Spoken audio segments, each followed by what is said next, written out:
We back again.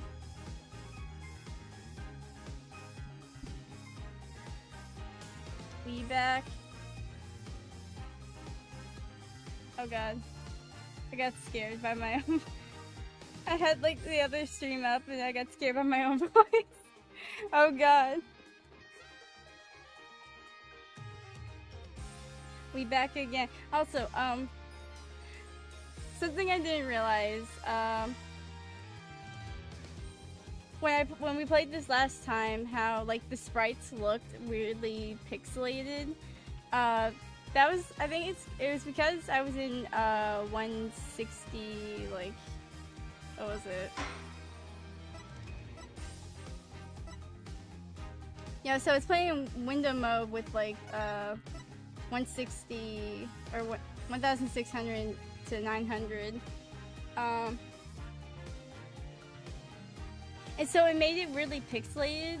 So now I have it at full screen, borderless. So then like we get to see the characters like more clearly, like the art and everything. Forget. Hello something.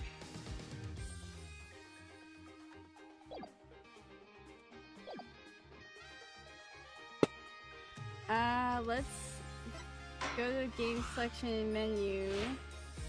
Oh wait, now it's the museum. No, we're not looking at that. So, something lives, heck yeah.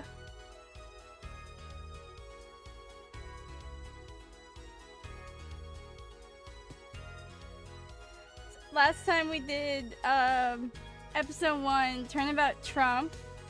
Coincidentally, another thing was happening that day when I played it. And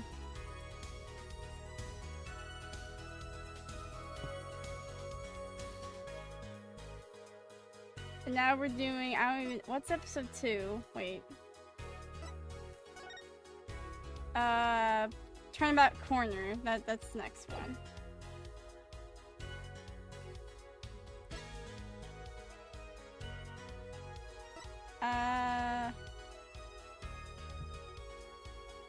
Let me make sure everything is all good.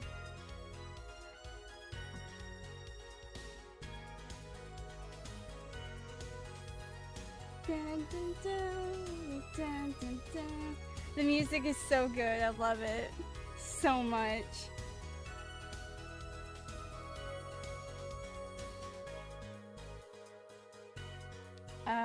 Okay.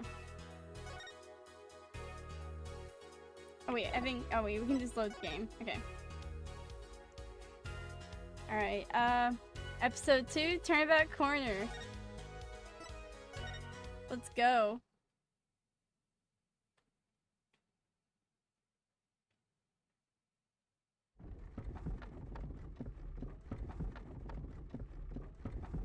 As long as we draw breath, the wheel of fate turns.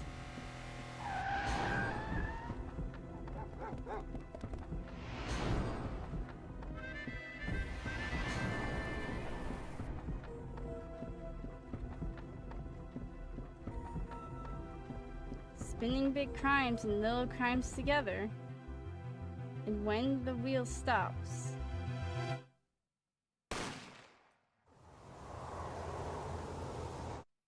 you die.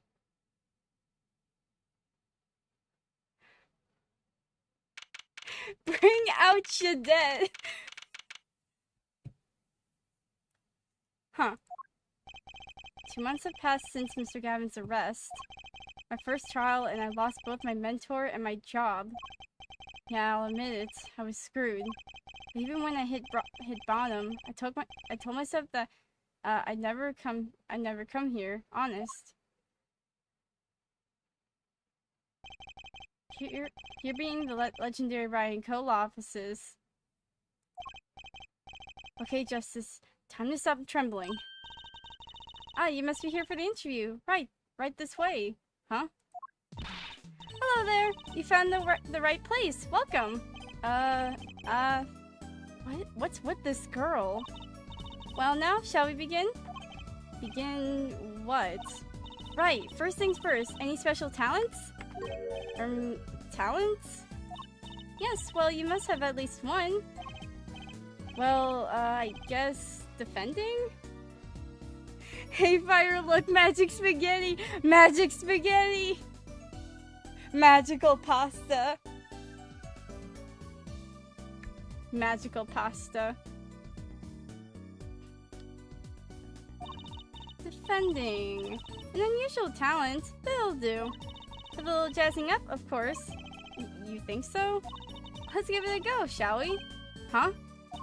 Go ahead, show me, defend. Just give it all you've got. Don't hold back now.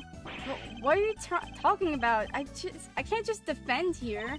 First lesson, a professional can perform anywhere. Thanks.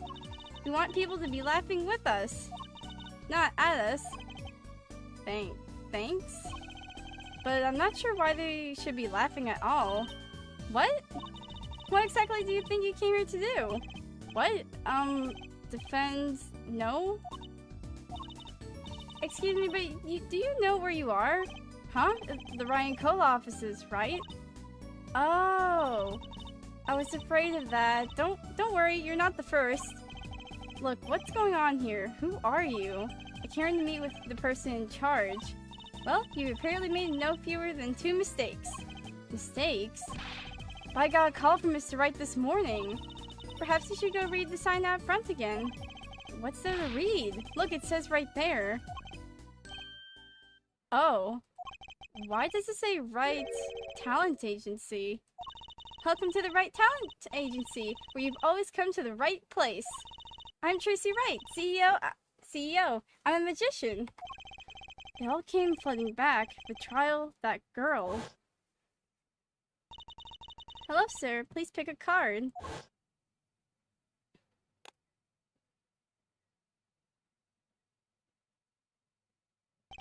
That's right. That's right. She's my daughter. Tracy Wright. Here, check out our flyer. So, what's your name?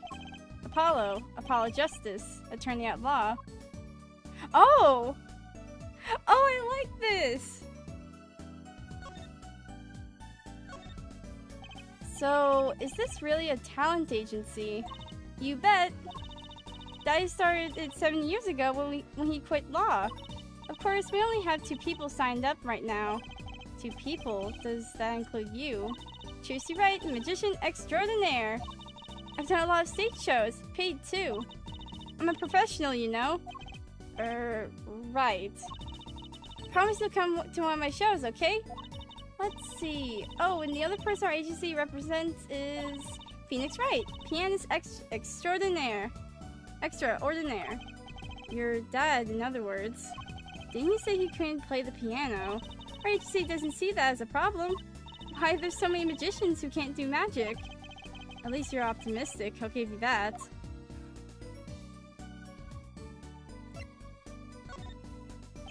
So you're you're Phoenix Wright's daughter. That's right. After Daddy quit law 7 years ago, I promised that we'd keep him fed. So I'm kind of his Oh! Tracy, no! Tracy, no! No. Thank you. Like, Apollo's like, no. No, Tracy. I'm in charge of this whole office, too. Pretty amazing for a young lass of 15, wouldn't you agree? 15? How old is Mr. Wright? Oh, he's 33 this year. I'm sure there's a good explanation. I hope.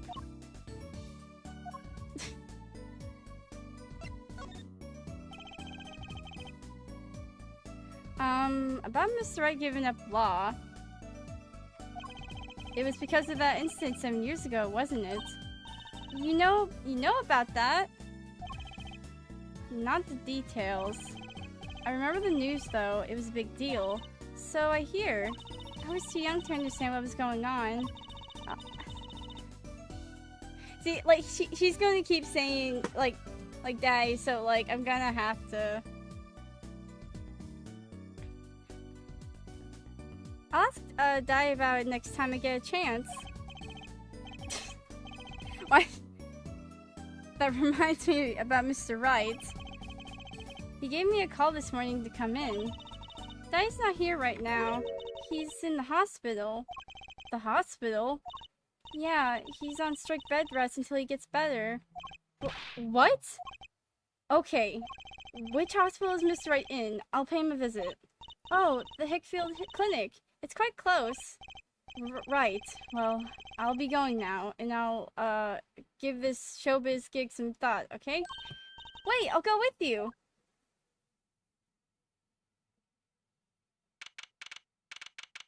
What the f- Oh my god, the Steel Samurai! Holy frick. So, this is Mr. Wright's hospital. No! No! You fricker! He's back! No! No! This fricker's back!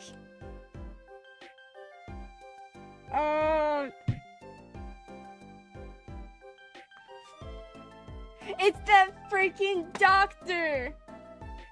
It's the doctor! Remind Mage, you remember the case where, like, someone had gone to, like, a car wreck and died and everything? This man was apparently there when, what was it, like, Eenie Miney was getting, like, plastic surgery or something? And he's a creep.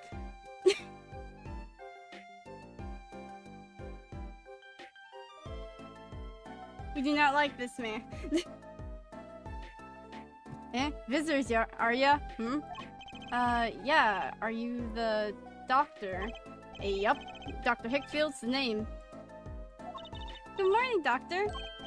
Oh, hi there, Tracy. Cute as ever. Get the frick away from her. Nah. Is this Daddy's room? Oh yeah, except he's gone for a morning checkup. Be back soon. How are you, Miss Trucy? Got any places you'd like examined? No, no, no. Oh god, no! Doctor, the nurse was looking for you.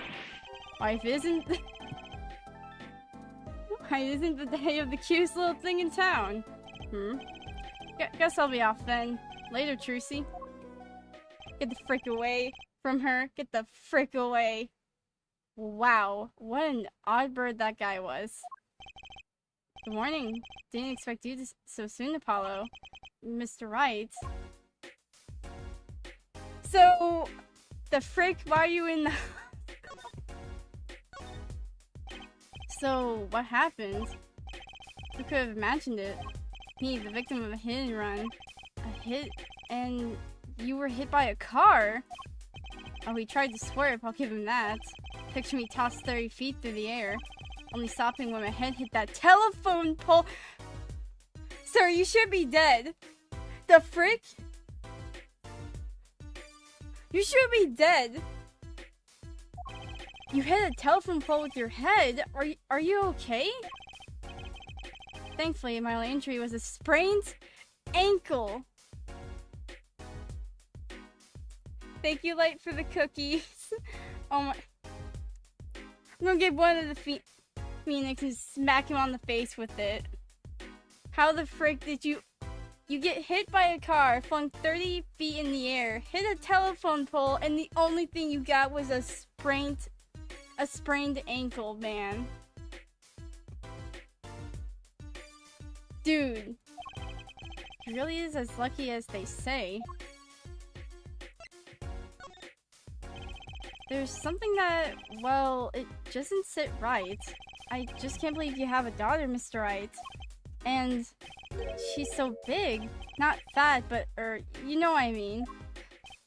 Oh, Truth's still a child.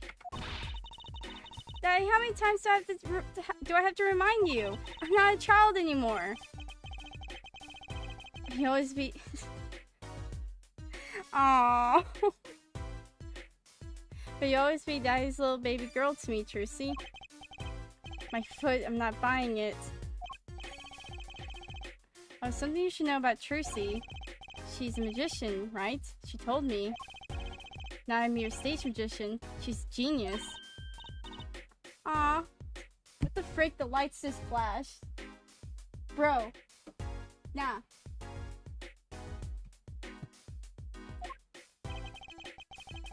Just didn't come to appreciate her talents. You could just tell me things instead of insinuating them. So, why did you contact me? What could the Right Talent Agency possibly want with me? No need to get prickly now. Hey, I didn't ask to be dragged in like this. Huh? But didn't you come to the office of your own free will anyway? Well, yeah, of course. Help, we're in big trouble here at the office. Big! Thought someone was dying. So you don't think this is big trouble? The talent agency represents only 2 people, and one of them is in the hospital. That's right! That's right, Daddy! How are we going to pay this month's rent? And the groceries? Yeah, that's the problem with such a tight operation. It's a symbiotic relationship. When one of us falls, the other 2 must fall. Hey, this isn't exactly a suitable conversation to be having with a 15-year-old kid. In any case, if Apollo here can't help you, you'll have to transfer to a new school again. No, I can't. I only just made friends. How could you do this to me? To us, Polly? Huh? What? Now it's my fault. On that note, how about you come work for us? I've got the perfect client for you already lined up. A client? I mean, I get to do my job. I get to defend in court. All right. I'll hear what you have to say.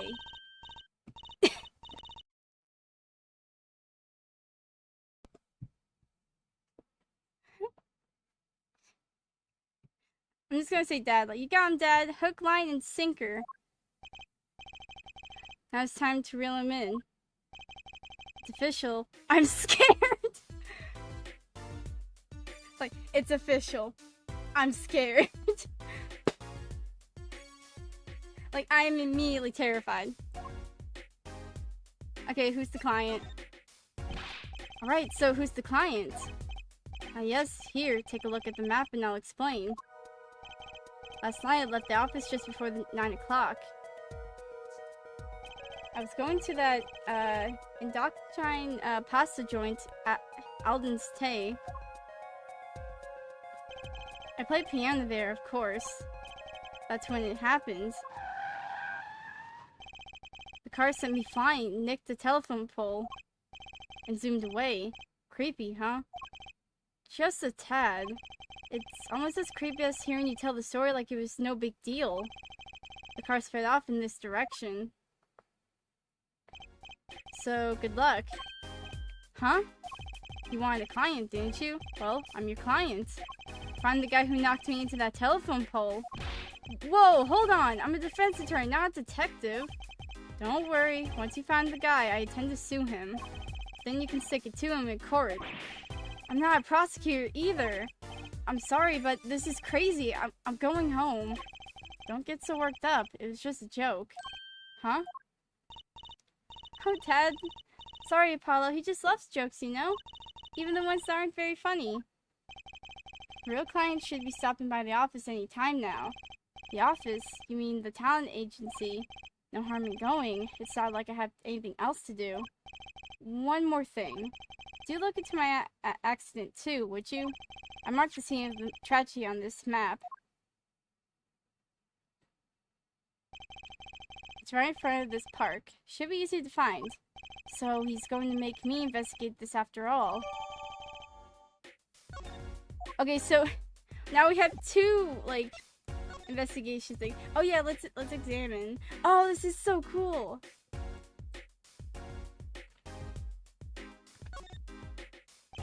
What's that on TV? It looks like some sort of action hero show. Oh, I know that one. That's the Sniffling Samurai. His booger flick attack is a big hit with the grade school crowd. I had no idea you liked this kind of stuff, Mr. Wright. Well, what else is there to do when you're stuck in bed? Besides, the episodes will just keep piling up if I don't keep up, you know? Yeah. Try not buying them. Now's the only time I get to watch and write up my reports. Your reports? It's a long story, like a lot of things, actually.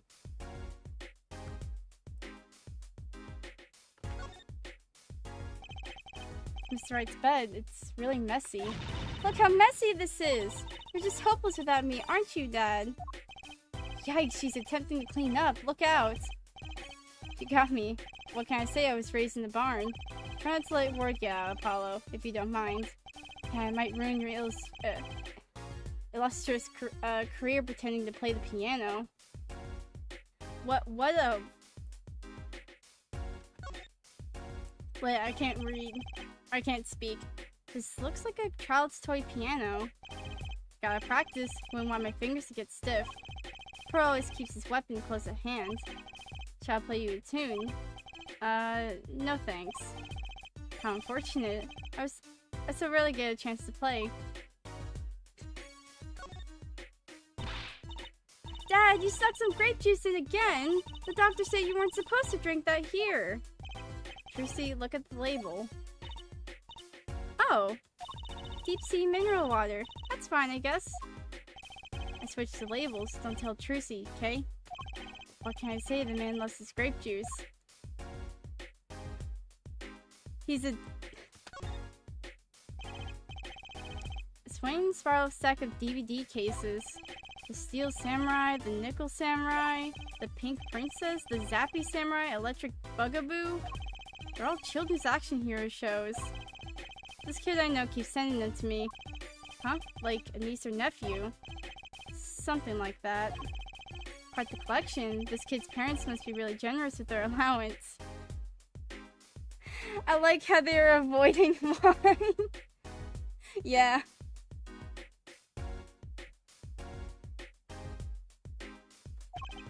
Funny, Mr. Wright doesn't seem that the type that kids would like. Wait, what? Wow, okay. Anything else? There's like there's a bottle underneath the bed. What the fudge, Phoenix? Alright, I'm freaking... What? Alright, back to the agency.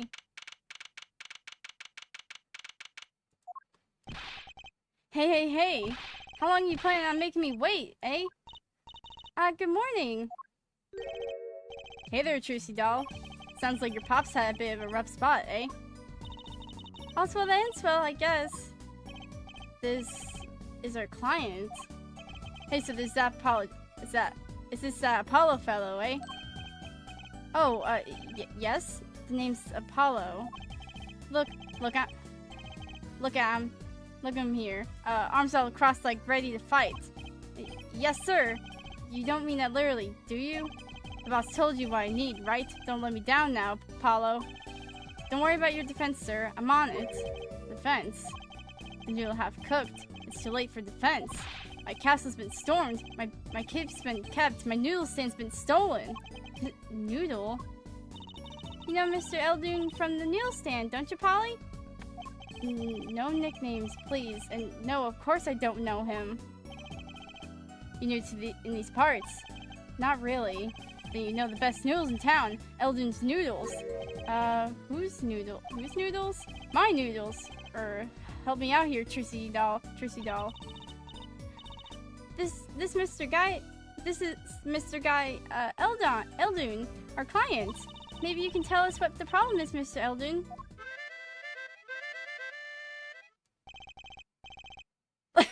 Oh, he has a harmonica. Also, I love how, like, his hair looks like ramen noodles with the bowl hat. Anything for you, Trucy doll. So, you run a noodle stand, Mr. Eldoon. Guy Eldoon's the name, and noodles are my game. The secret in the soup. I've been searching for the perfect soup for a year and a half. Oh, that's not that long, really. My family's been noodle men for generations. Got a lot of expectations on my shoulders. 15 fathers passing the noodles to 15 sons. That's a pretty old noodle. A fool that I was, I pushed it away. I rebelled against my pops and picked another livelihood. But it didn't turn out so well. Oh, there was no denying it. Salty broth runs through these veins, boy. So, it was like destiny that you became what you are. Right, destiny's the word. I fought it.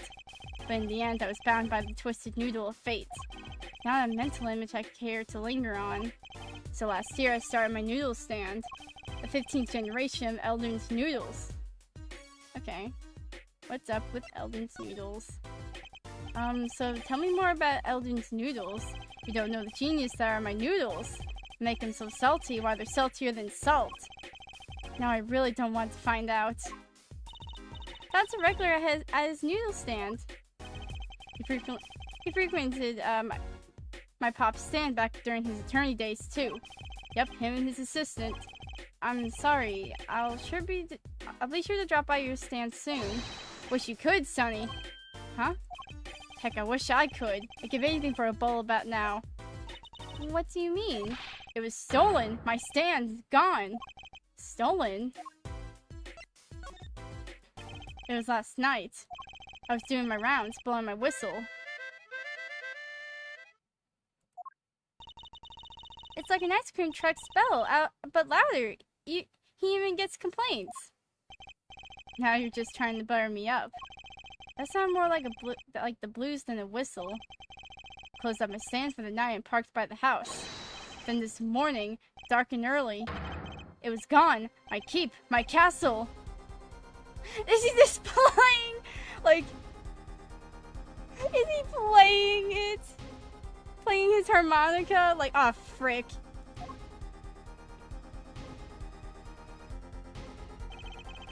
Maybe some bum carted it off.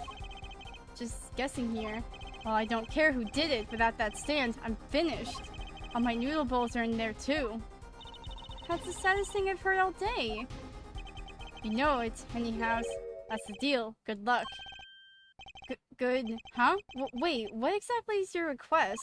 My noodle stand. Find it. And the day you bring my baby back is the day you feast on as many noodles as you want. Of course, I make it so hot and salty 2 bowls kill a man, and I'd really need defense. Speaking of defense, that's what I do. I'm a lawyer, not a detective. This is where I live. You drop by if you need any info, okay? Okay. Harmonica man. Noodle man. Get back today if you can, Apollo. I got noodles to make. Things have certainly taken a turn for the bizarre. Traffic accidents and noodle stand thieves. Actually, there was something I wanted to ask you about too, Apollo. Huh? I have a bad feeling about this. I'll listen to the lady's problem now. Don't be cruel. I lost something last night. That is, something was stolen. Hey, what's this? More thieving and skullduggery. Well, someone stole a pair of my... What?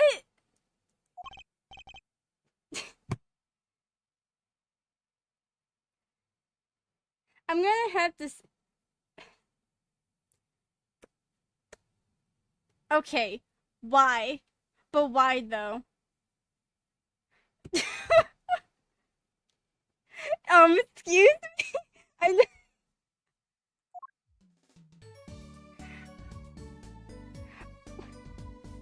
Why? Why would someone...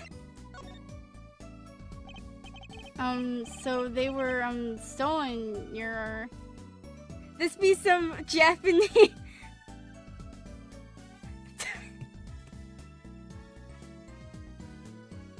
I'm losing my mind here. Yeah, okay. No, I can't. I really can't. First the dad thing and then this. I can't do it. Right.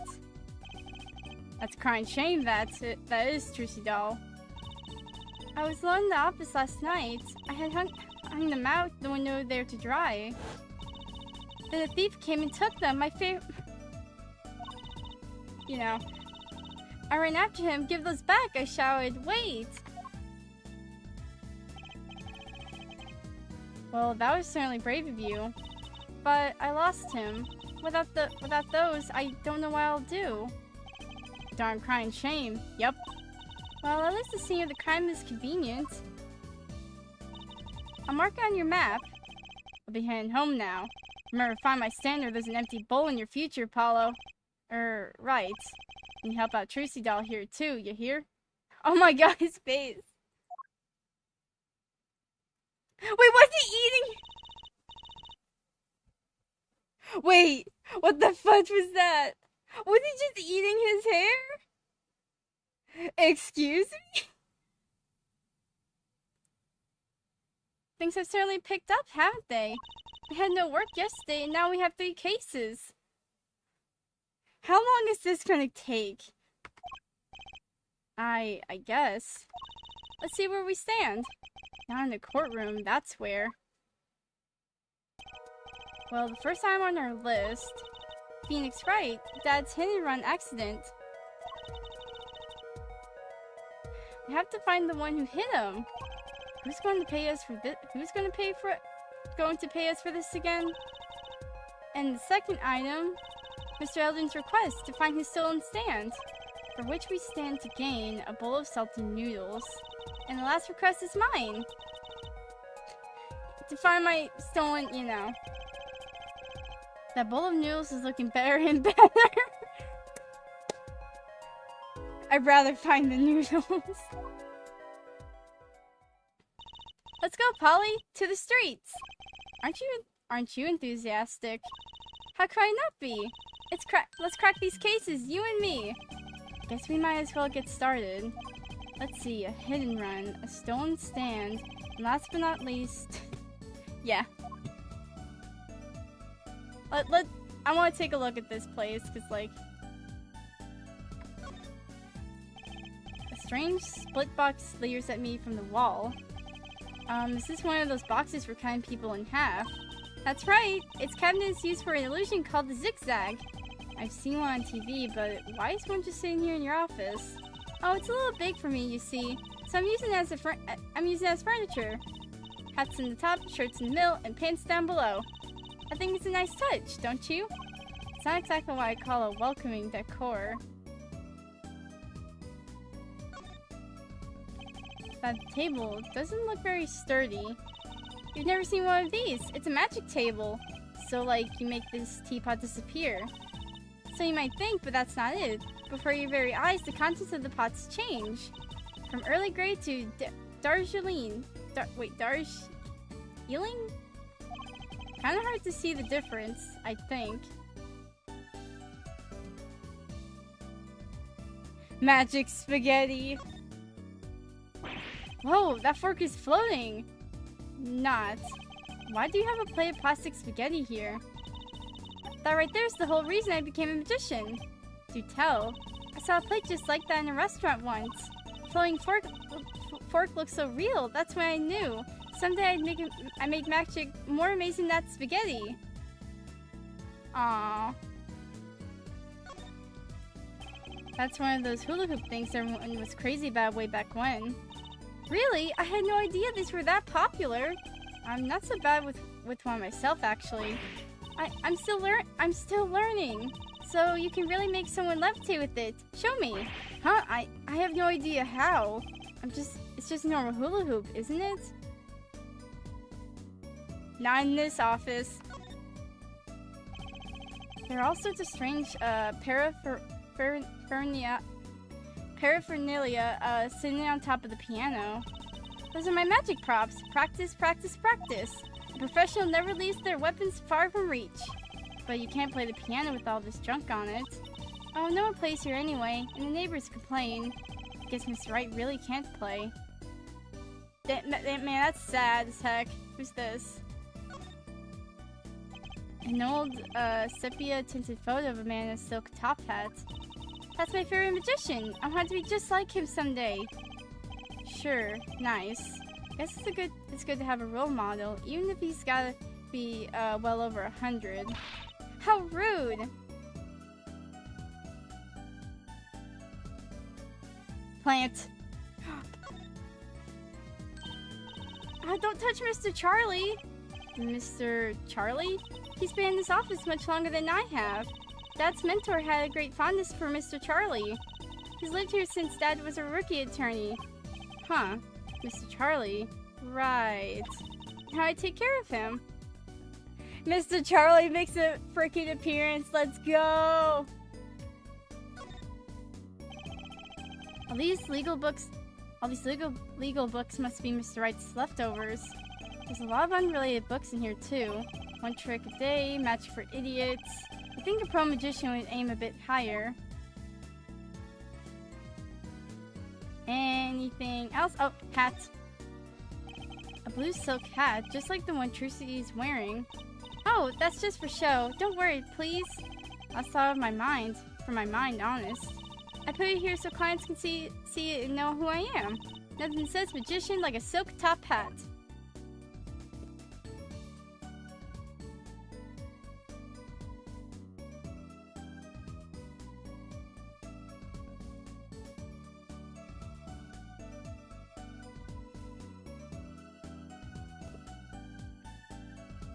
Oh, hello, Isaac. I just looked at chat.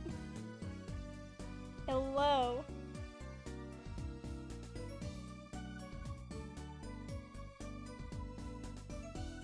Okay.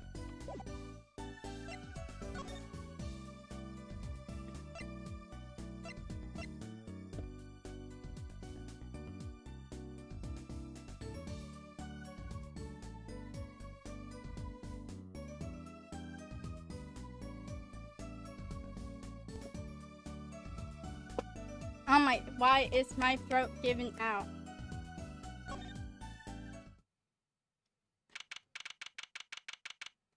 That's a lot of paint. So this is where Mr. Wright got hit by that car. According to the map, this is the place. Why a huge mansion? Apollo, there's a nice looking lady over there. Let's question her. Okay. I'm a little curious about the park over there too.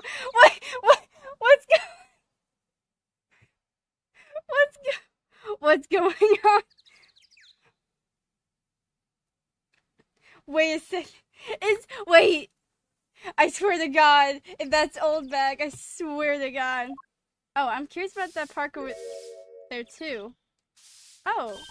Excuse me, can we have a few words with you? You want something? Whoa, that husky voice. Why am I suddenly sweating? I mean, will she be returning? I swear to God. I mean, we've seen that doctor, so like, we might see old bag. Whoa, that husky voice. Why am I suddenly sweating? That's quite a house you've got there. You must have a lot of money. Money sounds like something my son would call his friends. This is the Kitaki family mansion, little girl. Huh. You know, kid with the hair, you want something. You kid. Me? No, not a thing. Bye. Apollo, we can't just leave without questioning her. What if she knows something? But the Kitaki family... They're the biggest organization crime syndicate in town. Oh. If you're going to ask something, ask it. If you're man enough. Whoa! Right. Yay! Way to whip him up into shape, ma'am. Does she know no fear? I'm Plum Kitaki, wife and the fortune head of the Kitaki family business. Friends call me Little Plum. I'm Little Apollo, Justice, attorney at law. Looks could kill this woman would be mass murderer by now. I'm just... Huh? Who's that? She's looking at the park. She's pretty. I bet she has a story, you know? There's something about her. Too bad she seems to be in a bit of a rush.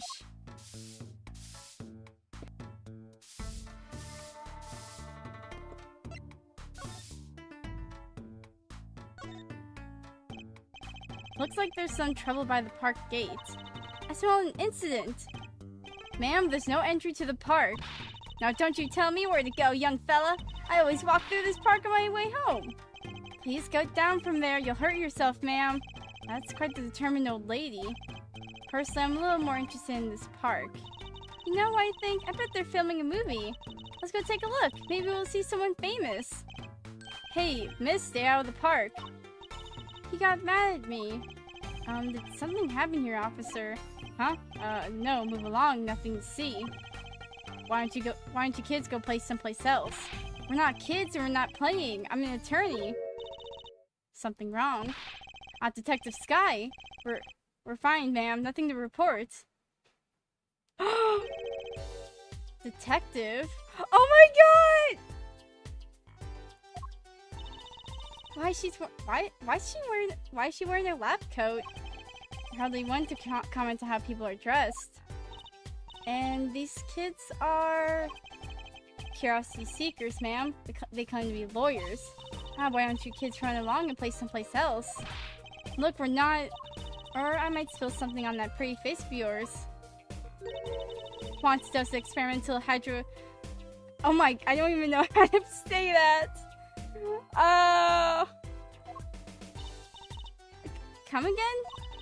What's hydroxy stuff? Whatever it is, it doesn't sound good. Let's go, Trucy. Try to keep out the riffraff, if you would.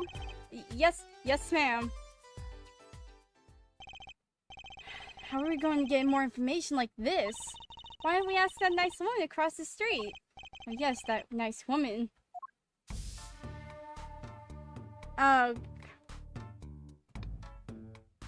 Evidence grill. Do we really have... Actually, let's look at this. There's paint splash all over this gate. What a mess. Was this paint knocked over by the car that hit my dad? That's right. And I'm left to clean up the mess. If you find whoever did this, bring the scoundrel by, would you? Of course, then you can make them clean up their own mess. You're cute. Naive, but cute. When I find whoever did this, you can bet I'll be doing some cleaning. I don't like this woman. There's nothing I dislike so much as a mess. Oh, I wish I could say cool things like that. I bet you do. I'd laugh if my teeth weren't chattering so hard. Apollo thought that like getting this job would be like normal. Nah. It's not gonna be normal. If he like looked up the Phoenix, like, oh my god, I want to be just like him and be a defense attorney. Has he even read about how we cross-examined the parrot?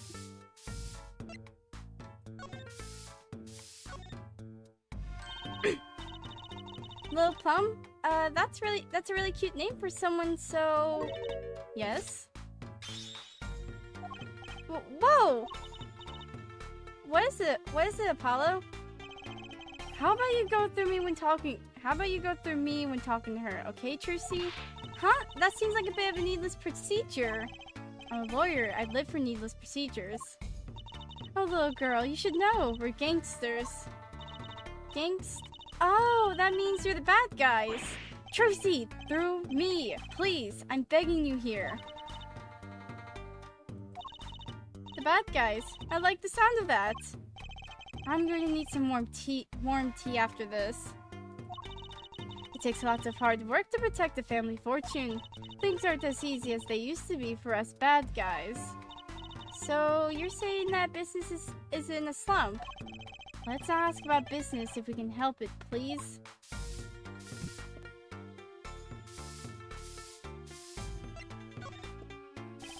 So, there was supposed to be a car accident here last night. Of course, you wouldn't know about it. Sorry to bother you. Wait, Yes? You're talking about that man, aren't you? The one who flew 30 feet and just walked away. That's my dad! I should have known! One of our capos thought he'd make a great point man. Capo? Point man? Could you avoid using too much industry lingo? In any case, it's been nothing but trouble. I've been cleaning up this mess since morning. Bah! Cleaning up this paint. Was this paint spilled at the time of the accident? It was around 9 last night. I heard a crashing noise and found your father drowning in a sea of paint. So you came to his rescue. You've my husband, the boss, to thank for that. The car that hit your father knocked over this paint, then turned the corner and sped away. We're in the middle of repainting our wall, you see. I'm sure that dragon is glaring at me. But why are you out here cleaning it up? What do you mean? I mean, aren't you a gangster? Don't you have any goons to do your dirty work for you? Please go through me when you want to. Don't be such a stiff lawyer boy. I suppose we gangsters do have a certain image. Yes, but we're community-oriented gangsters, you see. The boss likes to give back to the people, see? How noble of him. I've availed myself to the public facilities to get rid of all the garbage. Now there's just the paint on the street to deal with. Public facilities? I wonder if she means that trash can.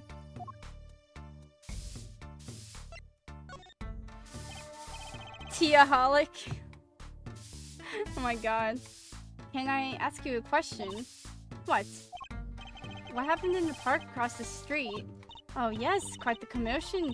Chicago lightning, as the boss would say. Chicago, huh? Gunfire. Someone was killed. Strange circumstances, too. You're kidding. Well, what a morning. Trouble everywhere. The park, the gates, even our house. Did something happen at your house, too? A crime without honor, without remorse. It's a private matter. Want to hear about it. Somehow I don't think no is an acceptable answer, Polly. Oh wait, that's Trucy. Somehow I don't think no is an acceptable answer, Polly.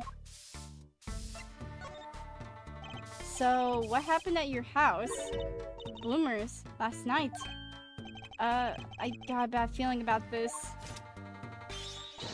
Milo Plum Kitaki, the victim of a Wait, oh! Of a panty snatcher. Oh my god, wait. What? So it wasn't just mine that were stolen. Got you too, didn't they? Poor thing. Like I said, whoever did this is a hardened criminal. It wasn't you, was it? No, of course not. Mercy. I've heard word that they have been disappearing lately. And the missing ones all have something in common. It's hard to imagine Tracy's and Mr. Kataki's thing have something in common. Just imagine Mr. Kataki's. Can you stop, Apollo? I'm gonna freaking douse the paint on you next. I know, we'll find your bloomers too. Great. Show me what you've made of. What have you gotten me into this time, Trucy? Hello? That girl from before. Well, welcome home, sweetie. Hello, mother. She's a Kataki, too. Miss! Here, our flyer. The Right Anything Agency. Anything Agency? Yeah, do you like the new flyer? So, this is our defense attorney, Mr. Apollo Justice. Attorney? Drop by our office, we'll be waiting. Goodbye. Why'd you give her our flyer? I don't know, she seemed like she could use some help. She's the heiress to a gangster dynasty, she doesn't need our help. I wouldn't be so sure. can we go over here now?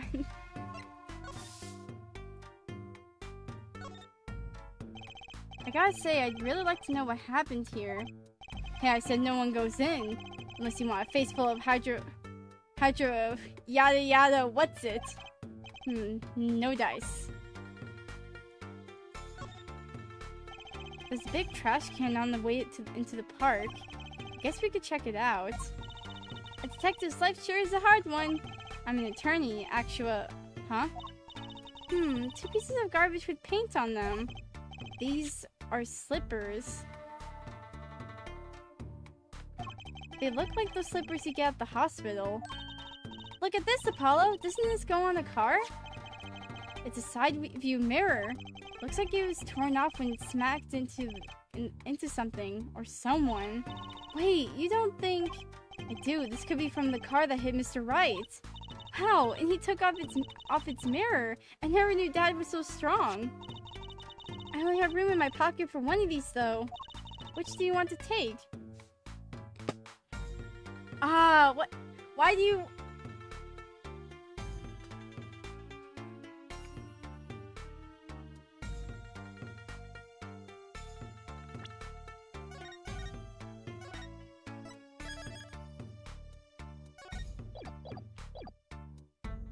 Bruh.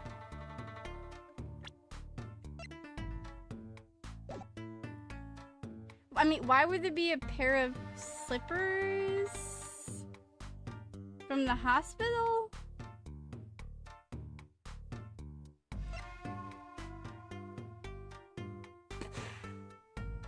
Slippers, then we come back. Okay. Slippers crammed into pocket. Okay, oh wait. Slippers, for patients at Mirac Kids Clinic.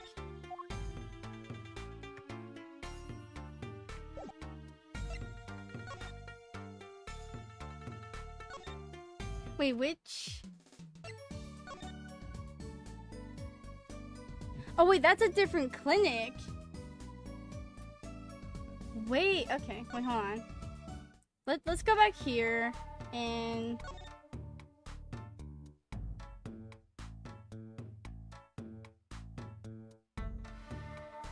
I don't know if we can do anything here, actually.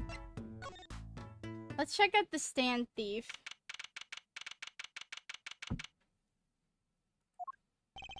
So, what's this place? This would be Mr. Eldrin's house, silly. Oh, so is this where his stand was stolen from? I can see a piece of evidence lying on the ground already. Hey! Look, there's a police car parked over there. Oh wait, there's the clinic! You're right. What's with the sparkly entrance? What is this place? A hospital? There's a sign. Mirakit, Mirax, wait. I'm gonna call it, Mirac Clinic. Oh, that's where the thief went. The thief? The one who snatched my thing. He ran into this clinic last night. Wait, maybe that police car is here to find my thing. I doubt it. Well, there's only one way to be sure. Let's investigate. There you are, Sonny. Will you find anything yet? No, not yet. The longer you look around here, the saltier your victory bowl gets. Just remember that. This bowl of noodles is sound less like payment and more like punishment. So, your stand, Eldrin's Noodles, was it? Aye, passed down from father to son. That stand's seen its share of salt. Salt runs in the family, you might say. I bet high blood pressure does too. So, your stand, Eldrin's Noodles, was stolen. It wasn't just the stand that was stolen, sonny boy. I lost those wobbly wheels, my salty crushed stew pot, my stained sign. I didn't just lose a stand, I lost a legend. No one steals a legend and gets away with it on my watch. Let's find that legend, Apollo. Isn't it about time you bought a new one anyway? Are there any more details you can give me about the stand? You bet, sonny boy. Happened last night. I was blowing my whistle like always, crying the town I was. The smell of broth filled the streets, thick and salty. Got home, well, right before 10 p.m. I reckon. Guess he's not aiming for the late night markets. I washed my bowls and gave the wheels a squirt of grease, then I went inside. When did you notice that it had been stolen? Early this morning, before the sun rose. Work starts early. Did that many people eat noodles for breakfast? I'm washed up on the salty shores of ruination. That stand was my whole life in it. Nay, my whole being. They took everything. All my soup stock, my noodles, my bowls, and my dreams. At least I left one bowl. Look, there's one on the ground. If you don't find that stand today, then I'll be forced to walk the streets peddling that bowl, my last bowl. Please, I'm under enough pressure here as it is. That's it! That's where the thief who snatched my thing ran to! It's a crying shame, that is. If they have to steal, make it my, Oh my god.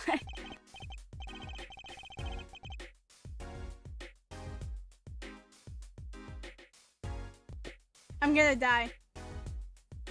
The garage, right. You don't think the thief lives here, do you? Feh. I wouldn't put it past that good-for-nothing doctor. Do I detect a little animosity here? Let's make sure to check out that garage thoroughly.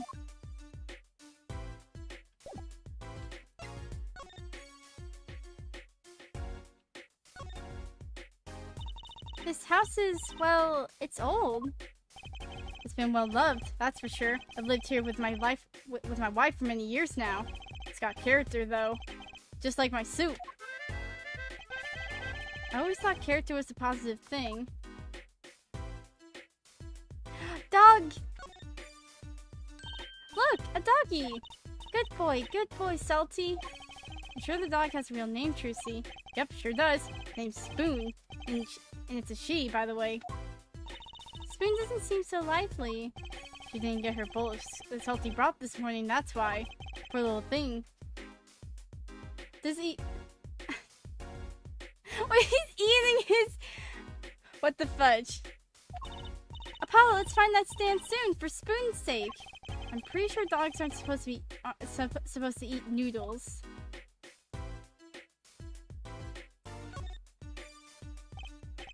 That's quite a sign. I take that's no as opposed to old. You like it? Made it myself, I did. Meant to write noodles, but I ran out of space. Prior playing prevents poor performance. Luckily for me, it spells word all by itself and spruces up my image, it does. It does have a certain power to fulfill denial things going for it. Looks like the oil drum connects to that sink over there. Collecting rainwater to the dishes. How environmentally conscious. You don't think he uses rainwater to cook his noodles and make the broth, do you? Oh, I'm sure he finds the best water money can buy. Taste is his business, you know. Look, that sign over there. Eldons only use water from all natural sources. I think I'll take a rain check on eating here. Save the lights. There's a handwritten sign here. Save the light. Save the light? Indeed, Mr. Eldon's house is practically in the dark here.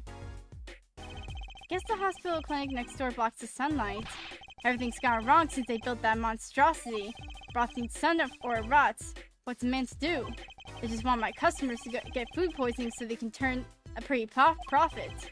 It seems like a lot of trouble to get through for a few extra patients.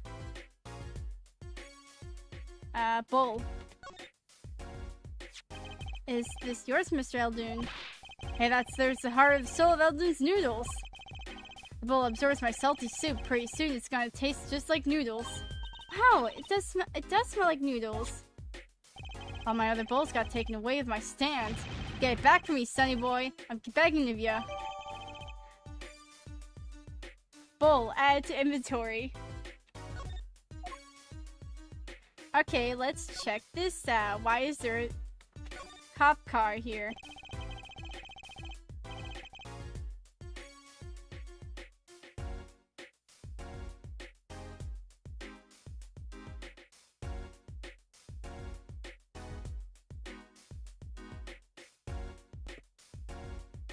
I don't like how there's a sign on top that says bargain 3 shots for the price of 1.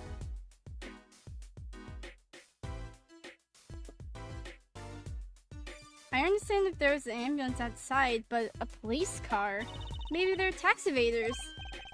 Sorry miss, now going to the clinic today. Did something happen? Huh? Oh no, nothing to see here, move along. I'll have to find someplace else to play doctor.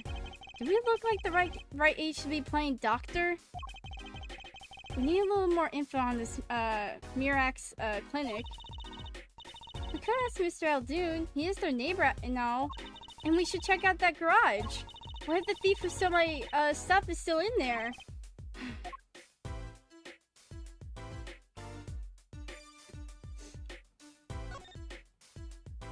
Looks like they have a special offer going on. 3 shots for the price of 1. Oh, now's our chance, Apollo. Chance for what? I don't need any shots, thank you. Whoever runs this clinic, they seem pretty business-minded. It seems like it, yeah. That door sure is sparkly. The Mirax clinic, huh? Looks more like a casino parlor than a hospital. It must be quite profitable. Funny, it looks closed. Maybe they're on vacation today. Nope, cause,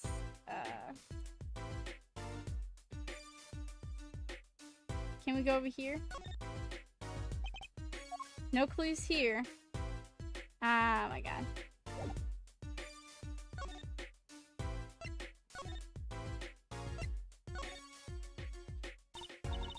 Hey, do you think something happened next door? There's a police car out front. Feh. Probably gave someone food poisoning, I'll bet. There's at risk of giving food poisoning. A police car got here this morning, actually. Asked what they were up to, but they wouldn't even tell me. The neighbor. Feh. Not that I was surprised much. That doctor works for the wrong crowd. It's just a matter of time before he got what was coming to him. The wrong crowd? Never you mind about that. I would like to know, because maybe it will help me. Just a bit. Can I present the shoes to you? Oh, wait. Oh, wait, paint! The bottom was covered with paint. Huh? What's this weird shape here? It looks like a leaf was stuck to the bottom when the wearer stepped on it in some yellow paint. So that line was left when the leaf was removed.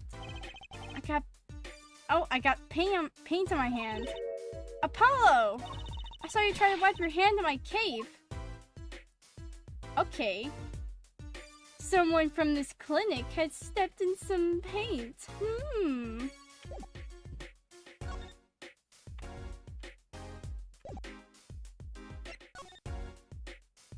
Anything off about the noodles? Oh, look! I love these little personal touches. Seems a shame to hide it on the bottom of the bowl. Huh? When I touched it, its paint flaked off. He must have painted it on by hand with warm professional care. After buying the cheapest paint he could find with a cold professional thrift.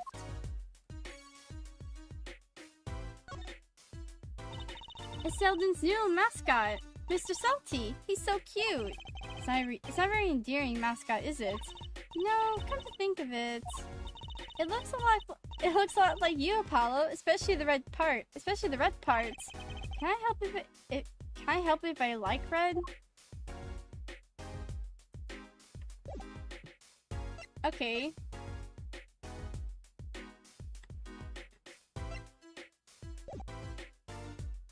Oh wait, can I present these shoes? Sorry, Sonny boy, my interest isn't for my stand, and precious little else. Get cracking on that case by my stand, I'm begging ya. Okay, anything about the... You can tell my bowls by the Mr. Salty logo. The mascot of Eldon's Noodles. They come to the stand, they sit, they drink deep from that bowl. And when they see the bomb, their faces look just like Mr. Salty's. Genius, no? Very high concept. You can't apply a trade if you don't love the tools, remember that. Yes, sir. Tracy has a thing for professionals, clearly. Okay, I don't know where else to go. Oh wait, we can't go to the garage. Okay. I do not like this place. Oh my god, wait. Boy.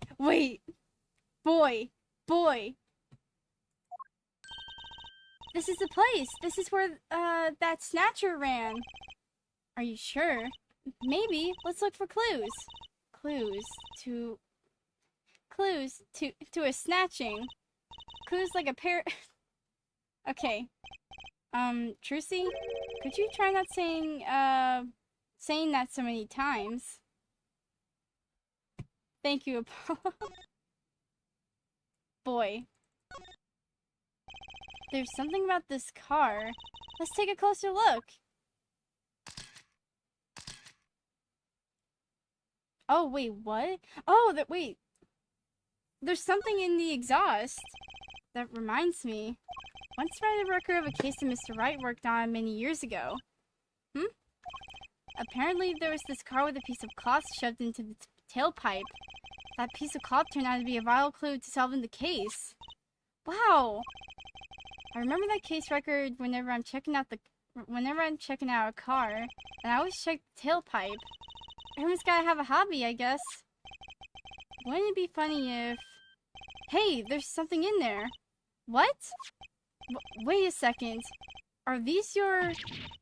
Oh my god! Why? Who stuck him in the tailpipe? What? Already? Wow, thank you, Apollo. You're a genius. Amazing. No, really, don't mention it. No, I'm serious. I'm really impressed. You must have a nose for... Trucy, please. What are those?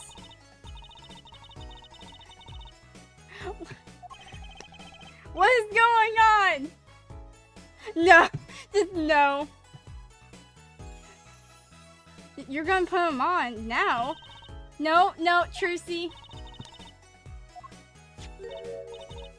Ta-da! Whoa, where'd that come from? How'd that ball get in your...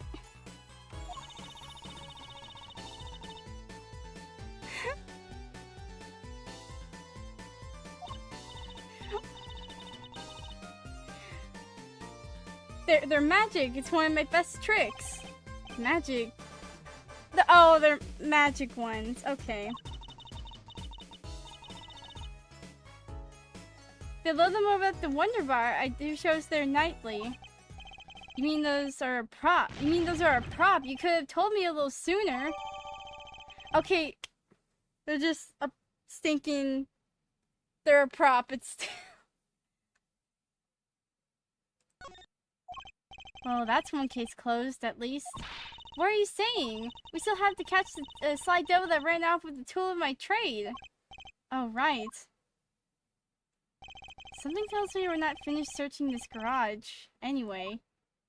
Yeah, what the frick's this? Look, a cell phone. Someone dropped it beneath this tire. If the car moved, it would be crushed. If the car moved, it would be crushed for sure. I wonder if it belongs to the doctor here. We should bring it to him later. That's a really pink phone. Let's look at here. Hey, look at that. The mirror's been broken off. Now this is a clue. What? You're smiling like you know something I don't. You aren't keeping a clue for me, are you, Polly? A clue? Let's see. Oh, wait. I don't have it. Wait, let's go back. No evidence yet. Not that I can think of. No? Then what were you smiling about? I wasn't smiling. It was the dust in here. It was the dust in here. I thought I was going to sneeze. What? Achoo! Oh, don't make faces like... What? Achoo! Are you so misleading then? I know yawns are contagious, but sneezes... well, I'm sure there's gotta be a clue somewhere. Let's keep checking things out. Okay, no, What the frick, bro? I don't like how that just says human body. Someone's in there! Oh, it's just a golden painted human skeleton. Just a human skeleton and painted gold. There's a mannequin hand waving to us from behind the skeleton. This place just screams hospital storage, don't you think? It screams something, that's for sure. Cats. Hey, a kitty cat! Here, kitty, kitty, kitty! Oh, it's not coming down. You do look kind of suspicious, you have to admit. It's okay, kitty cat. His hair won't hurt you. It's okay, kitty cat. She won't make you disappear in her hat. Okay. Oh, wait! The ladder! Look, it's a folding ladder. Polly, that's called a step ladder. Come on! A step ladder? How is that different from a regular ladder then? It's a much more complex piece of machinery. It's like two ladders stuck together. So you admit that basically it's a ladder, right? Wait, huh? You have to look past the form, at the essence of the thing. Can we talk about something else? Oh, it's this freaking step ladder. Okay, let's move. Let's go back to the park and get the...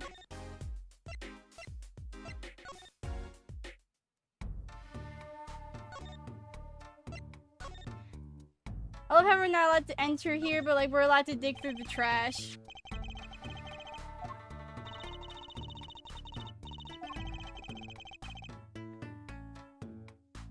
Yep, we're swapping. Let's swap the evidence, Trucy, if you would. I'm on it. Alright, let's take a look at the mirror before we, actually... Move, Eldune's house. The garage. Okay.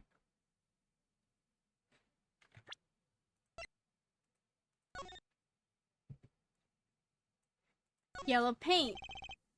No clues here. No, there is a clue. There's yellow paint on it, bro.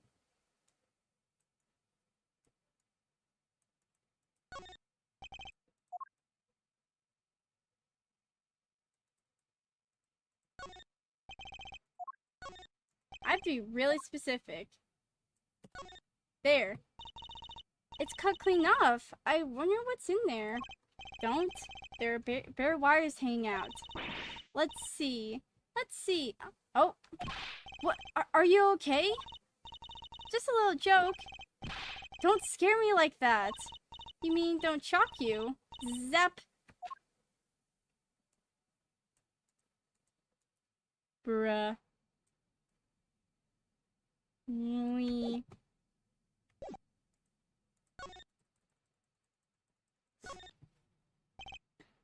There's something about this car. Okay. Alright, go over here. Hey, look at that! The mirror's been broken off. Now this is a clue. Alright. I think I do have just the clue you've got in mind. Okay. My clue is this. Whoa, it's the same color and size and everything. A perfect match. I guess we could check it out. Two pieces of garbage with paint on them. Look at this, Apollo. Doesn't this go on a car? It's a side view mirror. Looks like it was torn off when it smacked into something or someone. Well, looks like we just solved the case. So the car that hit Dad last night is sitting right in front of us. Yep. Wow, you put the pro in professional, Apollo. Gee, thanks, Trucy. Apollo! Huh? What is it? Now that we've solved this case, we should go report to Dad. He'll mope if we leave him alone too long, knowing him. Okay. He doesn't seem the type to mope, though.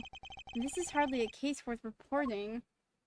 Well, we know... do you want me to take a picture of the license plate?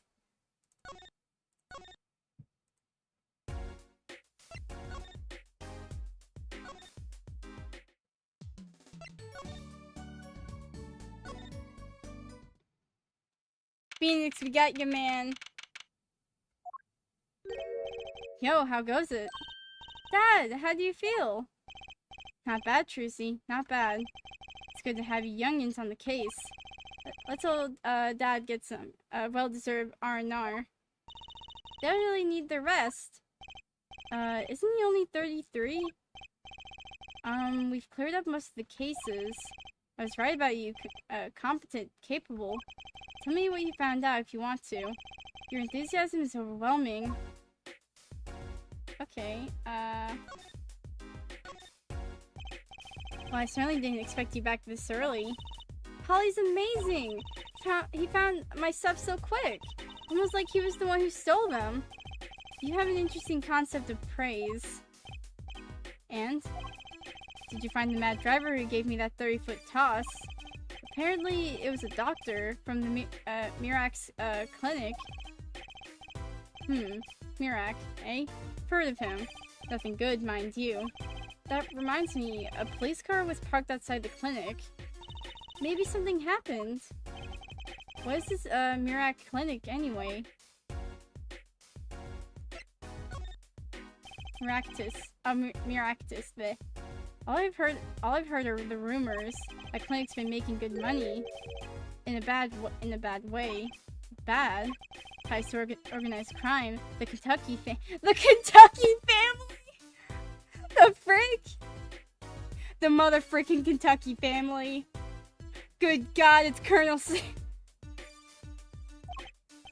The Kentucky family? Did he do that? Is that? I was gonna say, what the frick? Some injuries you can't take to a public hospital, see. They use the Miractus clinic for their patch-up jobs. Interesting. It looks like someone something had happened at that park. Ah, a body was found in unusual circumstances. Something more unusual than being dead. It's not our concern in any case. Right, let's ignore that and find that noodle stand. Whatever happened to professional curiosity?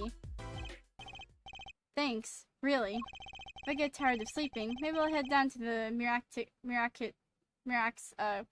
this Mirak's place. Maybe hit him up for some reparations. A little legal action would do me some good. I was wondering when I'd get paid. We solved the case of your accident and found a missing article of clothing. That leaves the noodle stand. Feel free to drop in if you get stuck. I'd be happy to help with anything not involving money. Goodbye, quid pro quo. Well, hello, probe. What?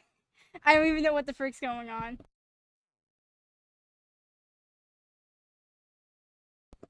Right, back to the office to plan our next move. Okay,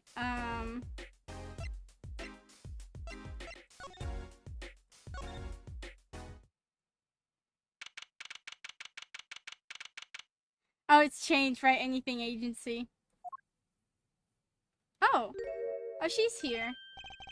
You're the woman from the Kitaki place. Yes. I knew it! Something's the matter and you want our help, right? Well, you've come to the right place. This way, please.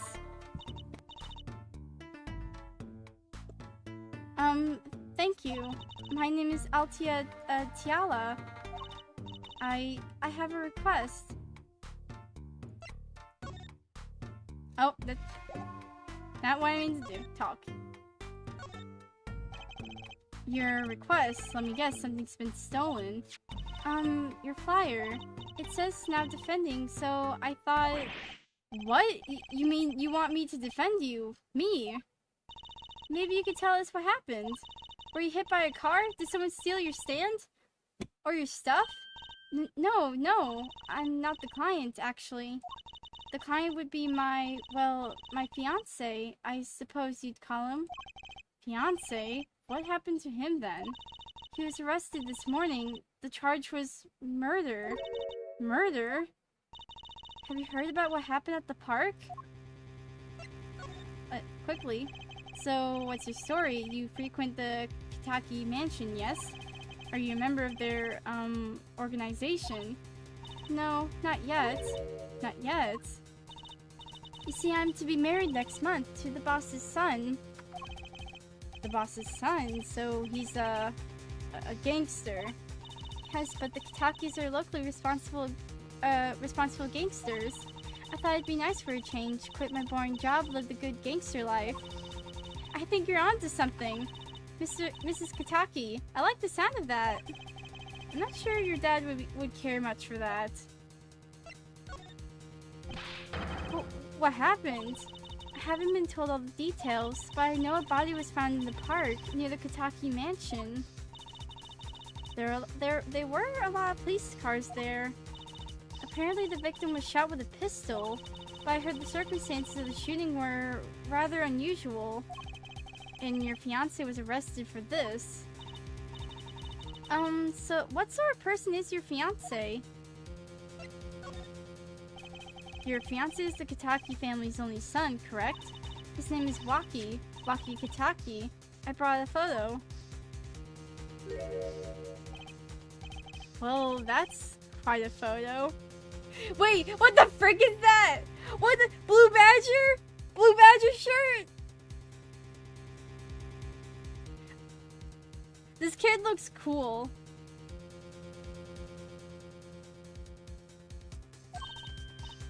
I know. Oh, he can be powerful and menacing, but so cute. But if he's the boss's only son, yes, I'm sure he'll take his father's place someday.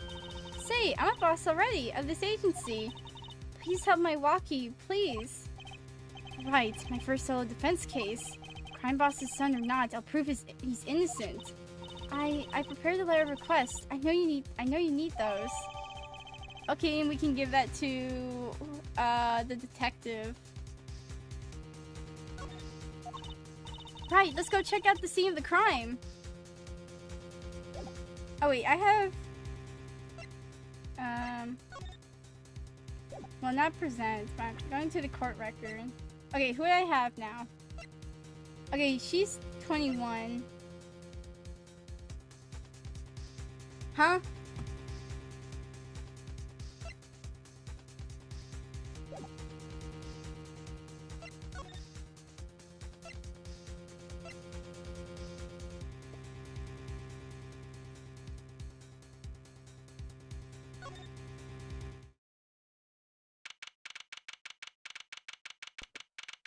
Hey man, it's been a while. Or are you a different guy? I have no idea. You guys always stand there.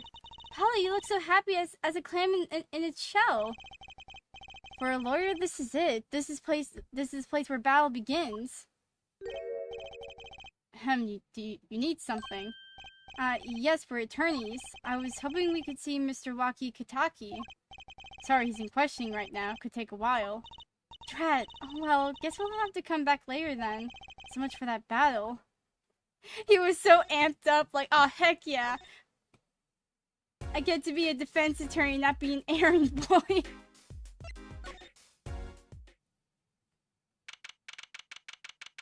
Whose freaking bike is this? So this is it, my first murder crime scene.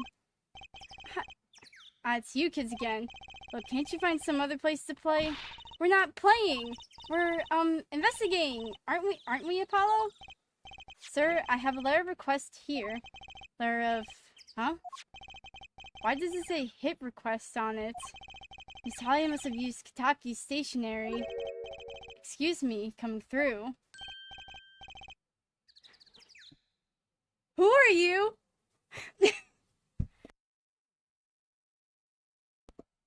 It's you, Mr. Gavin. Who's this guy? I must say I'm used to being inspected by the ladies. But this is the first time I felt this way with a man.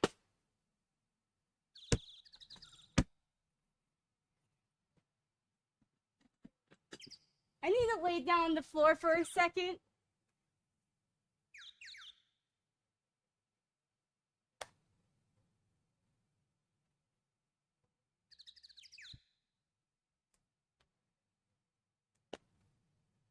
Bisexual man. Bisexual man. What the fudge?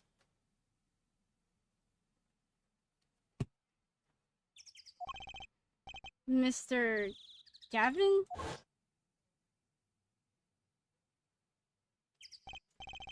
Fräulein, what is a sweet morsel like you do in such a dismal place? Can I help? Yes! The policeman officer fellow here won't let us in.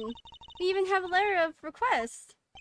You must be exhausted, standing out here. I will take you to the scene of the crime. Oh, really? By your leave, officer.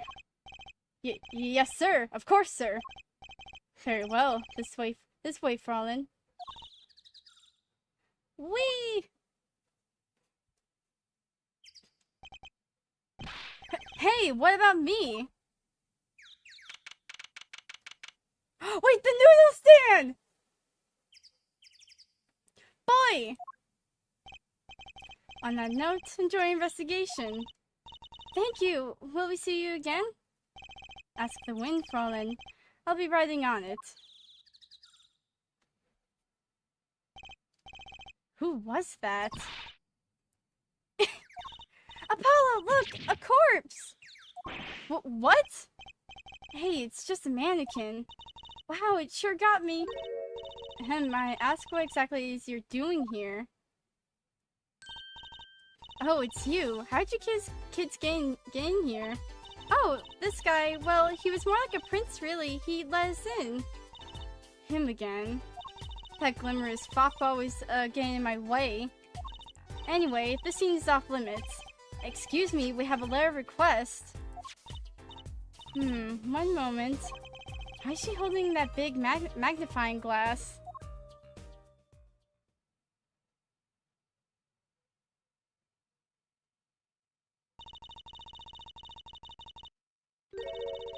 I recognize that handwriting anywhere.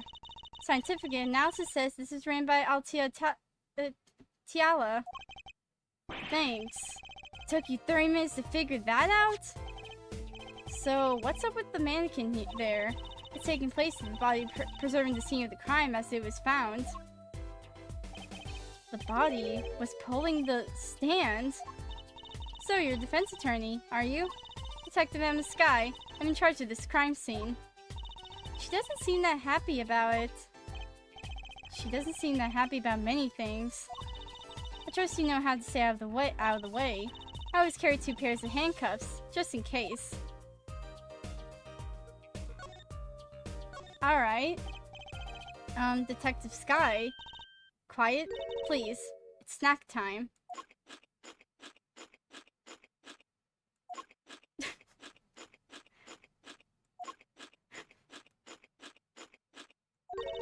We're not making much progress here. She must not be very busy. I never seem to get a lucky break. Back after 9 years and they won't give me the position I requested. And then I hear he gave the defense attorney life. He? Who's he? An ex-defense attorney? Detective Sky. What? You're okay. I don't want to hear you munching on your snackaroos or whatever the frick you have. Do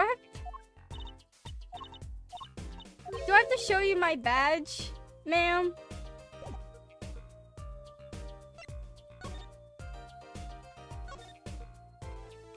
Do I have to show you my stinking badge? If you could spare a moment to take a look at this. Can't you see that I'm extremely busy? Eating snacks, yes. Busy eating snacks, I'd say. This is going nowhere fast.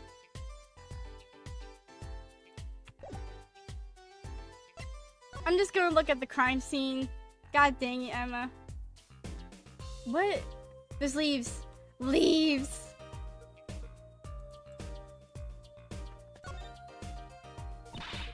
Hey there, no messing with the crime scene.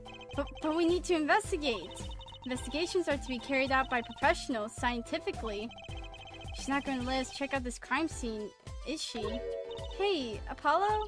My very unscientific analysis tells me something here is very suspicious. I think I know what you mean. It's kind of hard not to notice. Better check out what we came here to find at least.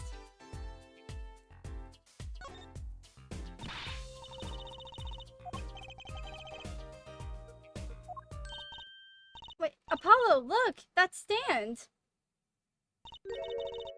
It says Eldoon. I've noticed. Well, we solved the case of the missing stand at least. Though the circumstances could stand to be better. Menu, ramen, ramen, ramen, rice ball. Rice ball. Okay, let's go.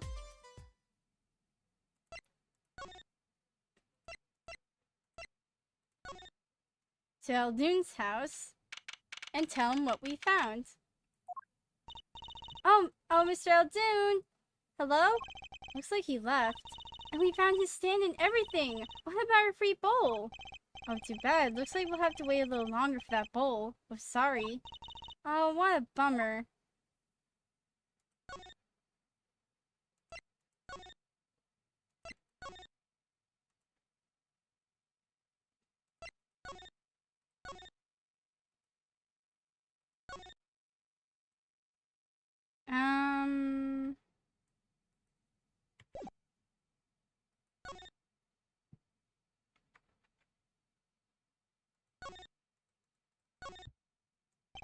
The front entrance to the Mirax clinic. The walls and posts are so highly polished I could see my face in them.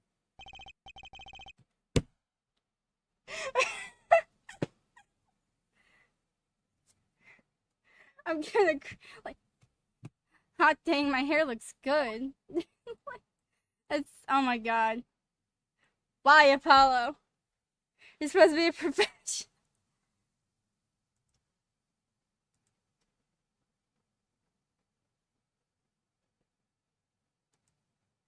I'm gonna lose my mind. Why is there no music?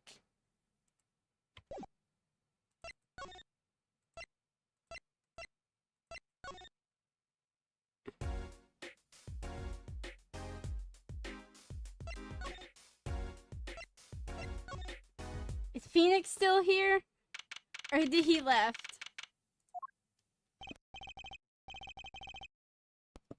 Ah, you're back. You're back. Run into some problems. Oh, Polly, didn't you want to tell Dad something? Who? Me? No, I'm fine. Really. What's this? So there is a problem. No problem, actually. I got a defense request. A defense request? That is a problem. Huh? I've given up the court. I'm not a lawyer anymore. The request was for me. Oh, right. You're a lawyer, aren't you? He's doing that on purpose. I know it. So, what about this defense request? It's related to the murder in People's Park, actually. Guess what? We found Mr. Eldoon's noodle stand at the scene of the crime. Did you now? That's unusual indeed. Never heard of a noodle stand being used as a murder weapon. I think the murder weapon was something else. You mean you don't know what the murder weapon was? That funny detective lady won't let us on the scene. What kind of detective wears a lab coat anyway? A lab coat? Didn't think she'd be involved with this. You know her. You could say that. So you know her, don't you? Met her on a case. This was about 10 years ago. She was still a high school student at the time. That would make her about the same age as me. That's my dad. He knows all the police types. Oh, wait. Maybe you know that other guy, too. That other guy? That shining prince on the motorcycle. Prince?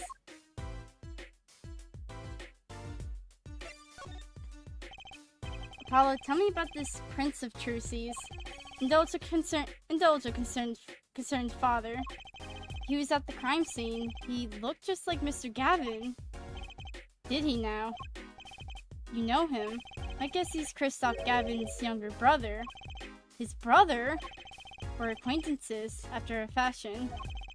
Clavier Gavin, a rock and roll god incarnate. Clavier. What a lovely name! He's so dreamy. I didn't know Mr. Gavin had a brother. And what was he doing out there? I have a feeling you'll be crossing paths again soon. Now, what was the problem again? Having trouble investigating the crime scene in the park. Yeah, that detective woman won't let us in. Won't let us. Go to the office. Under the silk top hat, you'll find a ball of white powder.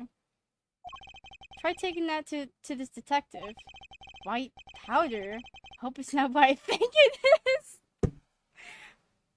Apollo, please. Just take it to her. It'll be fine. You'll see. Oh, and tell her I said hi.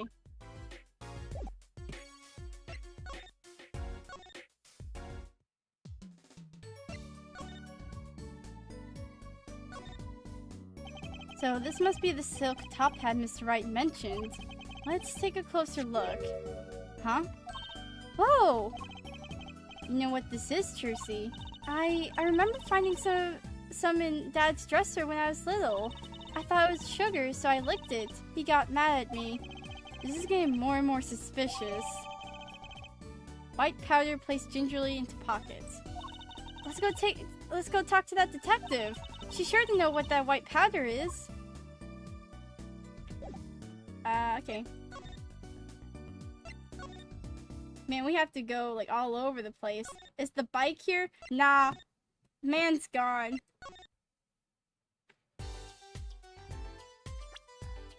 Actually, let's take a look. The bottle has a label on it. Can you read it? Not a word. I'm not sure I speak whatever language this is written in. That's too bad. I guess we're stuck with this mysterious bottle of white powder.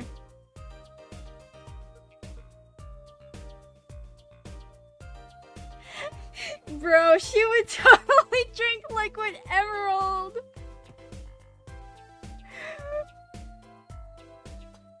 I'm gonna cry. Did you see Clavier earlier?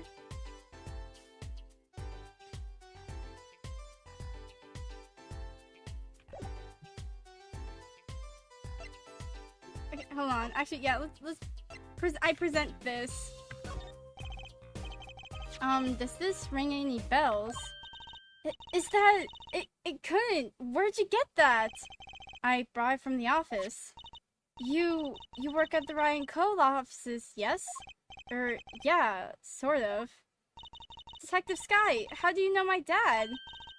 Dad? I'm sorry, who did you say you were? Tracy Wright, Phoenix Wright's daughter. You didn't see Clavier? He made a stinking statement. Like, first time seeing him, or like first time he's spoken to us, and he's like, "Oh, I've had like women." Wait, actually, hold on. Can I? Where's the history? Let me see it. Where the frick? Can I find it? Dang it!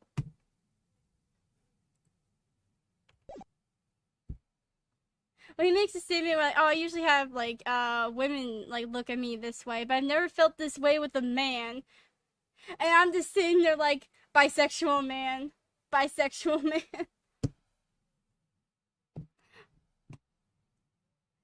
My God. What? Mr. Wright has a daughter? You seem shocked. Well, if you're Mr. Wright's daughter and you're his apprentice, then I'm available to help you in any way I can. Oh, thanks. You can start by not calling me Mr. Wright's apprentice.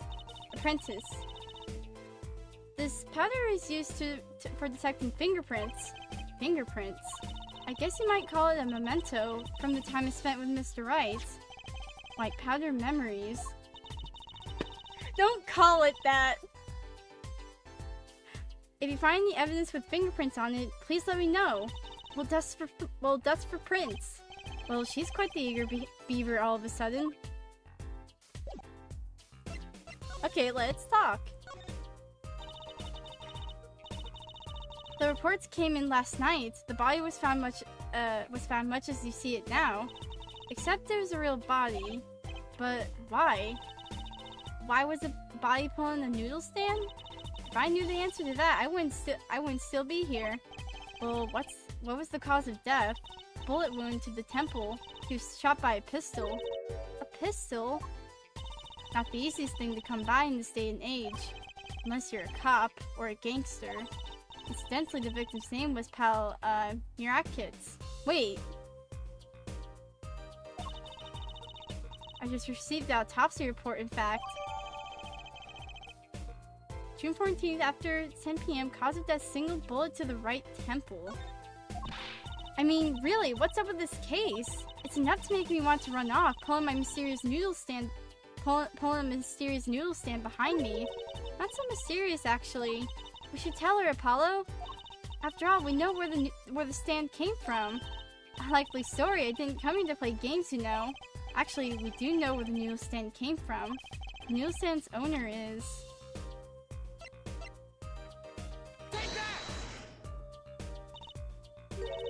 Who's the old guy?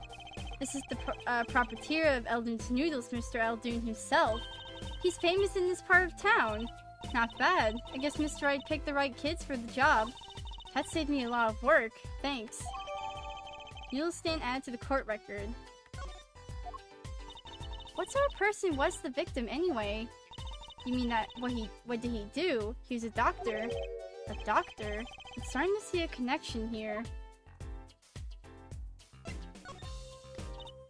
Who? Me? I'm just a supervisor for this crime scene.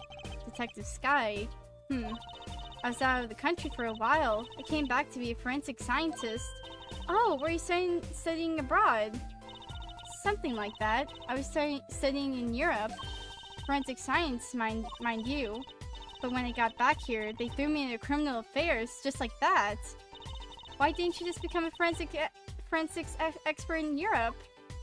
Well, I suppose that was an option, but I had a lot of favors to repay to people back here. Favors? Wasn't she in high school when she left? What? What's that look for? I was involved in an incident before I left. But Mr. Wright and his people helped me out. I owed them. I can't read. I also can't speak. Really? I had no idea. She's been out of the country for a while. She probably doesn't know about Mr. Wright's current, state of affairs.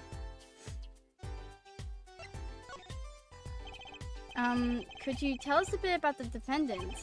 He's the only son of the Kitaki family, yes? Waki Kitaki.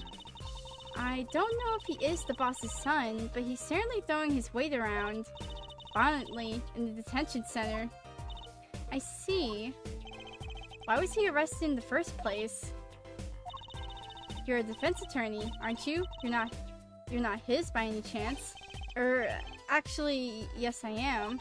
Well, we have a witness to the moment of the crime. Huh? The witness called the police. They'll be testifying during the trial tomorrow. What? Okay, we have a witness. Could you tell us a bit more about the victim?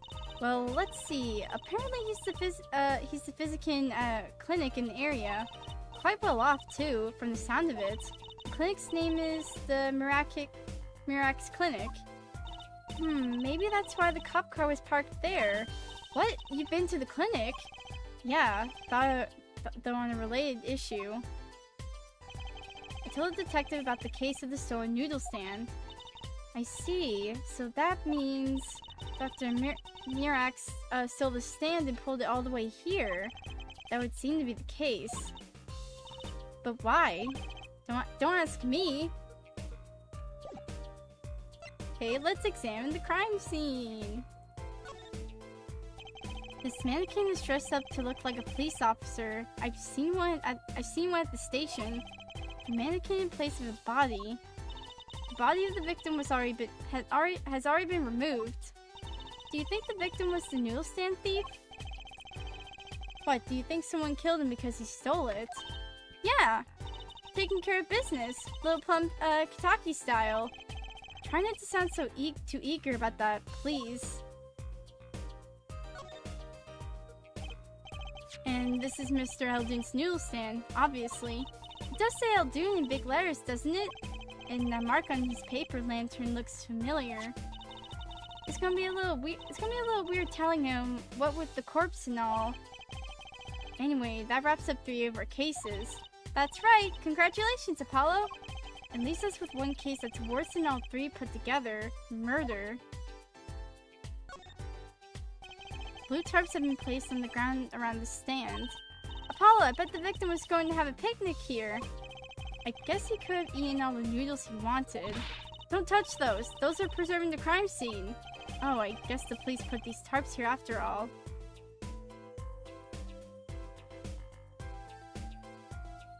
Anything in the garbage? There's got to be a good clue or two around here. You and your trash cans. Go ahead, knock yourself out. Please, can't you see I'm doing my... Huh? Look, another pair of... Oh! Wow, Apollo, you're a genius at Trucy, can you please stop saying that? Wait, these aren't... They're not mine. Could these have been stolen too? Bloomers added to the court record. Oh, we know who these belong to. Jesus Christ.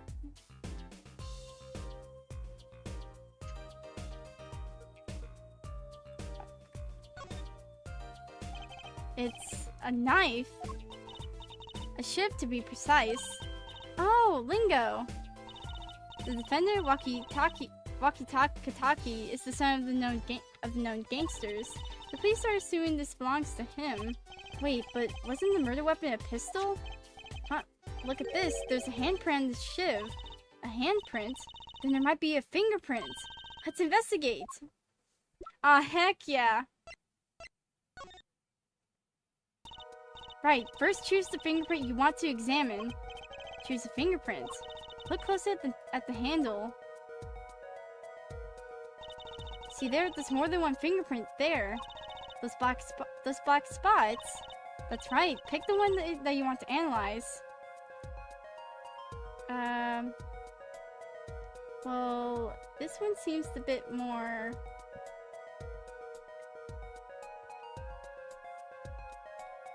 Yeah. Oh my god.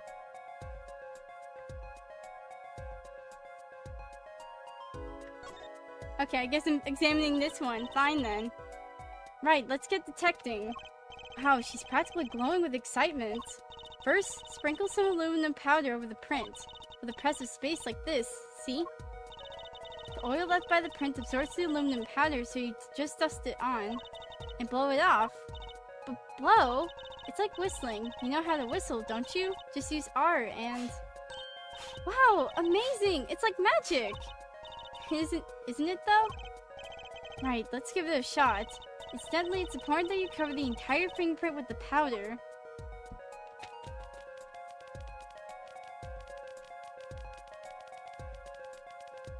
You're just gonna hear like the click-clacks of my keyboard.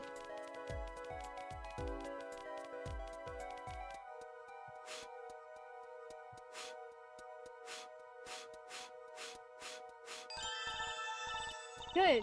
Clear. Quite impressive. Next, to match the print. The police office has samples so you can tell whose fingerprints belongs to. That doesn't sound like much as fun as actually finding the print.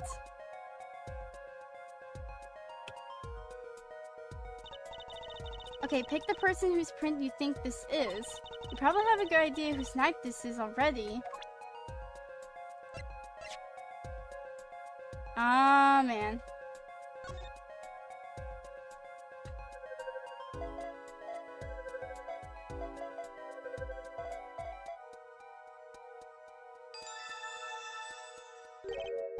So, the fingerprints do belong to the defendant. Yes, isn't it amazing? Ah, the power of science. It's my life. Apollo, she's sparkling. And I'm dimming. Look sharp, spirits up. The real fight is yet to come. Chin up, Polly. The trial hasn't even started. I'm already losing. So, have you met the defendant? No. Visiting hours are almost over at the detention center. You might think about wrapping up here and heading over. Good idea. Don't know what good it will do. We have a witness and a knife with prints. Have I mentioned I've got a bad feeling about this? Don't worry, it's like a right tradition. Some traditions I can live without. Why did the music go off? When that...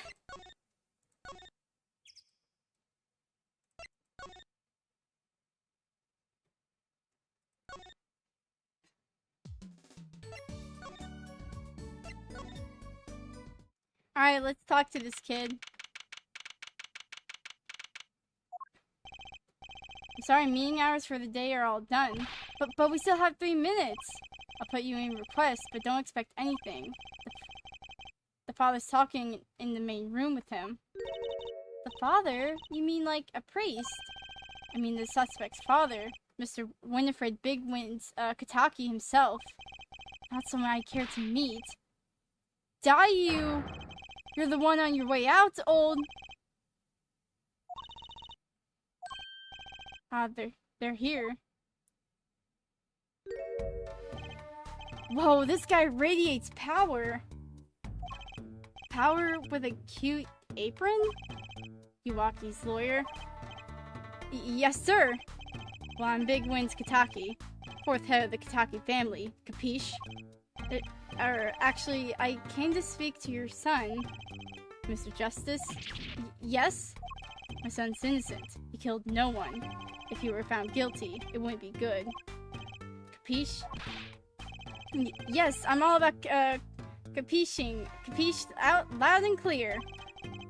You gotta do more than just understand to make it. You'll learn. You'll learn, though. Even if the lesson comes at the end of your short life. I don't feel so good. What's the big idea, old man? You can't treat me like a kid no more, not now. You know, I wanted to go to the clink. I like it here. You must be Waki. A G's not a G till he does hard time. Mizui. You see, when I get out here, things will change. Silence. My apologies, Mr. Justice. He's usually such a nice boy. Forgive me if I have a hard time believing that. Ha, you can't take me under your wing this time, old man.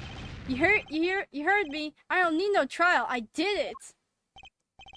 I think that's enough today, Mr. Justice. Don't let me down tomorrow. We don't even get to talk with him. So much for talking to our client. But we made so much progress today. We even found my, stuff. I had fun, at least. Of course, the biggest mystery of all remains. How am I supposed to build a case for the trial? Oh, I almost forgot. It's time for my show. Tonight I'm performing at the Wonder Bar. You should come check it out.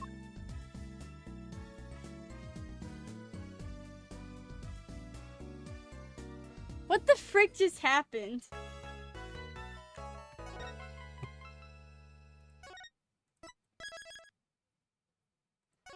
I'm not ready for this.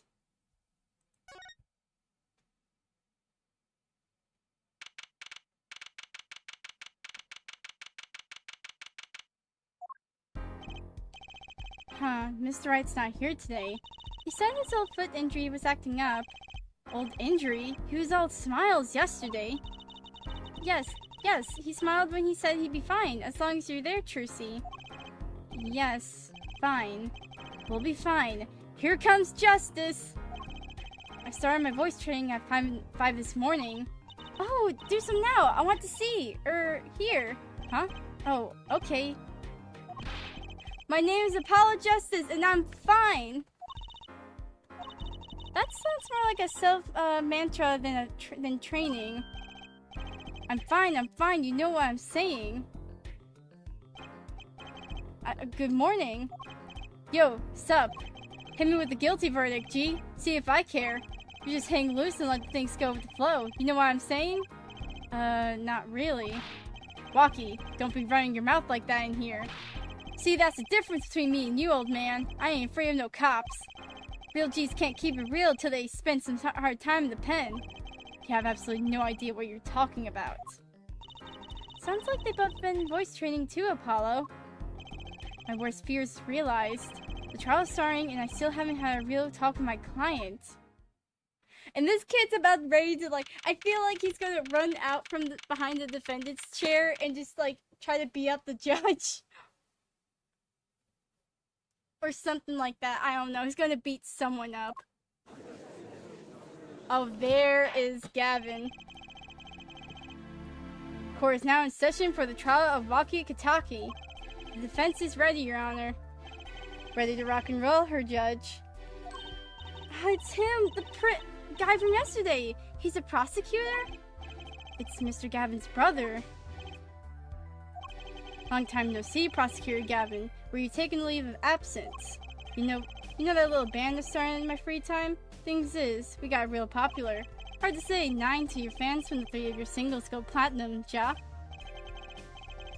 I see. To be honest, I was a little concerned. I feared that you might still be distraught over that one trial. Not to worry, her judge. I wouldn't miss this day in court for the world. It's worth even more than VIP passes to one of my concerts, ja? How could I pass up a chance to see the true strength of the little boy who bested my brother? It was worth canceling a show or two. Understood. You may give your opening statements to the court. Before that, I was thinking. Is there in this courtroom not a bit serious? It is a court of law. That's no way to get the crowd jumping, her judge. It's not supposed to jump. This is a courtroom. A chung. Today we play it my way. What's that? What's that noise? Sometimes you have to get on up in order to get down. To prosecuting. This is crazy. Victim, Paul Mirakits, director of Mirakits Clinic. Does this guy not look like, that one guy, like, that boss guy at, like, the security, place? The one with, like, mask to mask.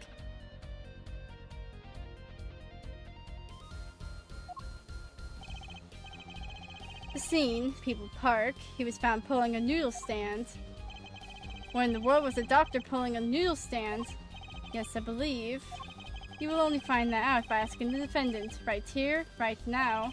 Because it's undeniable truth that he shot the victim. What do you mean, undeniable? If you were to glare at anyone, Your Justice, glare at the punk in the defendant's chair. This crime was witnessed quite clearly, you see. Very well. Please admit this witness to the court.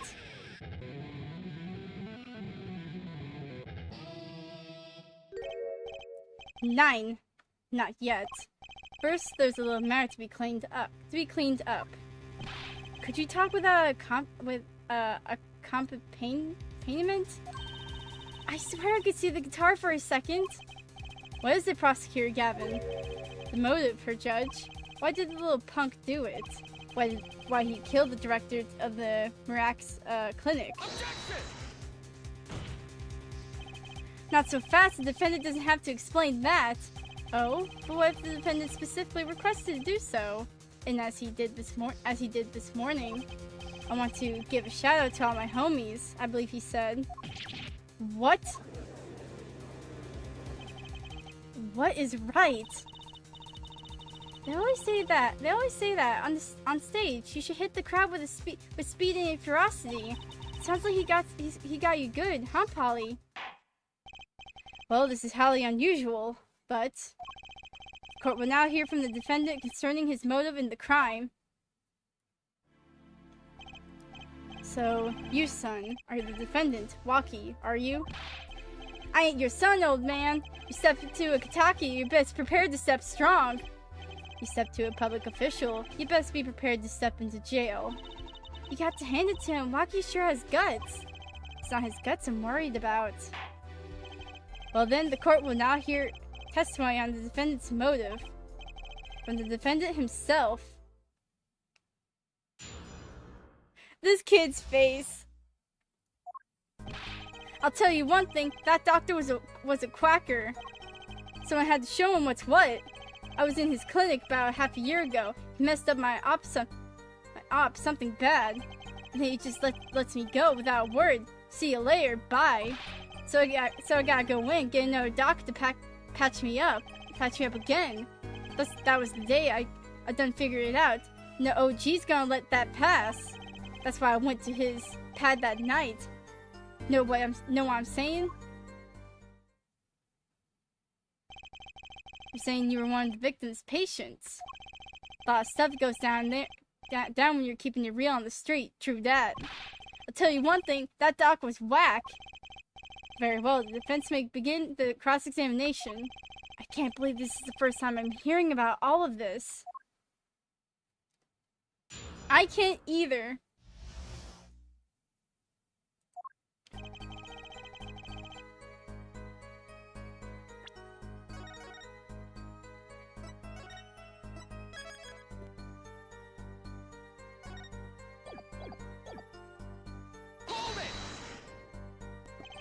First of all, the word you're looking for is quack. And isn't that a little harsh? He's your family doctor. Who asked you, pointy locks? Just who do you think you are? Your lawyer? Look, I ain't trying to hear that. He was a quacker, plain and simple. Someone had to show him what's what. By someone, you mean? Was there anyone with a score to settle with this doctor? Besides you, I mean. You better ask somebody else. Homie? Wait, homies? Holmes. Oh, Holmes. What do I care? I made up my own mind and I did what I had to be done, straight gangsta style. But why were you so mad at this doctor? You'll sit back and listen while I drop it, G-Man. I was in his clinic. Okay. So you were a patient at the Mirax clinic half a year ago. For what reason? Had what you might call a mark of honor. Can you explain precisely what was wrong? We had a little run at the rival's family. That's when I pulled a jack move. I ran into an ambush. She busted a cap right in me. According to my sources, you couldn't stand the stress of waiting. And ran in 15 minutes before the appointed time, by yourself. Hey, I was more than a match for those guys. So you were carried to the Mirax clinic from there. Apparently he was shot in the heart. The heart? Jeez, okay.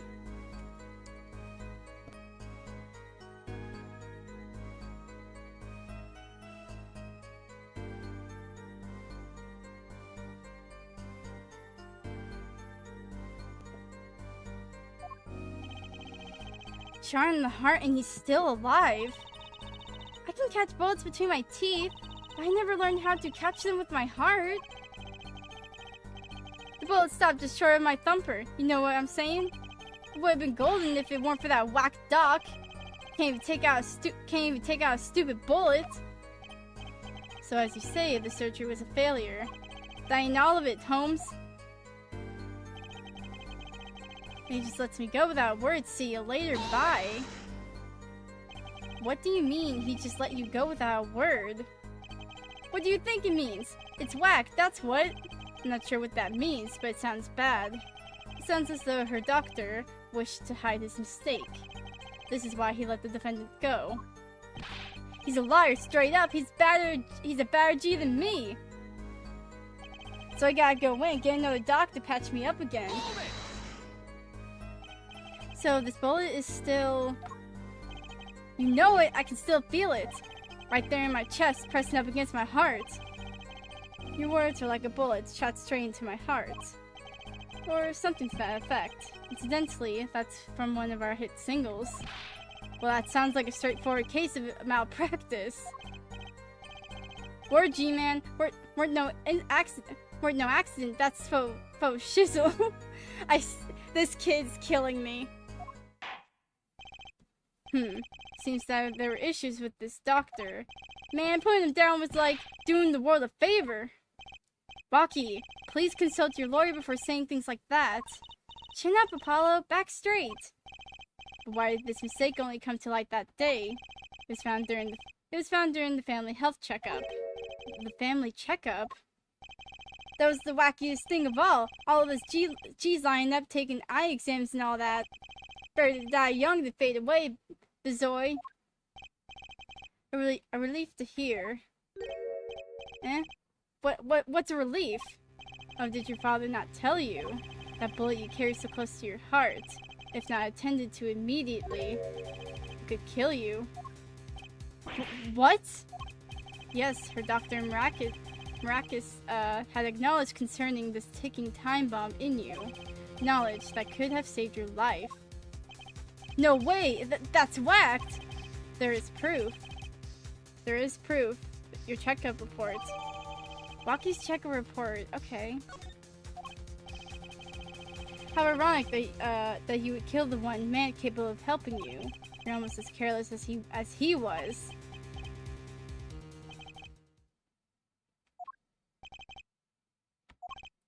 Well, now that the place is hopping, let's get this gig started. Started? You've had enough of a warm-up act, ja? Time to hear from the witness. Waki sure is quiet all of a sudden. I'm a little uneasy myself. Is this Gavin's strategy? Who are you? Who is this guy?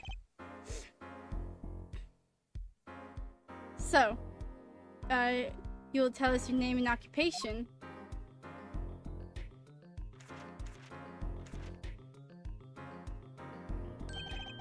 My name is Wesley Stickler. My occupation, I take you refer to Profit Society at large to support livelihood. Oh no, he's a yapper! He's a yapper! No!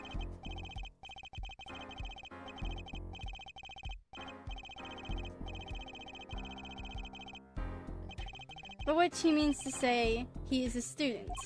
A junior at Ivy University, if I'm not mistaken. Yes, in the Department of Science and Engineering. Filled with curiosity for all things, I spend my days in pursuit of truth, honing my... For Stickler, please set curiosity to the case at hand today. Very well, Mr. Stickler. Please testify to the court about what you saw on the night of the crime. You ask quite simplistically. Oh my... Stop yapping! Stop yapping! Oh, thank God.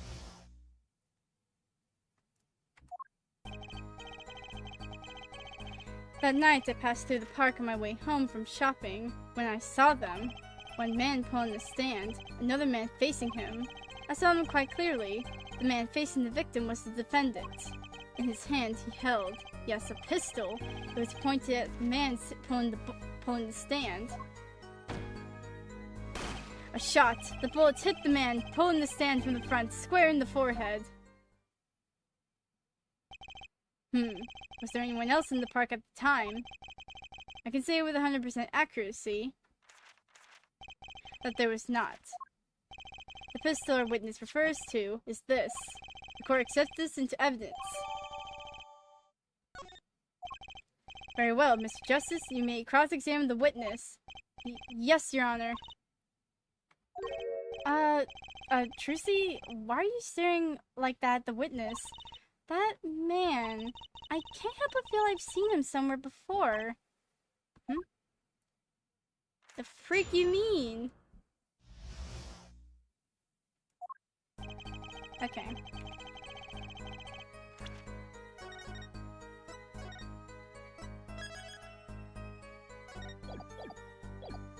Okay. First,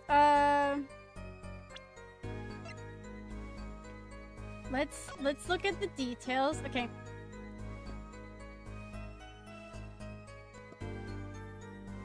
Okay, victim's name, death, damage to brain resulting from bullet wound, points of interest, entry point, right temple. Oh, we never looked at the phone. Is there anything? No clues here. Look at this cute little watch strap. I want one. It's kind of odd though. What is? I mean, if you wanted to know the time, you could just look at the phone itself. Hey, you're right. Sharp, Apollo. Thanks. Finally some respect. So what does that tell you? Well, the owner of this phone doesn't think through the details, for one. They did drop their phone after all. I kind of figured they were a little spacey already. Oh, good point.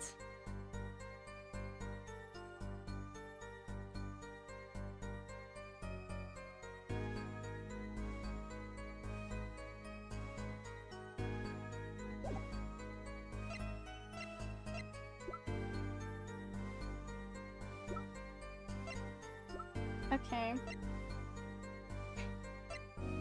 Why do we just have this? Patient's name, Waki. Court file. Metallic object found in your heart. Urgent exam needed. Oh, the fingerprints on this were wiped. Well, that doesn't help us.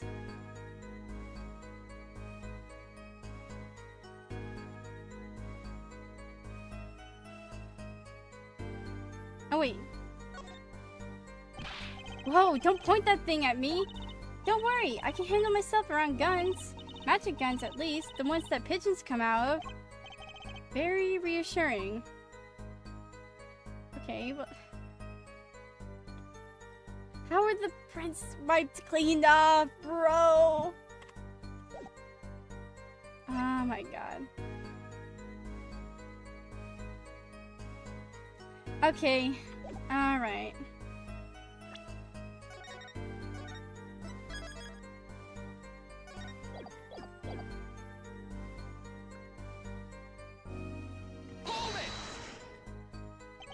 On the way home from shopping, you say, why go through the park?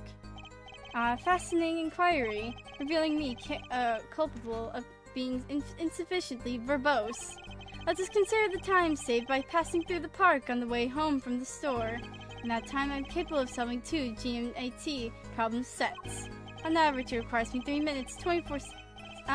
stop yapping, please. That's enough. I get the idea. Mr. Justice, the court hopes to finish cross-examination sometime this month. Please, I've recorded a booked, I've a recording booked, after this trial. And I've got a show to perform. Gee, sorry you're all so busy. And I'm sorry that the witness in question is a yapping blabbermouth.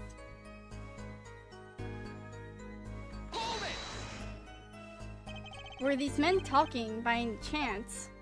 Now that you mention it, they were, though I cannot claim I heard them clearly. Only fragments such as, you lied to me, oh, and I'm going to give you a taste of your own medicine, pal. It's just as our defendant claims. I believe he wished to teach the victim what it was felt like to take a bullet in the heart. If that's true, then this is a vile piece of testimony. Sounds like he heard them clearly enough to me. Might I be allowed to amend my testimony? What now? To be precise, he did not say pal, but man. Yes, that was the way of it. I swear on my diploma. What's the difference? And this other man, who was he?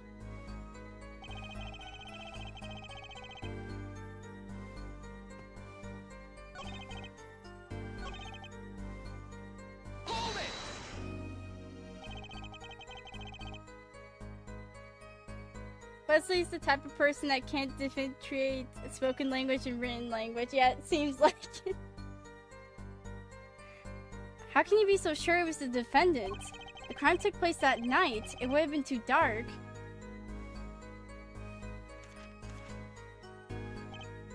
Perhaps I was remiss in not mentioning this earlier. Huh? You see, in class, I always sit in the very backmost seat. Do you know why? Who cares? Because I do not wish anyone to copy my perfect notes. And this relates to your testimony. How? I mention this to illustrate my predisposition to that which is perfect. It was dark, you say, yet there are lights in the park. If I say the defendant was in the park that night, then he was in the park that night. It is hard, immutable fact. He sure is confident. Seems to be telling the truth, too. His hand he held, yes, a pistol. Hold it! Are you sure the pistol you saw is the same as the one just submitted as evidence? Am I sure? Surely you jest. Or so a common witness would be tempted to say. Huh? Yet I am no common witness. I see not only events as they are, but the logical structure governing these events. First, we must consider the fact that it was night at the park in which...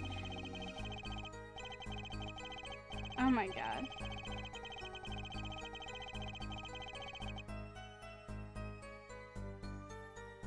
It's difficult to say with certainty that object A was indeed object A. I think he means he couldn't see that clearly. My badge for a normal witness. Yet the fact that a pistol was fired before my eyes is indisputable. I can still see it when I close my eyes. The defendant raised his weapon.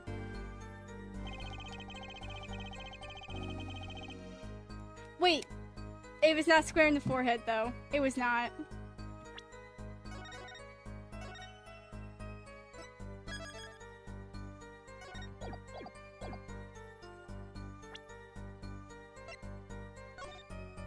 Right temple.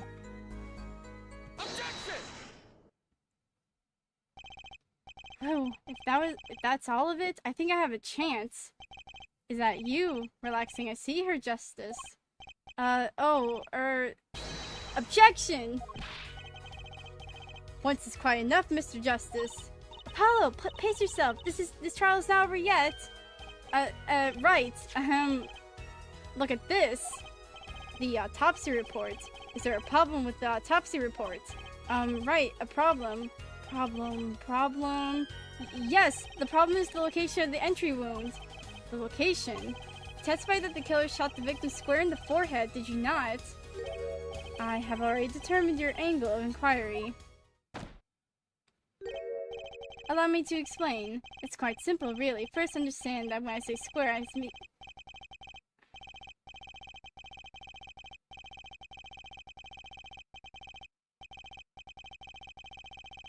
We're going to be here for hours. Mr. Justice? Yes? Was your objection to these, krypton particle things? This is the big time, and you are obsessed with something so small. You disappoint me. No, I'm obsessed with something big. I mean, there's a bigger, less nitpicky problem here. Do tell. Just look at the autopsy report. The location of the entry wound was the right temple. Temple? Mr. Stickler, you said quite clearly that the victim was shot square in the forehead. That's a contradiction. Isn't it? Don't... Apollo, get some freaking confidence. It is, right? Finally. Objection! Her Justice. Oh, Her Justice. Yes? Your tactics are outdated, trying to shake the witness by objecting to trifles. Surely you haven't forgotten the fatal wound your master suffered several years ago. Phoenix Wright, was it? Look, I know the wound was in the wrong place according to this testimony. Oh, that guy's face. Hey, her forehead. Her forehead? Let us imagine you're walking through the park. You see two men facing each other, one with a pistol trained on the other. What would you do? Her forehead. Well, I guess I would try to stop them. I'd probably shout stop. And you, Frolin? Me? Well, I'd probably scream eek. And you, Her Stickler? What did you shout, I wonder? If the victim turned his head the last moment... Ah yes, thank you for jogging my memory. It sounds like an addendum to the testimonies required. This dude! As soon as the killer raised his pistol, I took action. I ceased this at once, you two, I cried with composure. The victim turned to the direction of my voice and a shot rang out. Whereupon our cowardly killer, the defendant, appeared to have become frightened. Tossing the pistol aside, he fled from the scene. I see, so you attempted to stop the crime. Indeed, with composure. Well, maybe the criminal wouldn't have fired if he hadn't shouted like that. That doesn't really matter now, unfortunately. Let's consider this new testimony, shall we? Observe the diagram if you would. The witness, Mr. Stickler, was it? Stood here. He shouted, "Oh, stop please," or something of this nature. And the victim responded by looking at the witness's direction. If the killer were to have fired at just that moment, we can see the bullets would have struck the right temple, as in the report. That does seem to be the case. Witness the power of a junior at Ivy University's Department of Science. Very well, Mr. Justice. You may cross-examine the witness.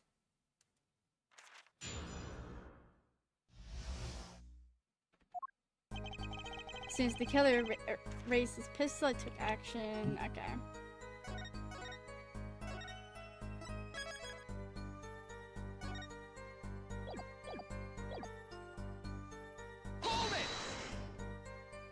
So you saw a raised pistol. Weren't you frightened?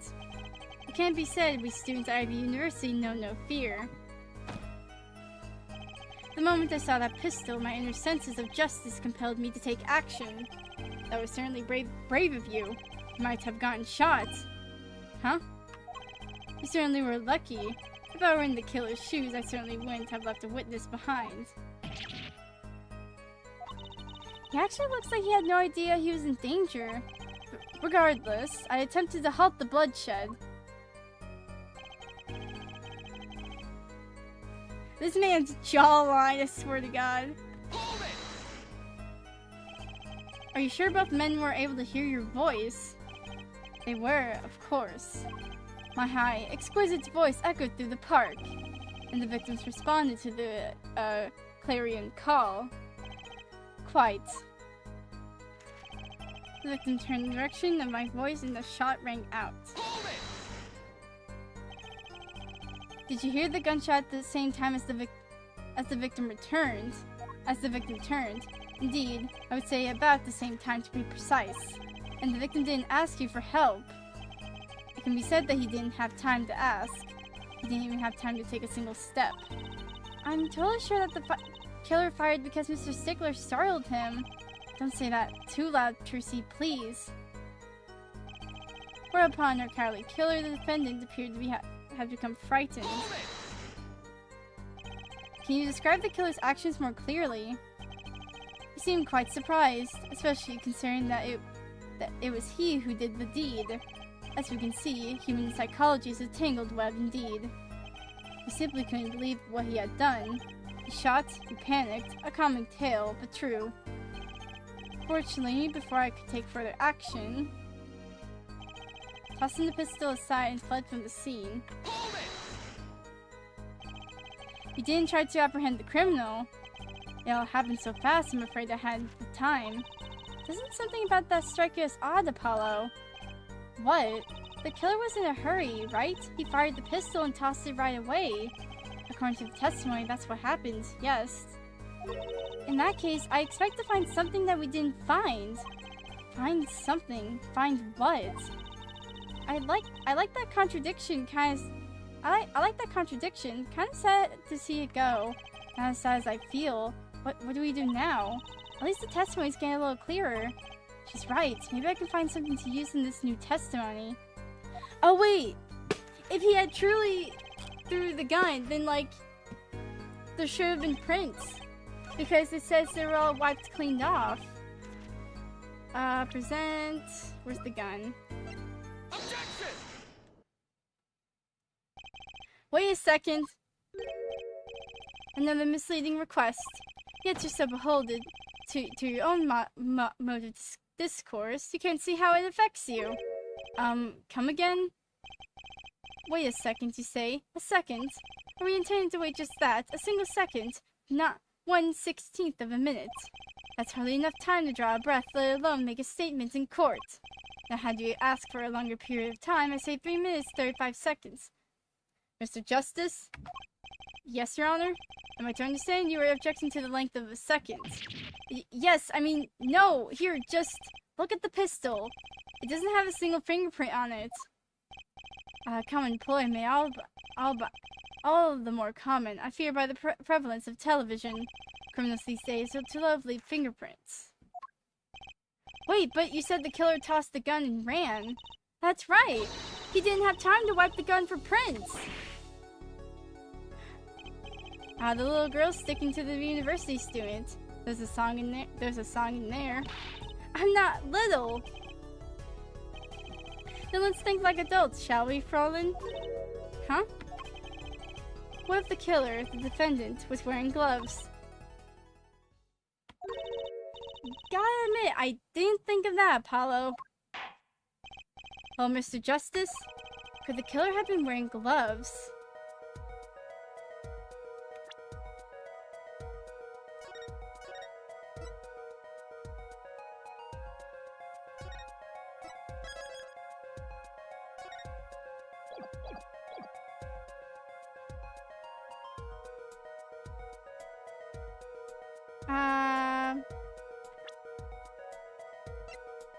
You have any info on this kid? I don't think so. I don't think he would. Okay, actually, hold on. I'll be right back. Oh, frick, where's the BRB thing? There it is.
Okay, yeah,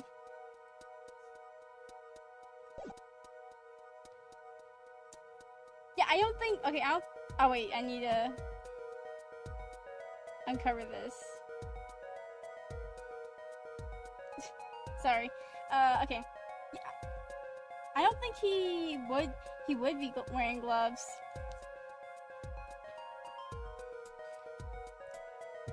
Oh wait, no, he wouldn't be wearing gloves because, like, the knife.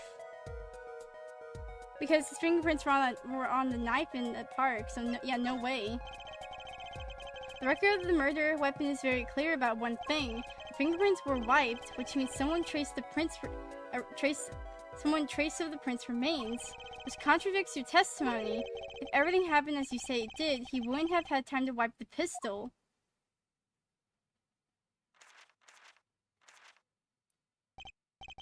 That may be, but it does not change what I saw.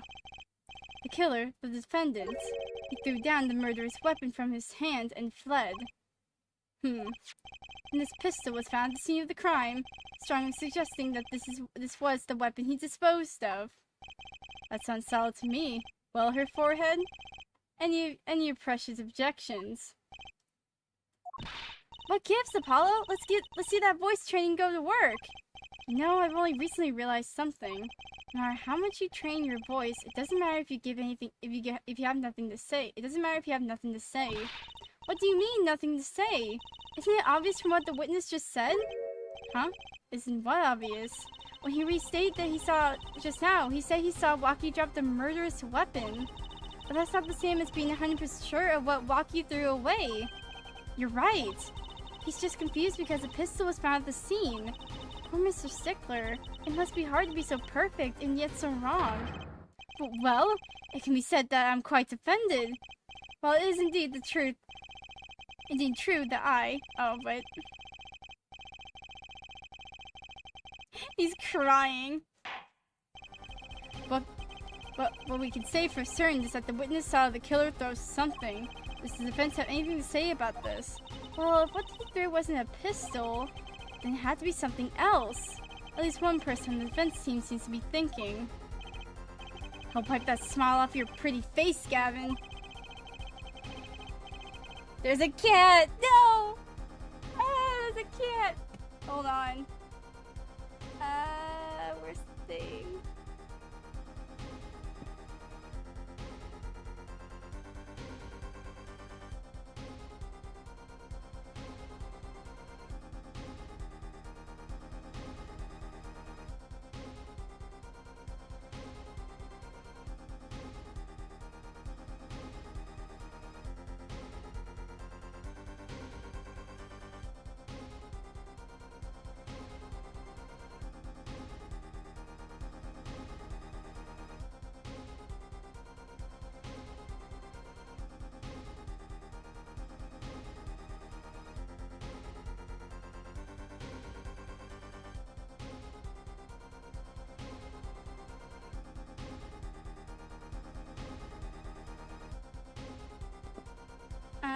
Okay.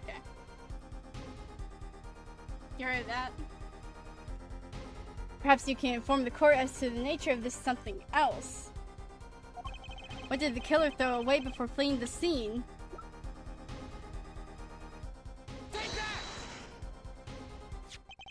Is that a sword? I saw one of those on the late night movie last night. Great, a sleep-deprived judge. The knife was found at the scene of the crime with the defendant's prints on it. His prints. The single piece of evidence proves two important things. One, that the defendant threw down wasn't a pistol. Two, that the defendant wasn't wearing gloves. Indeed. Oh, her forehead. You're forgetting two other things you've just proven. Huh? One, that the man the witness saw was the defendant, Mr. Waki Kitaki. Two, that the defendant was holding a knife with the intent of harming the victim. Oh! Indeed. Never underestimate Gavin in the lesson here. Is the lesson here. This course is of the opinion that our witness is found in making assumptions. In that light, I believe it would behoove us to hear that To hear about what really occurred. With less assuming, please.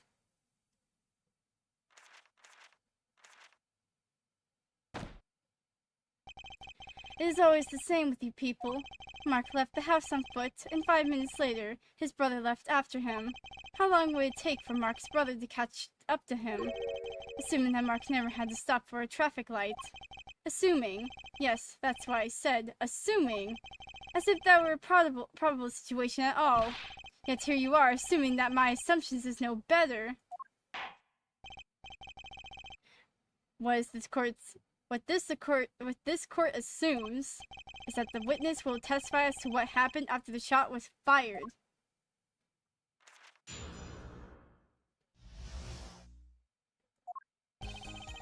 I cannot prevent the killer from leaving the scene, nor could I simply leave the scene to go in good conscience.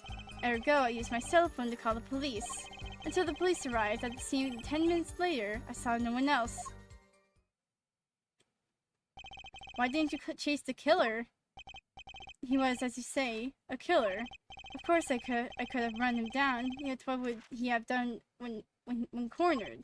Sadly, it takes more than an aptitude for solving quadratic equations to know that.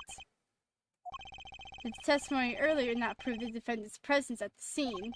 And do we not also know that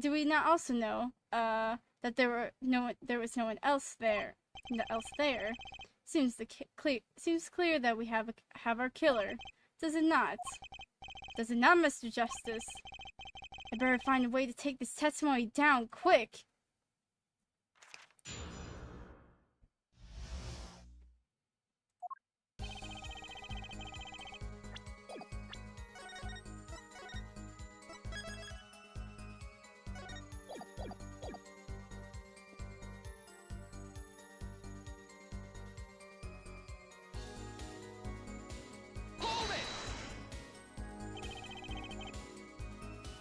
Which way did the killer run? By that time, it was clear the killer had noticed me. Naturally, he ran in the opposite direction. That would mean he ran in the opposite direction from the Kitani mansion. Tongue, don't even think about pointing out that he was going away from his home. All he had to do was look back once he was out of sight. How did he know that's where I was going?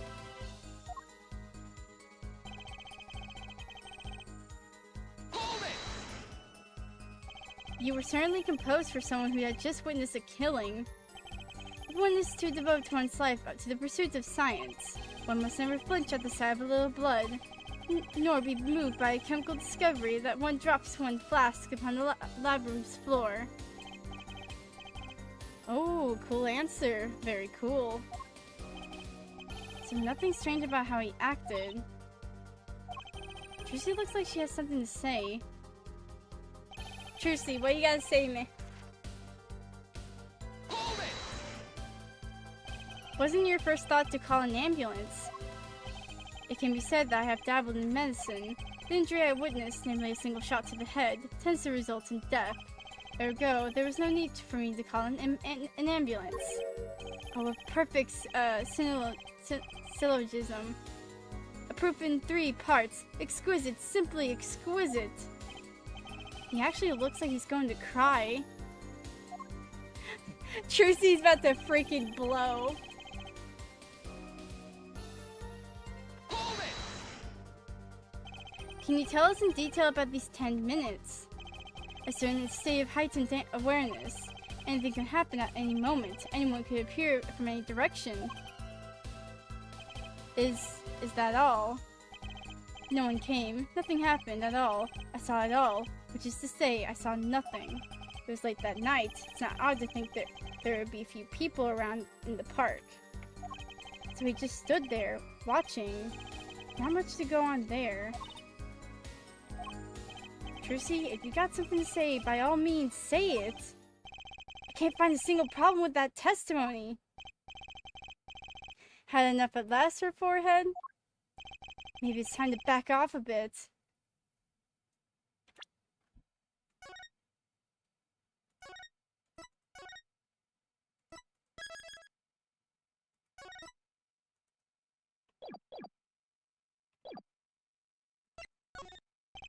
The defense still has some questions that demand answers, Your Honor. Your opinion, Prosecutor Gavin. I'll let him play attorney while he's satisfied, I say. I'll amuse myself by composing my next smash hit to my head. Very well, you may continue with the cross-examination. That prevents the killer from leaving the scene.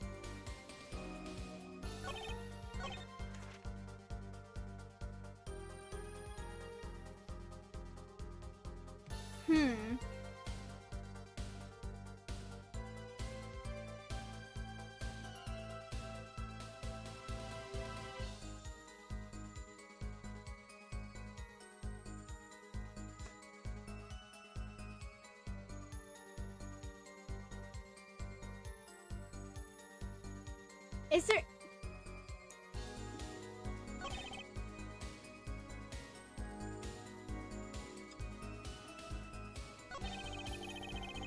This witness is way too self-assured. There's got to be a weakness somewhere in this testimony. Never meant the killer... Dude.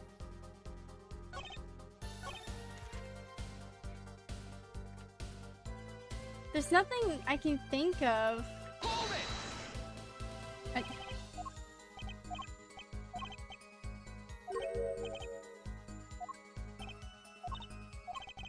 Maybe there isn't anything left to unravel in this testimony after all. Some of us have glamorous careers we like to get back to this month, her forehead. We don't have enough to put Waki away yet. Should I back off for now? I guess we back off. There's nothing fishy about that testimony at all. It appears there are no objections to the witness's current testimony. There are any number of ways to explain the lack of prints on the pistol, I assure you. Perhaps the killer really was wearing gloves which wiped the previous use's prints off. And after the deed was done, this fell out of his pocket as he was throwing the gun away. A mistake befitting of a small-time punk, in my opinion. No! No!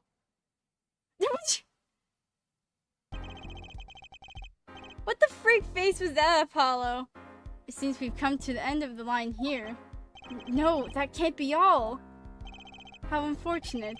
It seems that you weren't cut out to stand in the same stage as me. Were you, her forehead? I believe this brings the cross-examination to a close. This court will now declare a verdict for the defendant, Waki Kataki. Oh, eek.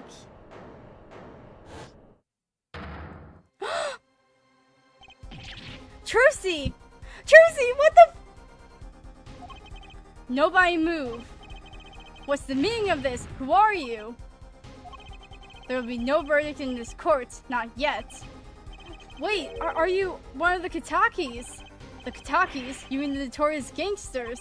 If you don't want to see me give the pretty little girl a new smile, do as I say. Adjourn the court for 20 minutes. What? This court will not bow to pressure from the likes of... her judge? I see a little point in further aggravating this gentleman. Recess? 20 minutes. I promise you, you'll regret it. But wait! How did he disappear so fast? No, Tuesday! Oh, Frank Phoenix is gonna kill me. Come to the defendant lobby, Apollo.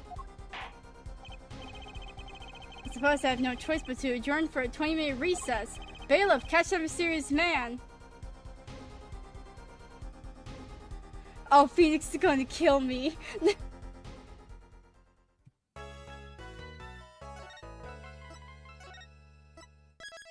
Like, Dad, guess what happened in court today? I got held at knife point. Like Jesus Christ.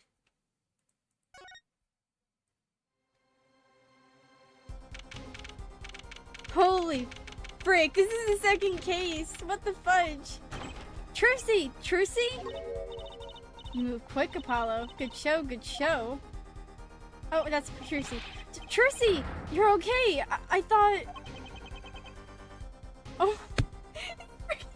Oh my god, he's breaking down in tears! Oh my god! Don't cry, Apollo! Aren't those good-for-nothing gangsters? There's some things you just don't do. I'm pressing charges. Wait, just calm down, Apollo. Or else...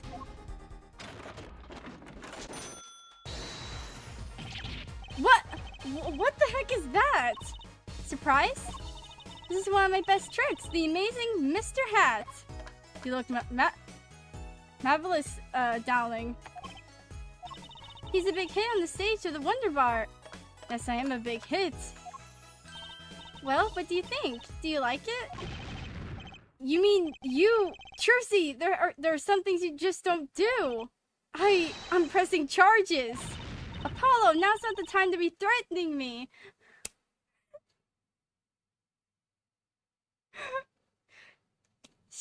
Oh my god.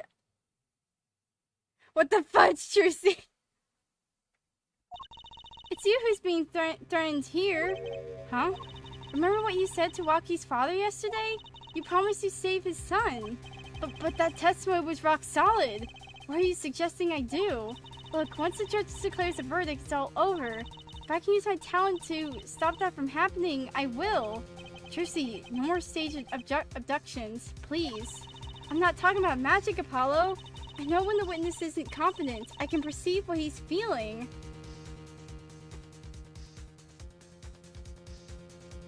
Dang, she finessed the court.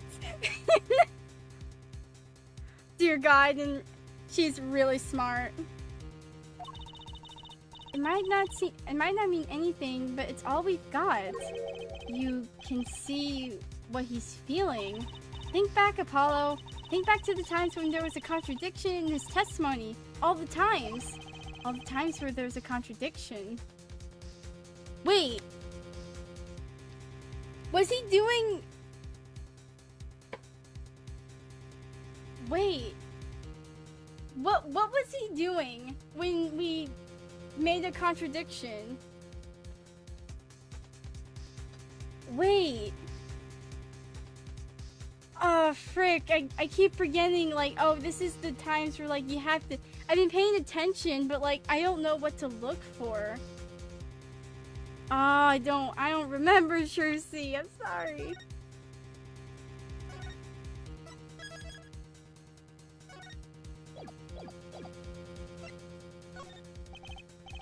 Actually, I don't remember them exactly. Good thing I do.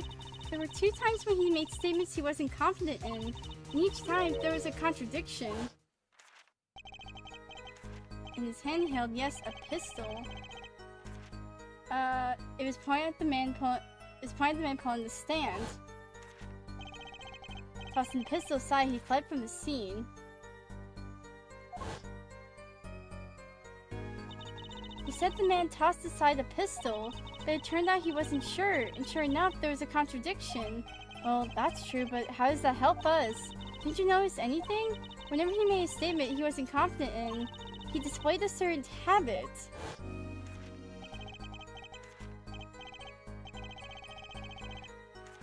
Wait, oh, he'd be making the statement and then he immediately goes back to his book. Okay.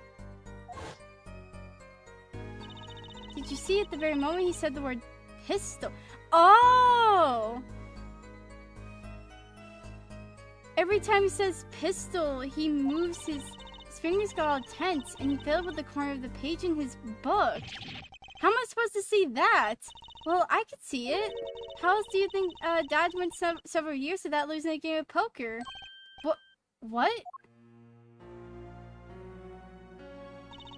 I always sat next to Dad during his big matches.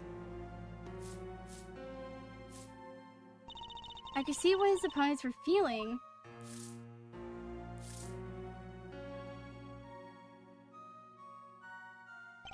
You mean that's how Mr. Wright won all those games? It's not cheating, officially. I wasn't looking at their hands or anything. And I wasn't there all the time, either. Dad's quite good at poker, after all. But not good enough to go undefeated that long. Great, so he cheated, but what does that do for us? I don't believe this. You have to listen to his testimony one more time. No, scratch that. You have to watch his testimony, perceive the truth. Watch a testimony, perceive the truth. The only thing I'm perceiving is that I'm going to lose. Not true. Dad said so. He said you have the power, Apollo. Mr. Wright said that. Watch the testimony, perceive his true feelings. Is she serious? Time's up. Sorry I can't think of any other ways out of this one, Apollo. What was that she said before the trial started? Mr. Wright's not here today. He said his old foot injury was acting up. Yes, he smiled when he said he'd be fine as long as you're there, Trucy. Is this what he means by us being fine? Well, methods aside, she did avoid one guilty verdict already today. Time to show this court what I'm made of. Get ready for justice. Let's do it. Apollo, you know, I'm starting to think I can do this. I knew you could do it all along. Oh, one more thing. Try to cover for Mr. Hat as best you can. I just flew in from the coast and boy are my arms tired. Right. She freaking finessed the court. Let's go, Trucy. Court's now back in session. Right, we're fine. I'd like to say to the young lady standing next to you, Mr. Justice. Oh, you mean me? Don't you have anything to report? Anything concerning the mysterious phantom in the silk top hat? Right, him, don't worry about him. I settled that. You settled that? Yes, it was an out-of-court settlement, right. Perhaps Frolin would have us believe it was nothing more than a passing dream. A fantastic illusion. Now you see it, now you don't. Am I right? I think he's on to me. I wish he would stop being so cool.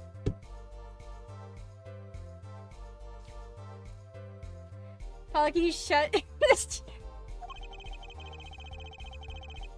Let us dispense with these necessities and get straight to the matter. What are your plans for our gifted witness? Right. The defense would like to request another cross-examination because I forgot to ask something. There is no issue with the witness's previous testimony. I will grant your request, however, but this court will not permit stalling for time. Understood, Your Honor. Don't forget, Apollo. When he isn't sure about something, he has a habit of fiddling with his book.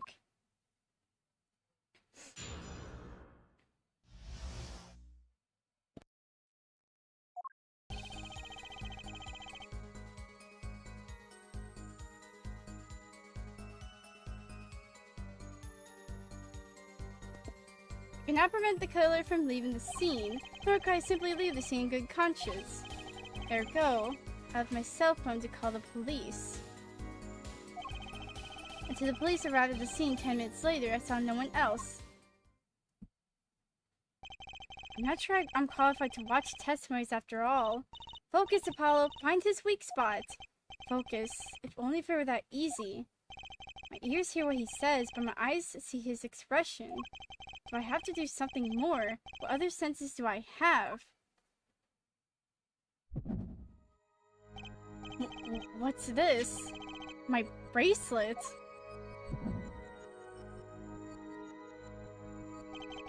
What's going on? My bracelet feels different somehow. I think Dad was right. You can see it, can't you, Apollo? You're almost there. Find the weak spot in his testimony. I know this sounds crazy, but my bracelet is trying to tell me something. We have a magical bracelet! We have superpowers, god dang it!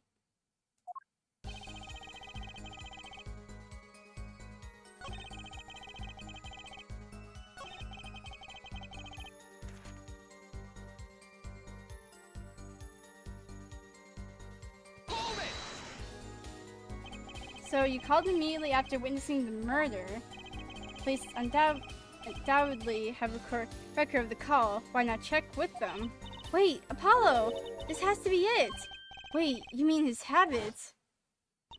Don't forget, Apollo. When he isn't sure about something, he has a habit of fiddling with his book. The only time he even had the book open was here. Tweens is the place to look for this habit. I don't know how I know, but I know. No, what? It's my bracelet. It's different somehow. I can feel it's reacting to something about the witness. Your bracelet?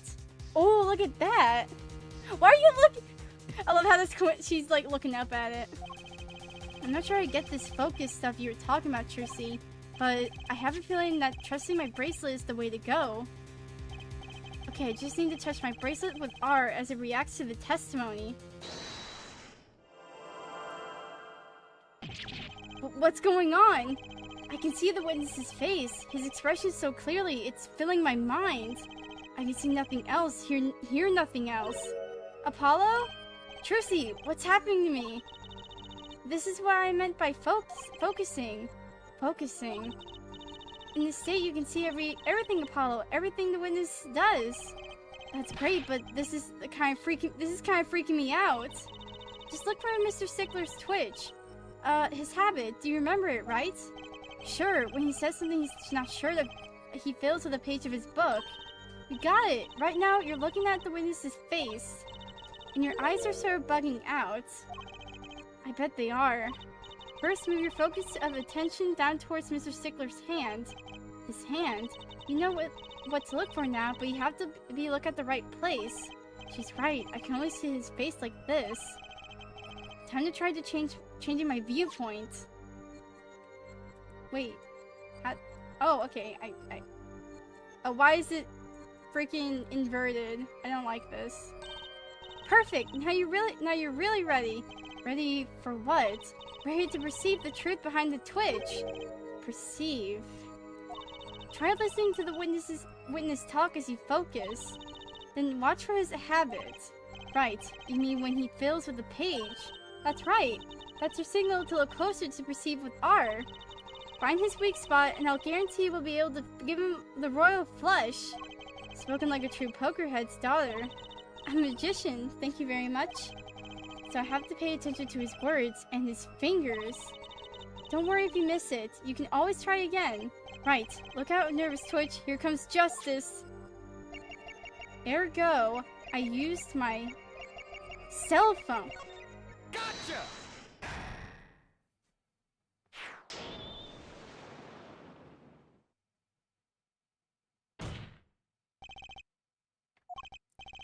I saw it just now. I could see it.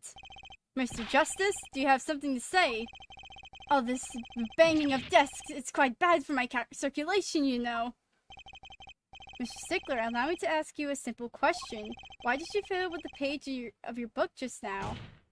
The very moment you mentioned your cell phone. What are you talking about? I'm curious about how this cell phone of yours... Mind if I ask a few questions? What to ask? Ask for his number!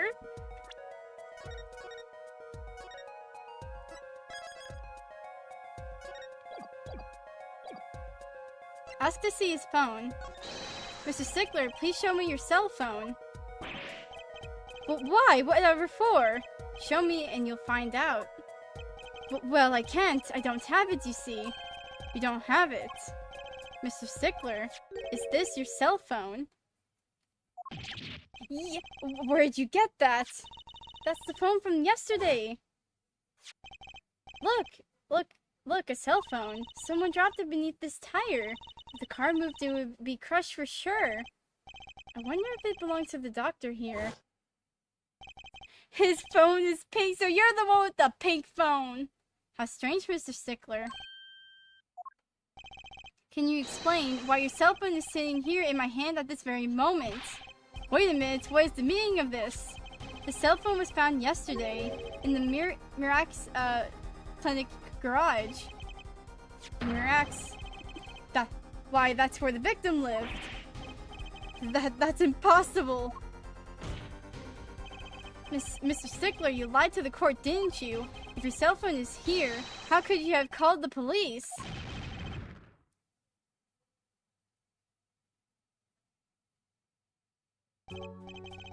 It is true. I didn't have my cell phone that night. That is why it can be said that I called the police from a public payphone. A payphone? So you didn't call on your cell phone after all. Just where was this payphone located, Mr. Stickler? Well, and to indicate it with a sternly high degree of accuracy, just right around here. Okay. That's quite a ways from the park. But why did you lie? There can be only one reason. He didn't want the court to know he had lost his cell phone because it was found in the victim's garage. What are you saying? Mr. Stickler, you broke into the Mirak's clinic garage on the night of the murder. The cell phone tells all. But that's ridiculous. That makes it sound like I stuck into this fellow's garage to commit some crime. As though as I was trying to kill him. Well, Dr. Mirax was killed that night. Well, yes, but no, this line of reasoning has to be against the rules. Yes, it's true, I lost my cell phone. But you can't prove that I lost it that night. Well, Mr. Justice, that cell phone was dropped on the night of the murder. It does raise considerable suspicion as to a quick connection to the crime. How's your chance, Apollo? Connect Mr. Stickler to the crime. Holy frick.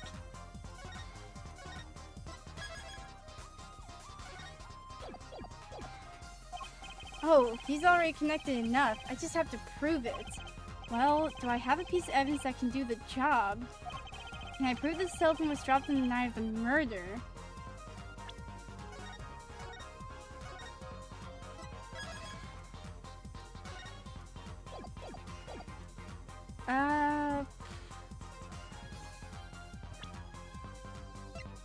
Would it have to be... Oh, jeez. Wait, can we look at this? Oh, we can. I didn't... Oh, dear God. It's...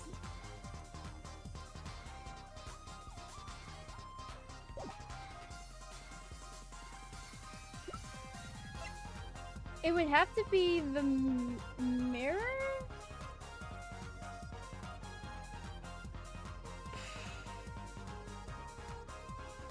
Or something.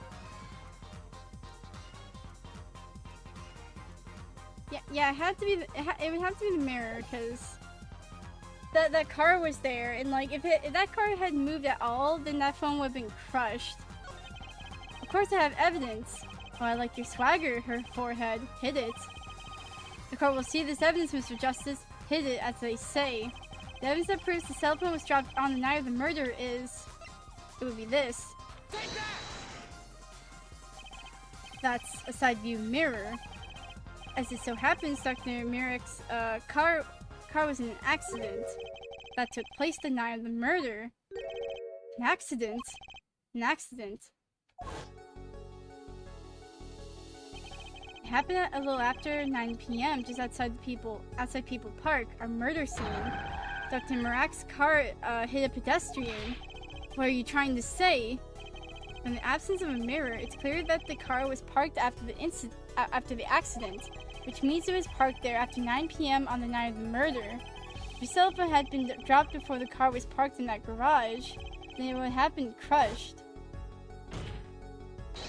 After all, it was lying on the ground right under the wheel.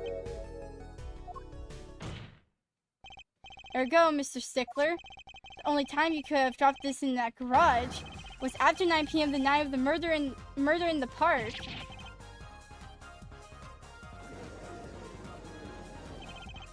Mr. Stickler, you know what this means. You did break into the victim's garage that night.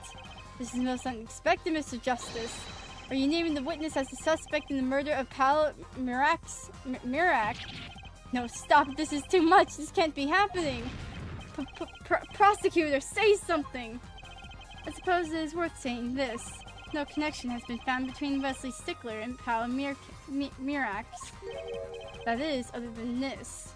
I believe our next testimony will be most revelatory. Is the witness prepared? Yes, Your Honor. I know that face. That's the face of guilt. Alright, let's take a look at your freaking book. That night, yes, I went to the supermarket. Must have dropped my cell phone on the way back. And when I was walking through the park, I happened to witness the crime. I saw the killer, the victim, the stand, all as clear as day. It was him I saw the defendant at the scene. Yes, but your cell phone was lying in the garage. Yes, well, as you can see, my model of cell phone has a defect. It's given to rolling. It's quite a pain where I drop it alongside the road, you know. Looks like a normal cell phone to me. In any case, Mr. Justice, the cross-examination, please. That's funny. My bracelet didn't react at all during that testimony. His nervous habits must not be acting up. I didn't sense anything either, actually. Looks like you're on your own this time around. Right, no problem. I hope. Here comes justice. It's like an action line. Here comes justice.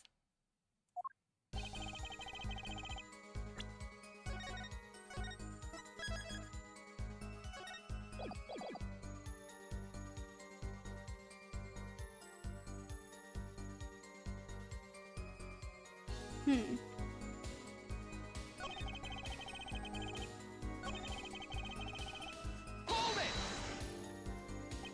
So you went shopping, which means you were holding a grocery bag when you witnessed the murder taking place. Well, yes, of course. Incidentally, the prosecution has received no report of this domestic detail. Mr. Stickler, can you explain yourself? No, I mean, yes, I did go shopping, really. I walked around the supermarket trying not to free samples. It's a deeply spiritual time for me. I'm sure the store clerks would disagree. Do you think sampling free food coupons counts as a religion? In any case, that night, I sampled to my heart's content and was on my way back home. Yes. Must have dropped my cell phone on the way back. I'm gonna take a look at this real quick. Okay. So he called from payphone from himself and right over there.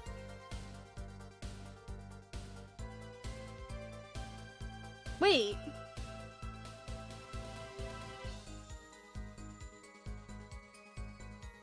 Wouldn't he have been running like towards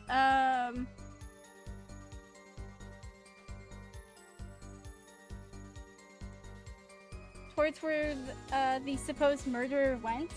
Because he had ran away from the Kitaki mansion, and like, yeah, he could have made a turn around, but he could have seen him.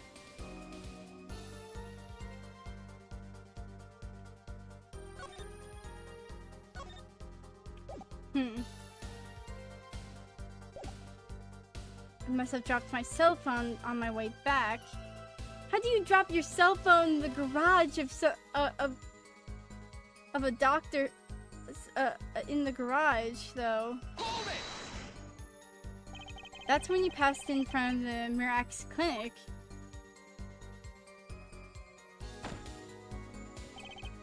Why, yes, that's correct. That was pretty suspicious pause there. Mr. Stickler, do you think you could be a bit more specific? Please show us the exact routes you took on the night of the murder. Of course. The supermarket is here along the main road. My way home from there takes me past Mirax clinic. This is probably when I dropped my cell phone. Yet suppose I walked on unaware of my loss. And walked right into that fateful park. Wait, no! Wait, this would contradict what was stated earlier with the defendant running away from the mansion. He would have been running right into Mr. Stickler.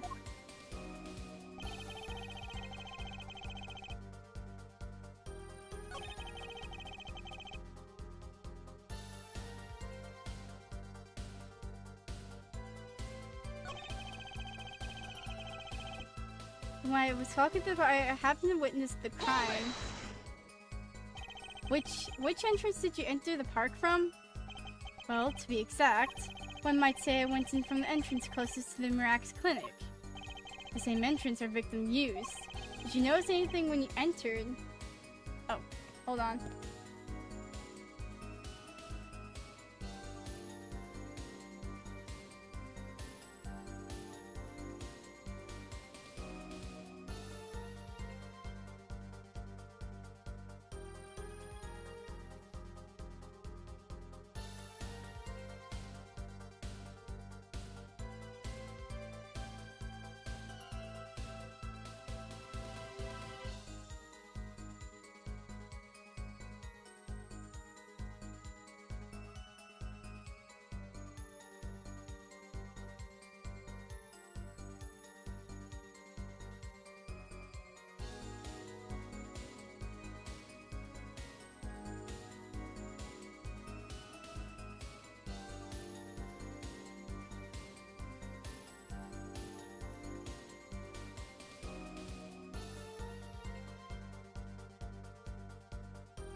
Okay.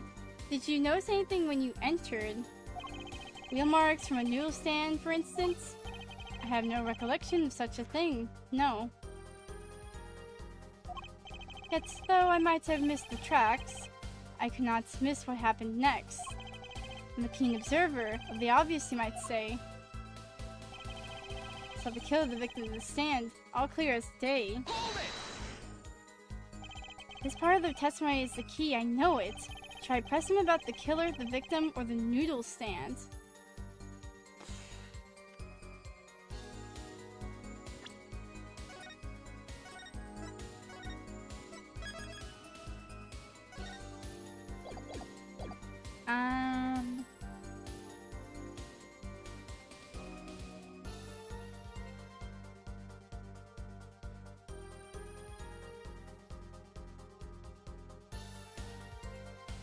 Well, I mean, he's already described.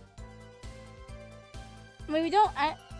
Anything about the noodle stand, maybe?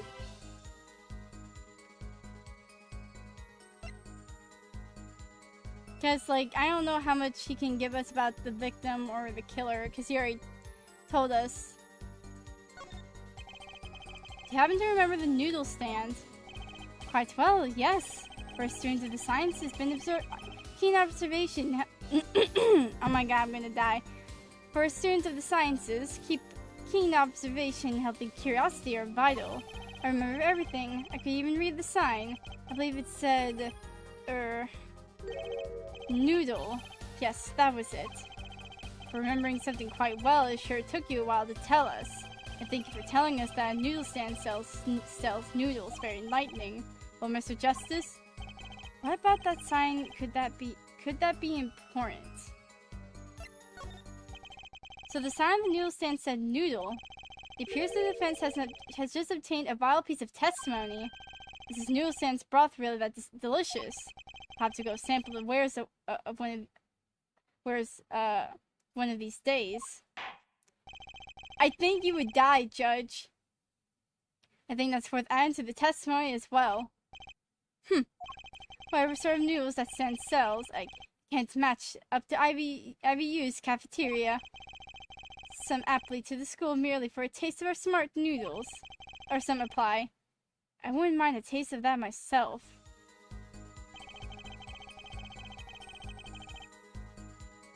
It said noodle. Okay.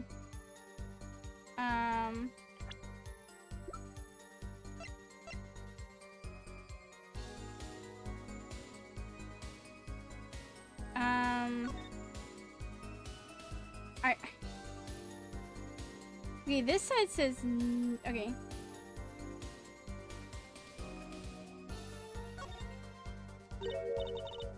Huh? Look at this, Apollo. Mr. Eldon spelled his name backwards on this side. I think that says noodle.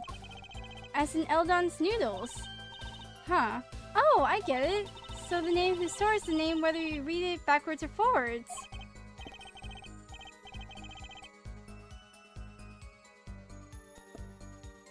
Yeah, so I guess it would be, except for the last S. Then how about a store called Team Meat? Close, but that would be TM Mate backwards, and that kind of. What kind of store is that? Why a store that sells meat? It's not meat unless it's Team Meat. Oh, wait, okay.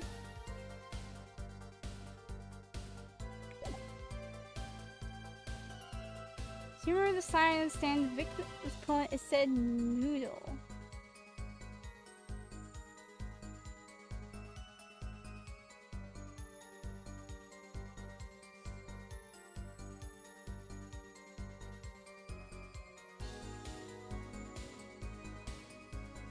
I think this might be it. I mean, yeah, Apollo did just freaking state that, like, oh, yo, this might be important. Objection! And you're absolutely sure the sign read noodle? Why, just last week my professor offered me this praise. At least you have good eyesight, Stickler. I'll give you that. It read, without a doubt, noodle. I see. What? Why are you looking at me like that? Is that pity I see in your eyes? Let's take a look at our map, shall we? So are you claiming that when you saw the site, you were... the sign... So you're claiming that when you saw the sign, you were, standing... Here was it? Although it would have been a bit hard to read the sign from this spot. You think so? Mr. Stickler, I'd like you to please take another look at the stand and carefully read what the sign says. See, the sign actually states the name of the stand's owner. Eldunes. Eld? Inconceivable! I'm certain it was definitely noodle for sure. Positive. I'm afraid your professor was wrong about that eyesight. I wouldn't be so quickly to jump to that conclusion. The sign he saw changes everything. The witness says the sign said noodle. And he saw it right, because he wasn't standing there. He was standing the other way. What would you say if I told you that there's one spot from which the sign would read the way Mr. Stickler claims? What? What? Mr. Justice shows this spot. The witness actually viewed the stand from this location.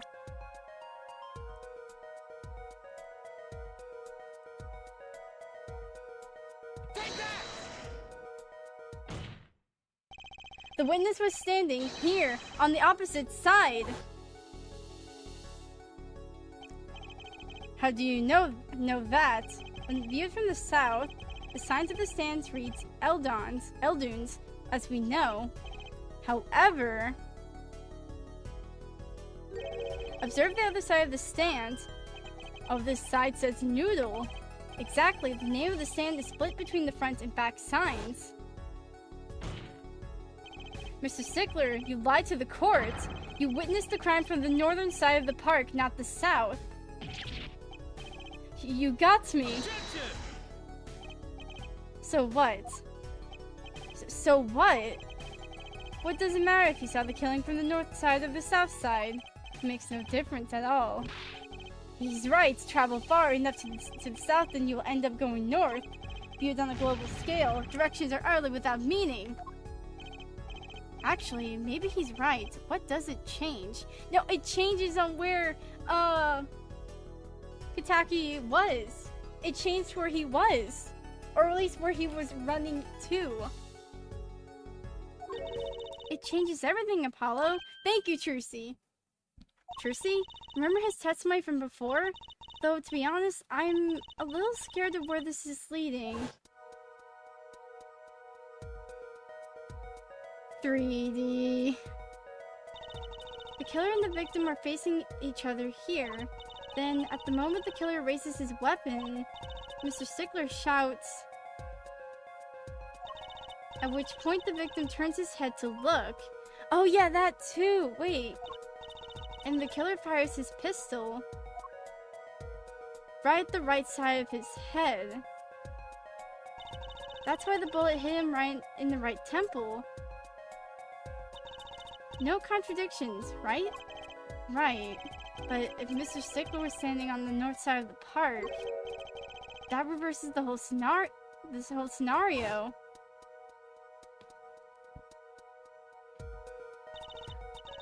Completely. If Mr. Stickler shouts from where he is now, and the victim looks in his direction,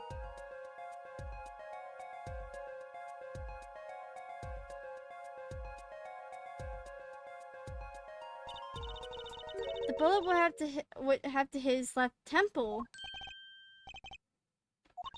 In other words, someone standing at point K couldn't shoot the victim in his right temple. It's impossible. That's right. So now that we know that Mr. Stickler was standing on the northern side, the wound located takes on an entirely different meaning. Indeed, you're absolutely correct, Fraulein. Fraulein, how do you pronounce that? Hold on.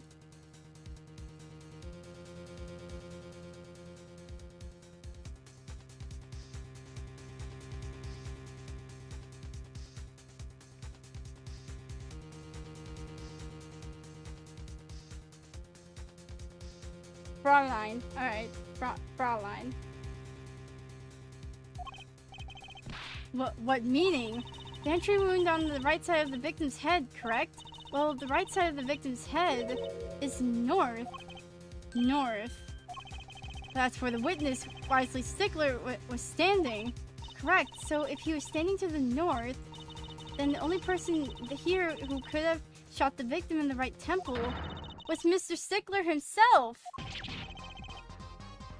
Eat dirt. You freaking whatever junior in Ivy University. Order, order, order!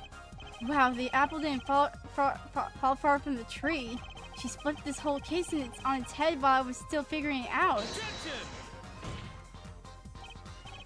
Clarify 1 point for me if you would, her forehead. What now?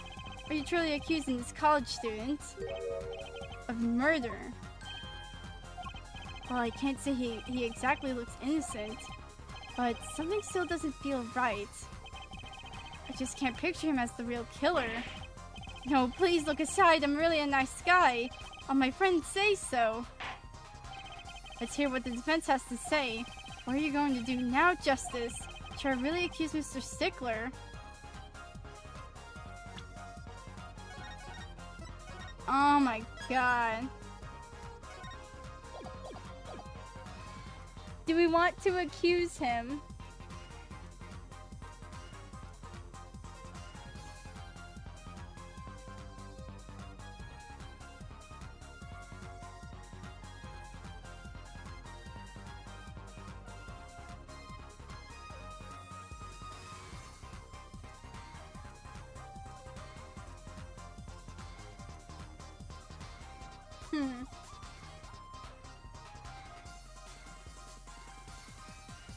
Wait, wasn't there something else?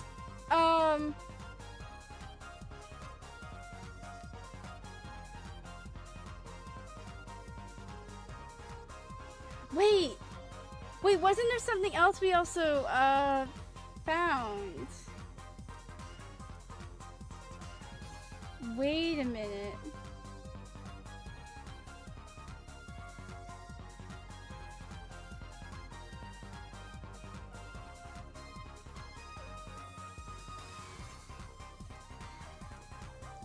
Okay, I don't think... Oh, wait. Wait! You fricker.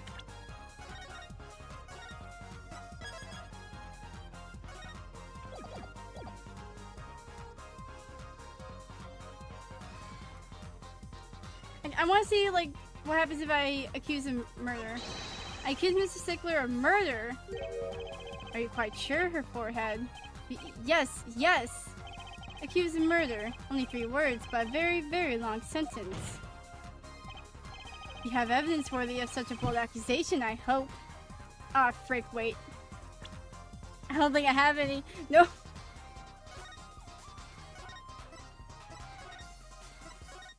No, I think I know what I can accuse him of. I don't think Wesley Stickler is a killer, but he's not innocent either. Its unusual silence tells me that much. Mr. Stickler, you seem unusually quiet. Tell us why now. The word confession isn't in my dictionary. Tisk her forehead. I'm afraid it falls to you to elucidate Herr Stickler's silence. Mr. Justice, you did say you were accusing the witness just now. For a crime other than murder, your reason? The court's all ears. No, he's guilty of something, but what crime other than murder is there? You have evidence that shows his involvement in some other crime. Your evidence? The court's all eyes, Mr. Justice.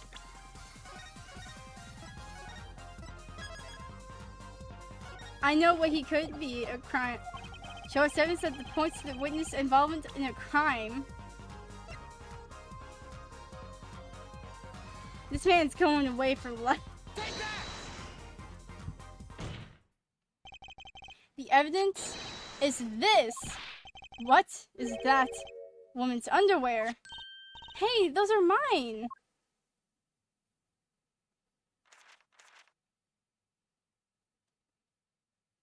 Stop looking at your freaking book, you freaking...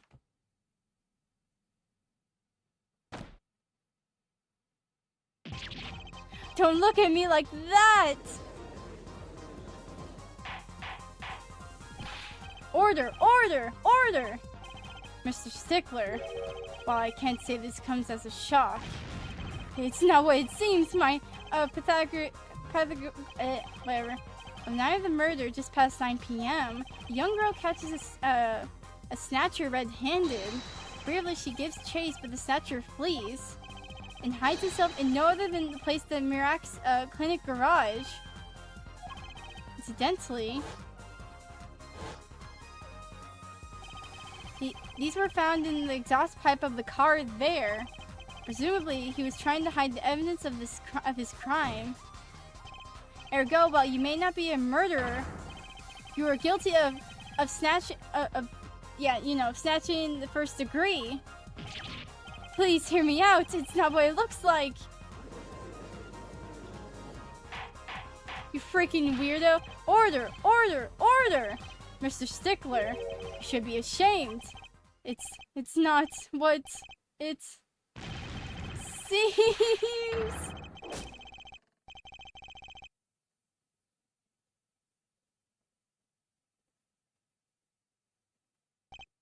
So are we to understand that you were silenced not because you were guilty of murder, but because you lacked the courage to admit your theft of this girl's undergarments?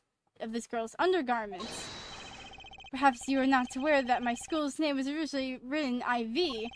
I stands for intelligent, V stands for valiant, see? Your point? I'm not done now. I'm a major in the science department.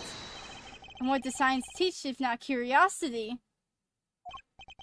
Yes, we of IVU science department are valiantly curious. No challenge is too daunting, and what greater challenge is to science than a mystery. Come on, you're talking about a girl's underwear here.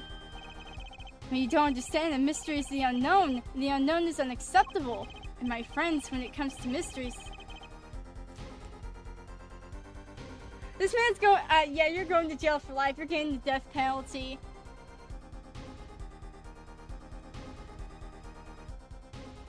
Like, I just take... Wait, where's my gavel at? Hold on. Where is it?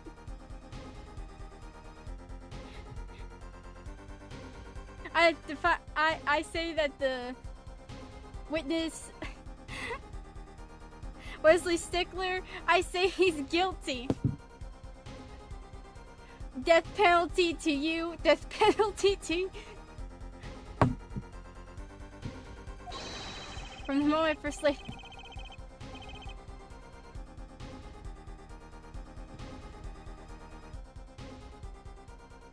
This man's going to jail. Like, if I do that freaking tier list, he's going to die, alright?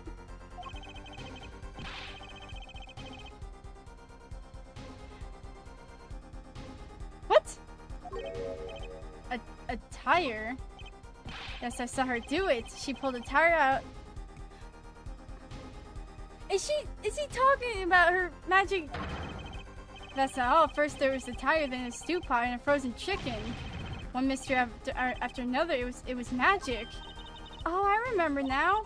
He's one of the regulars in the audience at the Wonder Bar. Huh?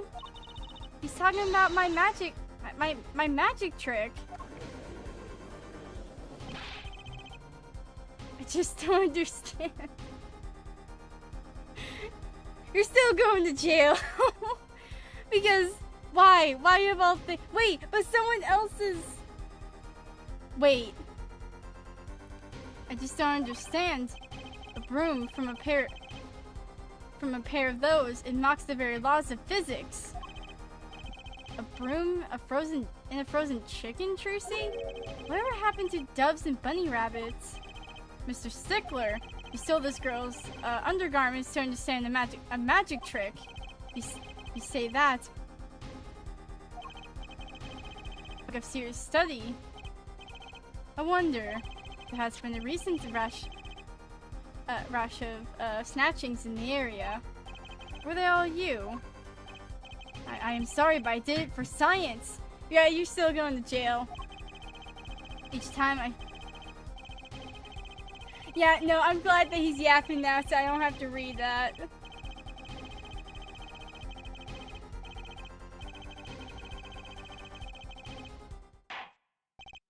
So that leaves one thing unexplained. Are you referred to our witness's other lie? Yes. The witness claims he saw the crime from the south, but was in fact in the north. Indeed. Would anyone care to explain why he lied about that? Be my guest, her forehead. Me?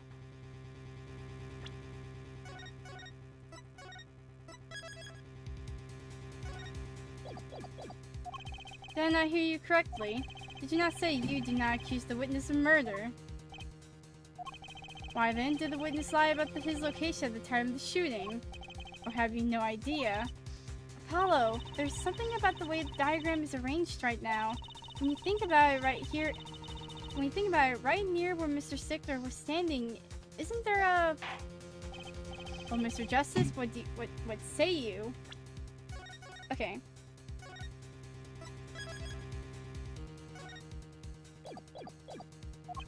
Do you have any evidence to show why the witness lied about his location?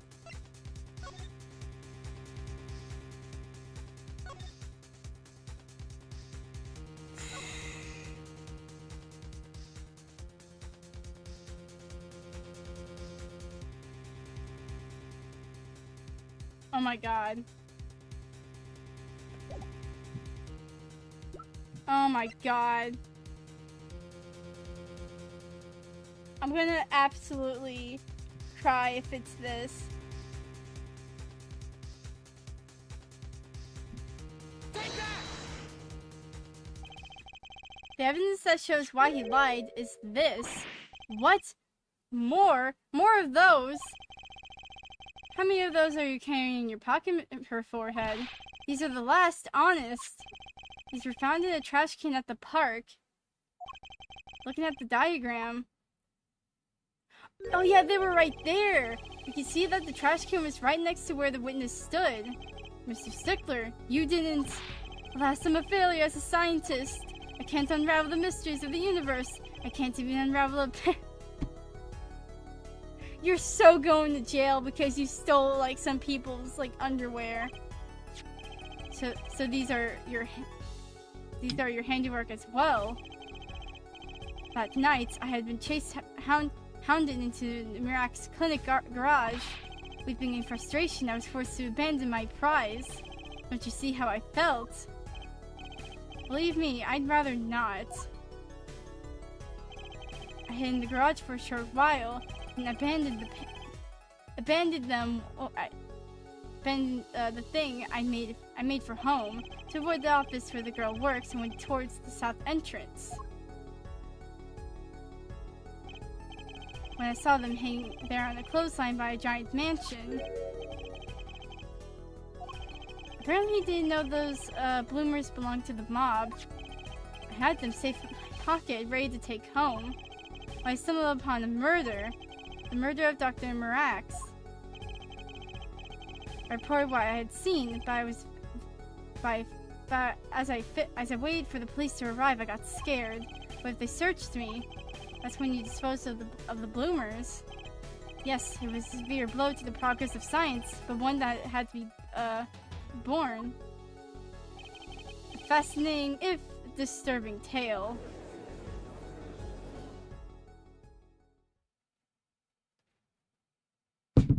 Man's getting the death penalty.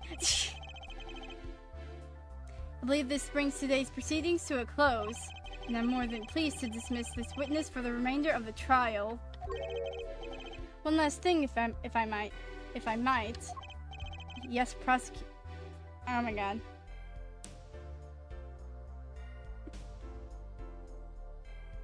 Yes, Prosecutor Gavin.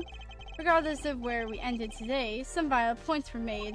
Namely, that the defendant, Kitaki, was at the scene of the crime, and he was pointing a weapon at the victim. One more thing, Kitaki has a clear motive. I can't speak. Indeed, the defendant, Kitaki, is still the prime suspect in this case. Only suspect, in fact, assuming there was no one else on the scene at the crime. Yet a mystery remains. The location of the wound in the victim's right temple has yet to be explained. The court requests further investigation from both the defense and prosecution.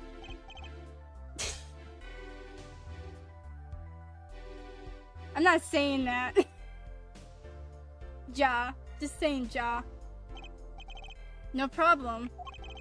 Very well, this brings the trial for the day to a close. Court is adjourned. So what, Trip? What's up, man?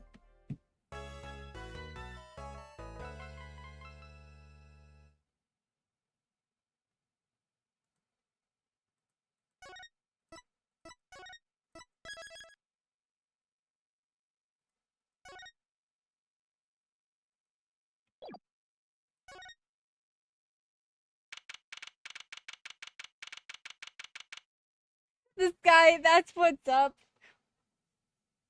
Well, currently, what's up right now is the ceiling, in the Ryan Anything Agency.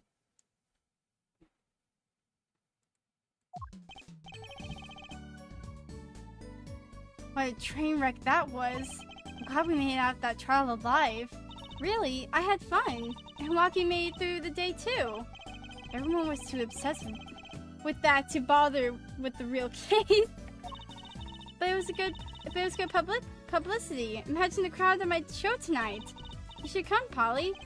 Yeah. The amazing Mr. Hat will be making an appearance. Hi, folks. They'll be here all week. That's about enough of him. Hello? Ah, Miss Tiala. Thank you for today. The trial went well. Oh, right. No problem. Do you think Waki will be okay? Well, he's not guilty yet. Please, you have to help him. We're supposed to get married next month. Oh, congratulations. No way to put the pressure on a guy. Please let me know if there's anything I can do to help. Okay. I'm gonna be right back for a second. Don't be going on about where the heck Wisely was on about with being the second. You know what I mean.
Okay.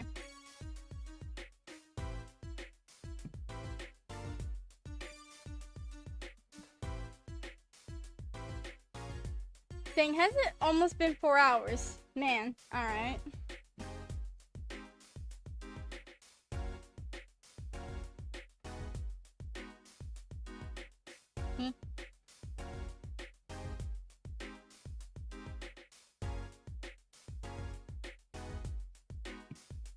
Okay, let's talk.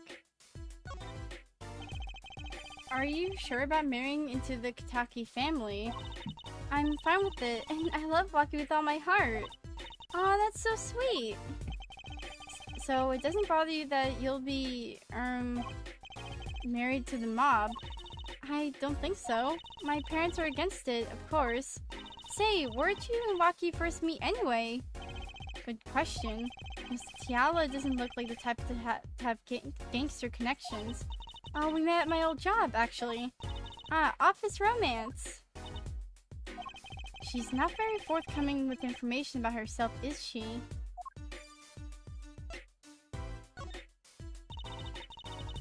Did you know that the boss is trying to get out of the business? Really? Mr. Kitaki wants to quit being a gangster. He's trying to transfer his assets into a normal company. He only announced it recently, out of the blue. I hear there's quite a confusion in the ranks. I wonder if this explains that apron. It probably, yeah. I was wondering about that, like this man and just like that freaking apron. I can't imagine Waki going along with that. He's highly motivated, isn't he? That's not the word I would have used. He said I'll be the next big boss, and he'll keep the family alive. I think he's at that age when boys want to make a mark on the world. That's not the way I would have put it. His father moves in a lot of circles. He's really focused on profits. The Kitaki family has been making a killing recently. Again, not the way I would have put it. Waki says it's not about the money. They gave the gangster tradition to uphold. They have the gangster tradition to uphold. Oh, a generation gap. They even got the ever classic what about the family business thing going on. Usually it's the father worry about a tradition. Can I ask you a question about Waki? I understand he was operated on by the victim, Dr. Marak. Apparently, yes. I was in his clinic about half a year ago. He messed up my op something bad. And then he just lets me go without a word. See you later, bye. So I gotta go in and get another doc to patch me up again. Yes, it sounded horrible. Waki has always been fond of fighting, I'm afraid. I'm not sure if it qualifies as fighting when pistols are involved. Mr. Gavin was saying his life might be in danger, wasn't he? No, that can't be right. I'm sure he was just trying to scare us. It's scary to think that a surgeon might make a mistake, but it seems scarier when he tries to hide it. I'd like to know a little more about this operation. Maybe it's time to pay the Marak's clinic a visit. I should be getting home now. Waki's in your hands, Mr. Justice. Right. Leave it to me. Apollo, I think you're only making her more nervous. Sorry, I'm new at this, okay? It's alright. I believe in you.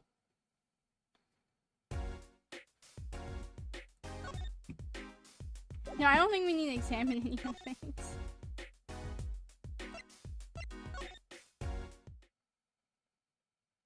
Okay, right's not here.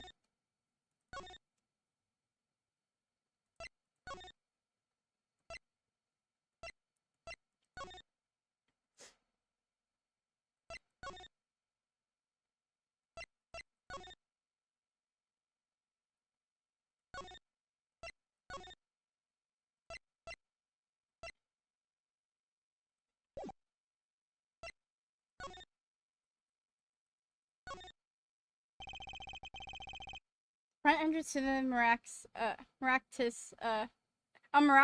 Oh, that's Maractus. Okay. Maractus Clinic. Wait, my hairdo's a little flat. There. Perfect. You say something different, man? Police car is parked in front of the Miraculous Clinic. It's empty. The police must be inside investigating.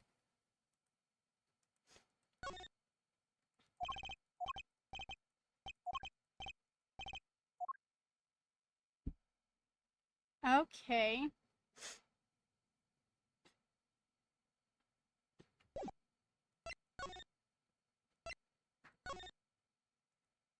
Let's go to the mansion, and then let's go to People's Park.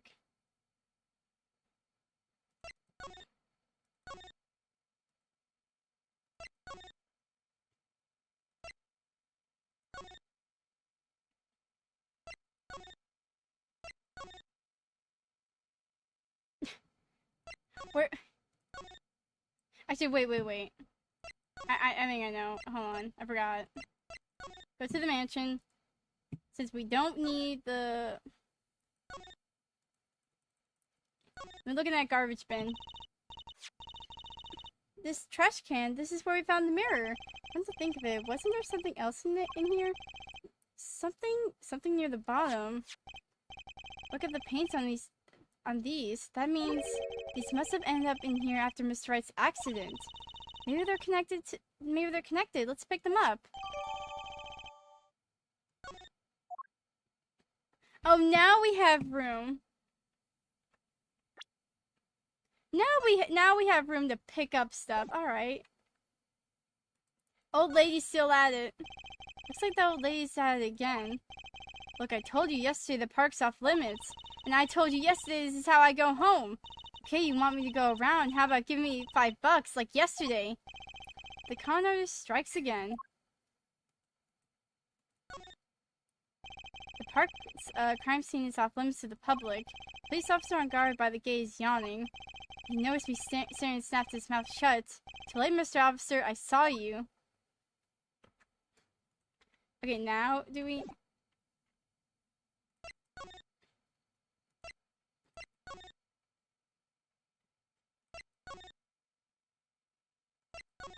Oh wait. Maybe when you go to the detention center?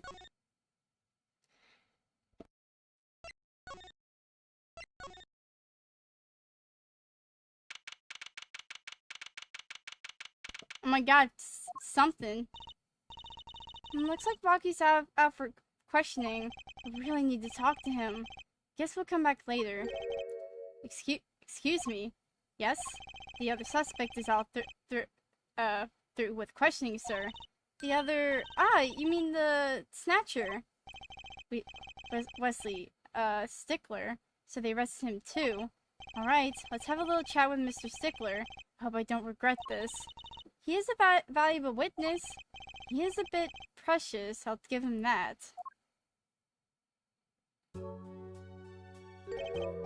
Please keep this brief if you would. I'm quite busy. I need to finish this paper. It's you! Mr. Stickler, we'd like to have a few words with you. Very well, as long as they're few. Nothing would make me happier, believe me. Oh yeah, no kidding. I don't want to talk to this man. Mr. Stickler, on the night of the murder, you stole... Wait, I can't tell if I'm being misunderstood. How exactly? Yes, that night, I obtained the pair of underwear. It's true. However, it was my burning curiosity that drove me to it, nothing more. You want to know the trick, to my... like, magic underwear, right? You're here too! Oh great, Trucy, teach me! Huh? You must know the secret. I don't trust your face at all.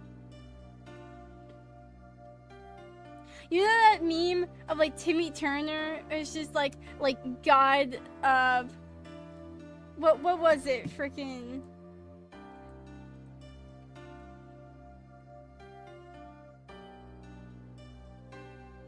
Like, I wish everyone...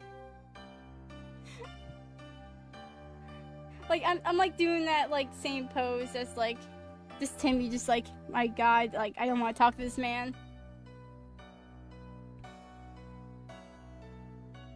My very existence hangs in the balance. Please make me your apprentice. Apollo, help! I don't know. I think he'd make a great, lovely assistant.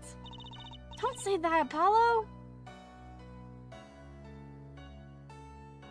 I'm gonna hit Apollo with my gavel to see how he feels after his, like, forehead has, like, a dent in it. Could you relate what you saw the night of the murder to us one more time? Why not? Though it hardly differs from the testimony I gave in court. The defendant was there in the park that night. Of this I'm quite certain. He's pointing a pistol, or something like that, at the victim. That's when I shouted, "Stop, you two! Let's resolve this like gentlemen!" In the next moment, a shot was fired. This is all true, really.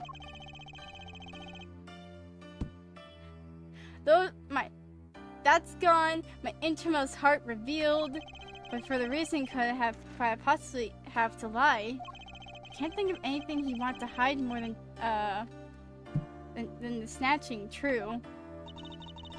It sounds like Rocky was at the scene of the crime after all. How I wish it weren't so.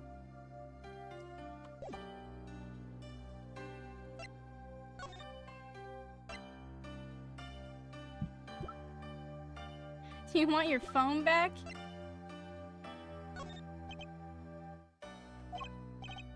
Fine, ignore my evidence, see if I care. I don't know what he's thinking. On second thought, let's not go there. Yeah, I don't want to talk to this man. I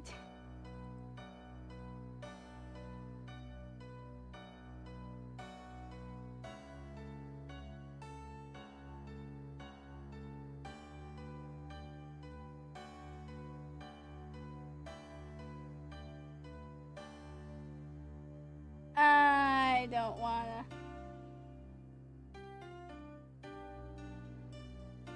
Oh, wait.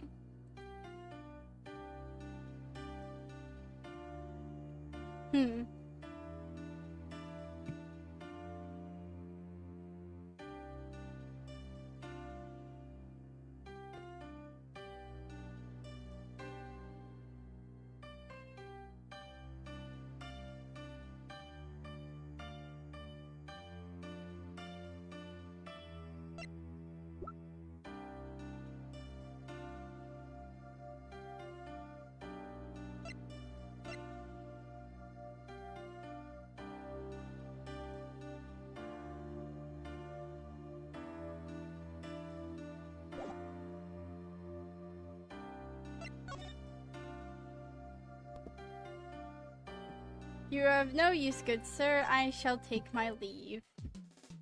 You fricker. How's the plant doing? Is there anything new? Actually, dish of plastic spaghetti like some restaurants put on display.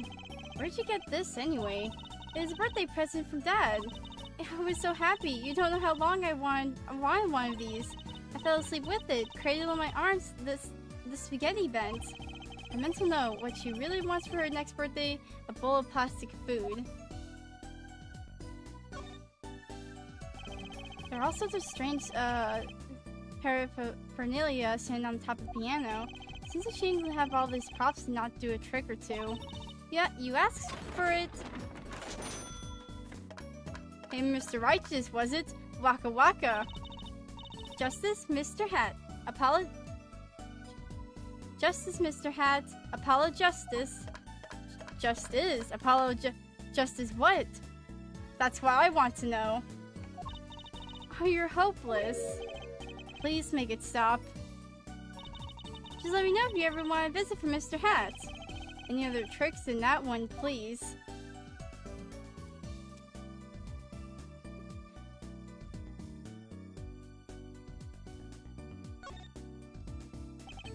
An old sepia tone photograph of a man in a silk hat.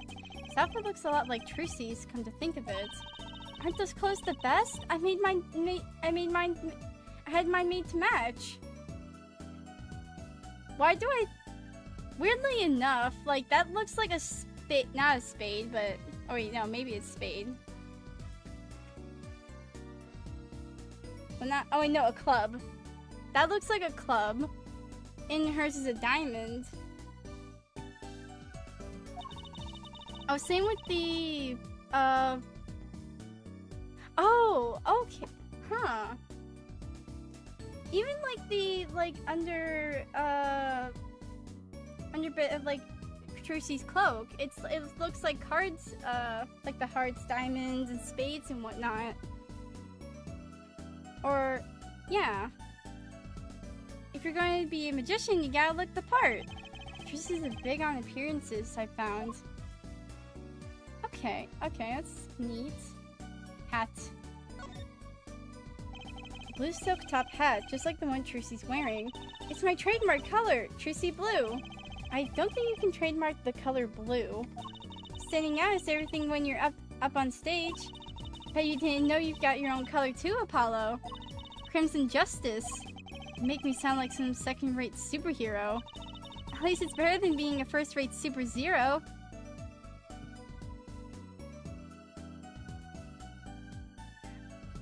Apollo, you literally have your own, like, whatever it is. Those boxes frighten me. I'm the first magician to figure out these make great shelves. She does seem to be putting them to good use. But if you ever wanted to put it back together, you have to take everything off. Don't worry, I'll clean it up soon, and then we'll try cutting you up. Thanks, but I'll pass. A hot water pot sits on a magic table. Why is the stand for this table so flimsy looking? Maybe it looks better that way? I was hoping for a more professional explanation. Well, maybe to show that there's no tricks involved. Not bad. I think this is I think it's just that it looks better that way. That way. Some magic books are mixed with law books here. The magic books all look well used, but the law books are just all gathering dust. I feel kind of sorry for them. Maybe I'll read some next time I'm around. The plants? It's Charlie, the houseplant. They've had it for years, apparently. He's grown so much. That's Mr. Charlie to you. That's Mr. Charlie to you. He's been here longer after all. Right, sorry. I'm sorry, Mr. Charlie. He was raised by a tribe of heathens. She's saying something to the plant as she waters it. Mr. Charlie forgives you, this time. Is there anything else I might do to please his, high leafiness?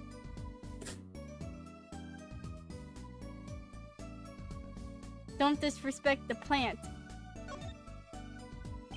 A giant hoop used to levitate people. So, tell me, how does it work? Apollo, don't you know you should never ask a magician to explain a trick? I mean, you're hardly better than Mr. Stickler. Hey, I object to being placed in the same category as that snatcher. Enjoy the mystery. That's the way to appreciate magic. I guess so. Okay, let's go to the mansion. Oh my god, is someone here?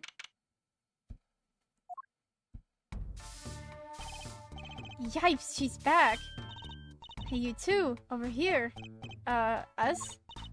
Yo, Lil Plum, what's up? I think all this gangsterese is a negative influence on Trucy. I heard you retrieved my bloomers. Well, I was just doing a man speaks clearly and takes credit where it's due. You caught the thief, didn't you? Yes, sorry, I caught him. You're cute when you're nervous, Polly. I'll deal with you later. But enough about bloomers. What about my son, Waki? Waki, well, he's, clearly. Yes, ma'am. This is why I kind of hoping we would avoid coming back here. He's really everything you'd expect in a boss's son. I'm going to be a gangster, dude. The life does have an appeal for that age, particularly for boys. What? Don't look at me like that. He was shot in a turf war about half a year ago.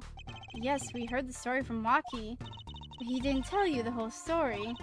You know, even if he had a pistol then, he couldn't have shot anyone. What? He acts like he's hard, but he couldn't shoot someone to save his life. I should know, I'm his mom. Her words do have a certain weight to them. Hopefully, when this is all taken care of, he and the boss can sort out their differences. The boss? You mean Waki's father? They didn't seem to be on the best terms, did they? It's true. One of our pistols is missing. So the murder weapon was from this mansion. We kind of figured, given the difficulty of obtaining a gun these days, only the rank and file have access. Only the boss, myself, and Waki could have taken it. I see. I'm sure the cops will continue trampling all over the mansion because of this case. Maybe this is a sign that it's time for a change. She doesn't seem too concerned, at least. Yeah, Waki's fiance. They're getting married next month, correct? I suppose. She's been staying over lately.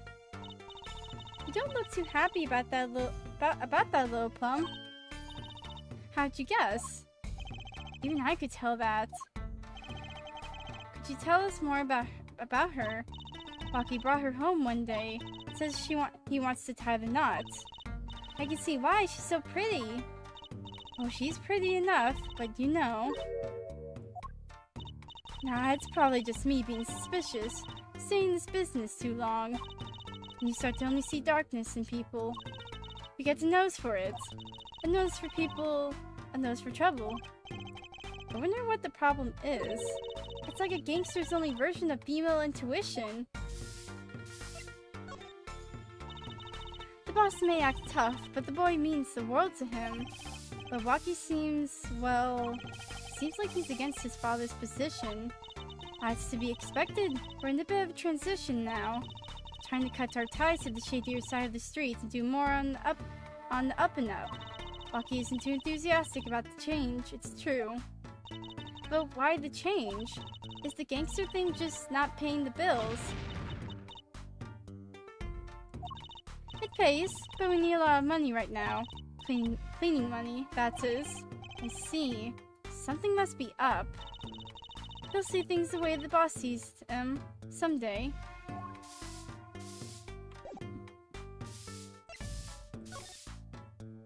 Do you want your undergarments back here? About these. Hey, my bloomers. Thanks for that. I owe you one. I thought you might like them back, so.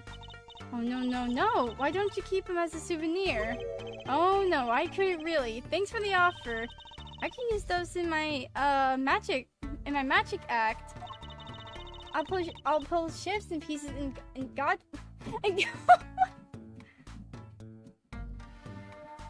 and pieces. Great, now your props are going from bland to dangerous.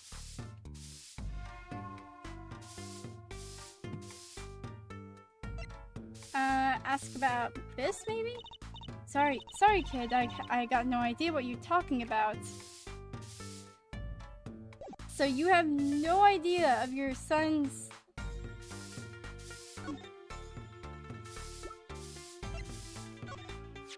So this pistol belongs to the Kitaki family, is that correct?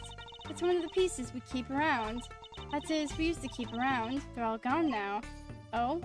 Police came yesterday and took everything. Everything but my broom. Don't you think you should have given them that too? You kidding? Can't clean it up very well without a broom. Even if it is a sword. Is this...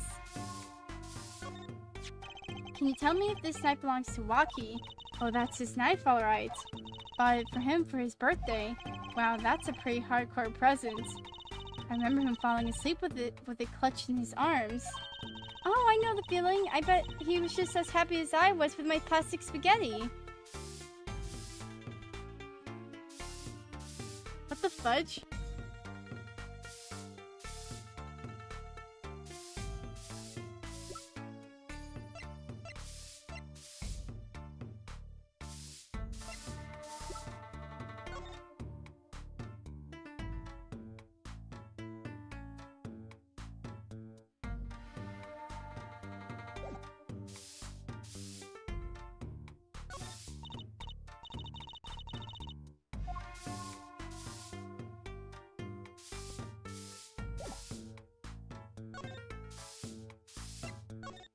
Let's go to the park.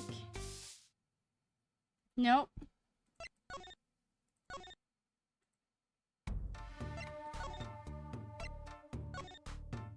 Is Eldoon here? Oh, he has to be here. Hey, it's Mr. Eldoon!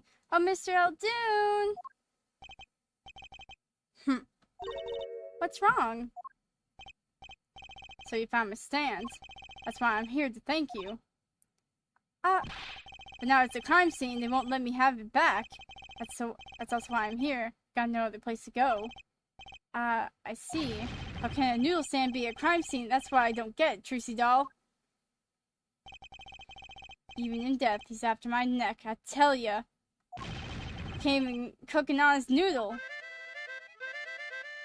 This poor man. He? Even in death? You mean the victim, Dr. Maractus? I tell ya, it's enough to drive a man to make his soup even saltier. Remind me never to eat his noodles when he's in a bad mood.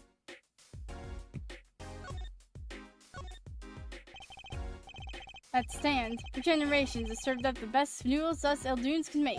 Tradition of noodles and salty broth. It's more than a stand, it's history, I tell you. Watch what you say or it might become true. That's a great story, Mr. Eldoon. A single stand passed down from generation to generation. Of course, to be honest, I didn't plan on doing it. That's right, you said something about that. About you rebelling against your pops, was it? Good memory, Trucy doll. I was a go-getter back in my day. Till my friend next door butted in. In the end, I was left with nothing but this dusty old stand to earn my fortune.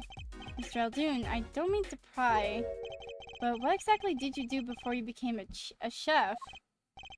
Let old noodles lie, that's what I say. I'm starting to get an idea of what he did. Anyway, he stole my dreams and I left me with nothing but noodles. And now I don't even have that.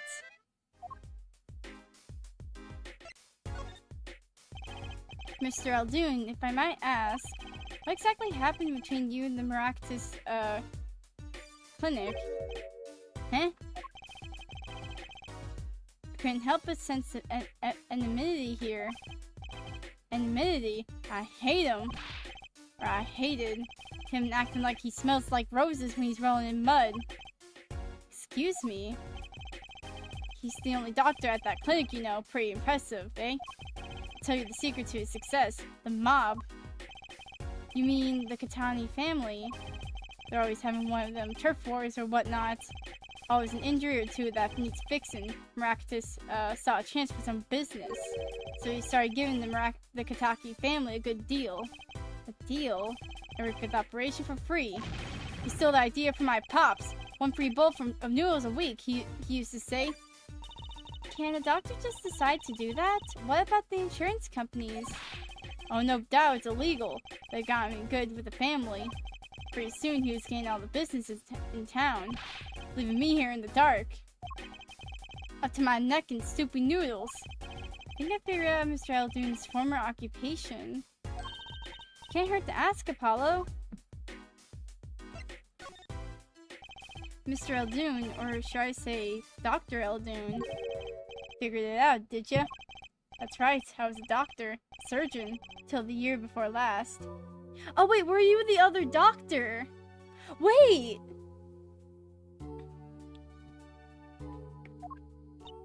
So, Mr. Maractus was your rival.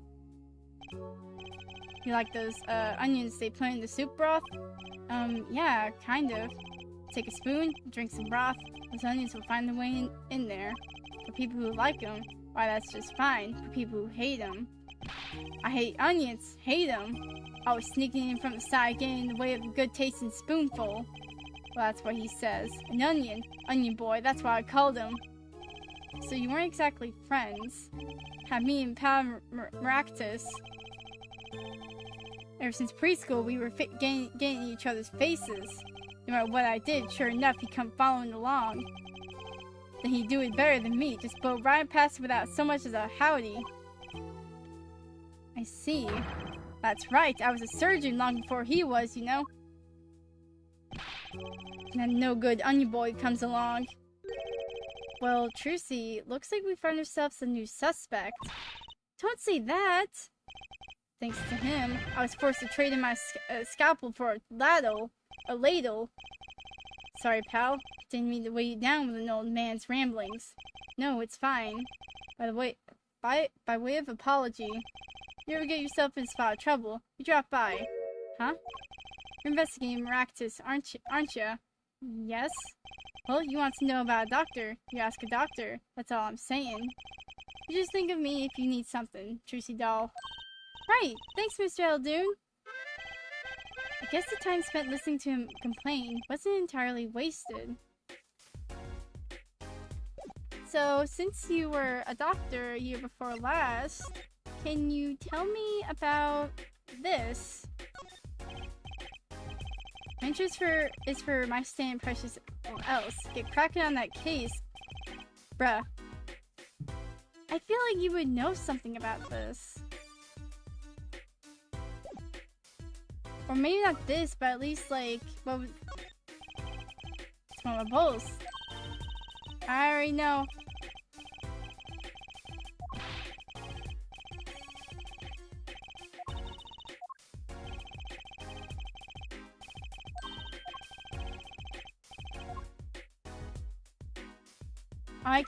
I can't switch like to profiles. I was gonna ask if you knew anything.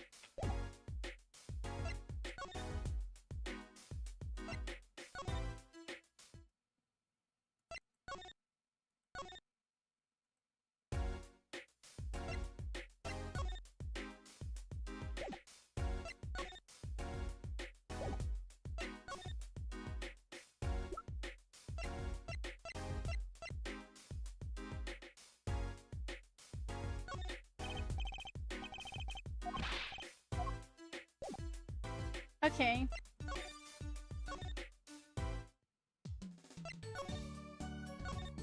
Where is Phoenix at?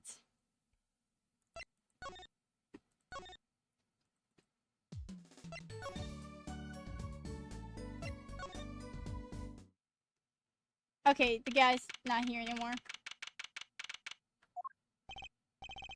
I was hoping to meet with my client. Waki Kataki's just finished questioning. I'll bring him out. Great, finally!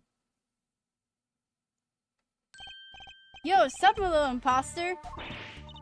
What did you call me? Zam, it's you. Sorry, G. Thought you were, Alita. My little imposter sure is a strange nickname. It's a Clink thing. You wouldn't understand. Did I say imposter? I meant poster. Like a poster girl. If you're gonna drop part of that, why not drop poster and just call her girl? Cause she's so much more than that, G. She's like an angel, a fallen angel. So what can I do for you? You don't look so chippier. You don't look so chippier today, Waki. Worried about your heart condition, maybe. That was the wackiest thing of all. All us G's lining up taking eye exams and all that. Better die young than fade away, bizoy. Relief to hear. Huh? What's a relief? Oh, did your father not tell you? That bullet you carry so close to your heart, if not attended to immediately, it could kill you. Man, I ain't trying to hear that. A man's fight to protect what's valuable to him. You know what I'm saying? I miss my fallen angel. Hey, you go get Altia, Alita for me. You're my lawyer, aren't you? Lawyer, not gopher.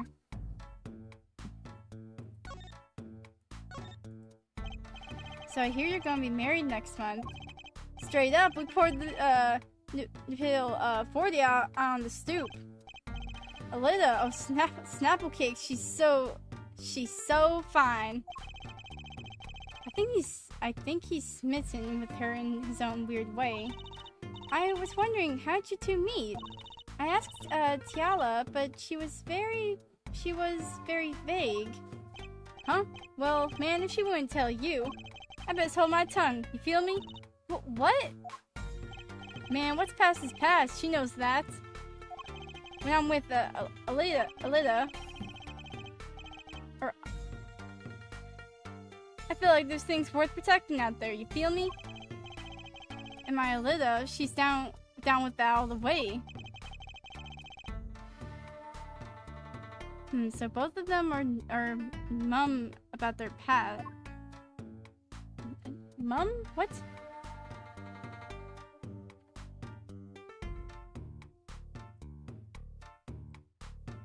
Alita, freaking. Do you think you could tell us what happened with your pal, with you and Pal Miractus? Ah, I get his name now. There's something you should know. We Katakis are having what you might call a feud with Rabelais's family. So about 6 months back, we got into Rabelais's turret packing a knife, right? And you were shot. Coolest thing I ever seen. One shot to the heart, but my homies weren't too late. It's a miracle that I lived. So I considered one of the 7 wonders of the Kataki family, you know that? So you were taken to the Miractus clinic then. You should have seen their faces when they wheeled me in. You can't just let the boss's son die, you know? I hate to have been in the doctor's shoes.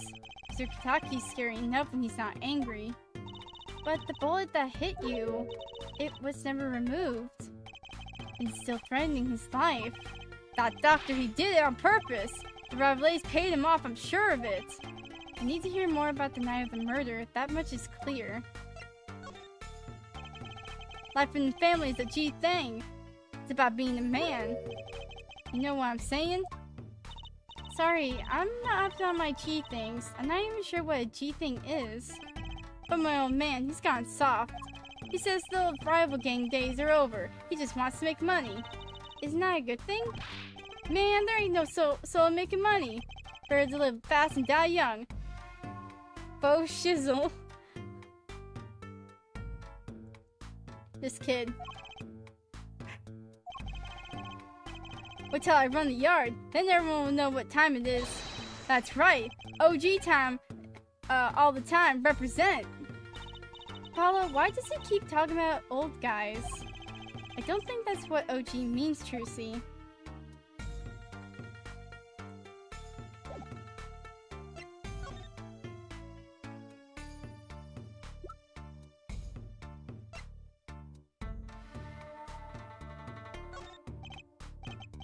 Yeah, whatever. He seems preoccupied. I'm not even sure he looked at my evidence. Alita man.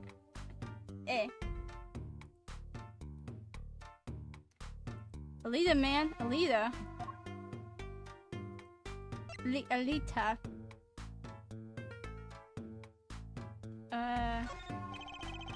About these weapons, the pistol and the knife, they both belong to the family. Snuck them out that night. So the killer, Mr. Stickler, says he saw that night was. I guess it was me. I was there after all. We're finished. Yo, Waki, do you think you could tell us exactly what happened that night? Huh? You don't beat around the bush, do you? Like your style, shorty.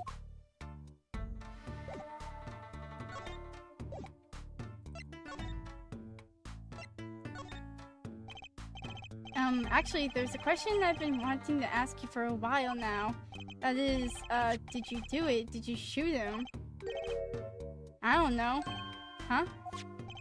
The day of that checkup, when I found out about the bullet by my heart, I borrowed a gun from the family stash. I figured I'd give that doctor a taste of his own bad medicine. Oh, I don't like where this is going. But you were carrying a knife, weren't you? Oh, that? Yeah, well, never can be too careful, I say. So I'm on my way to the clinic, right? When I run into him in the park, and he's dragging this noodle stand behind him. Wait, you didn't put him up to that? Like, you know, in the movies? If you value your life, you'll bring the stand. Shorty, you're more whack than I am, and that's saying something. But I was serious. The thing is, I don't remember what happened next all too well. You don't remember. But the way I see it, there wasn't anyone else there that night. And I guess it probably was me who did him in. You know what I'm saying? I mean, that... It would make sense, but someone else had to shoot him, though. Because...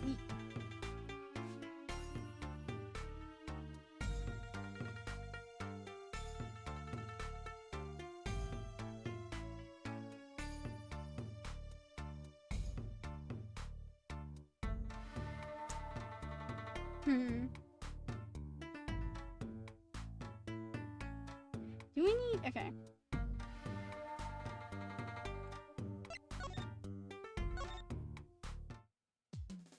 I don't know what to talk to him about. See if there's anything at the park. No? I don't know what to look for.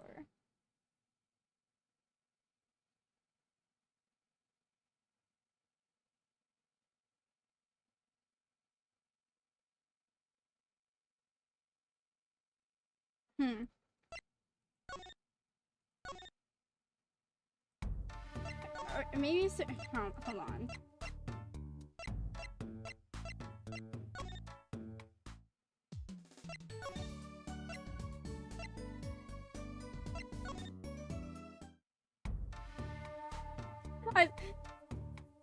This kid's face.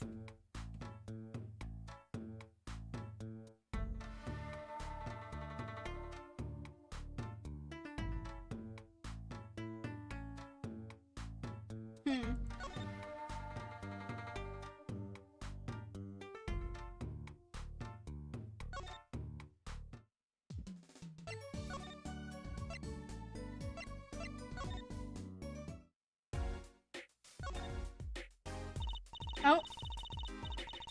Well, we got to check out this clinic, that's for sure. Yeah, but what about the guard? No harm in asking. Excuse me.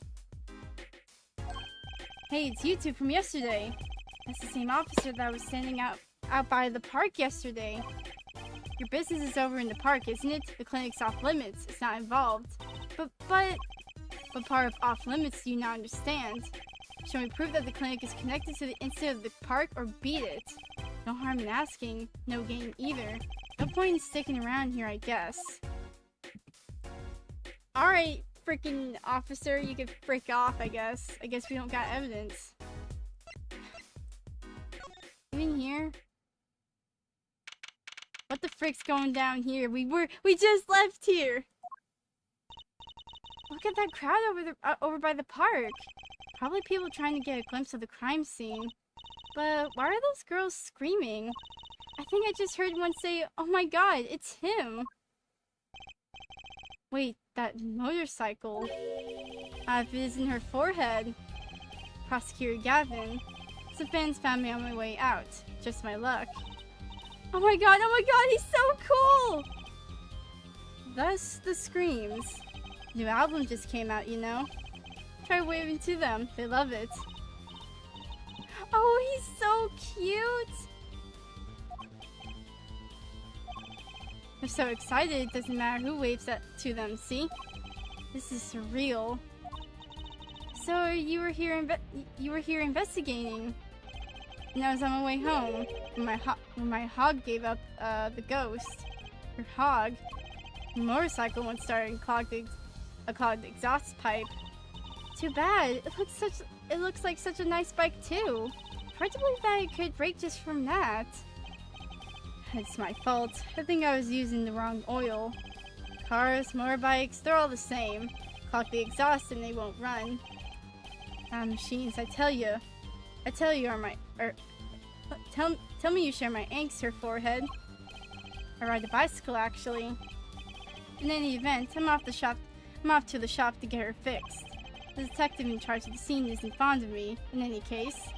The detective? You mean the one in the lab coat? Ja, she's in a foul mood too. Be gentle. Off a Windershin. What the frick does that Google Translate?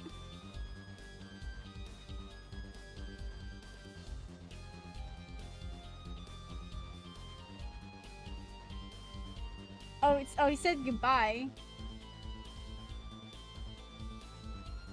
Off Winderson.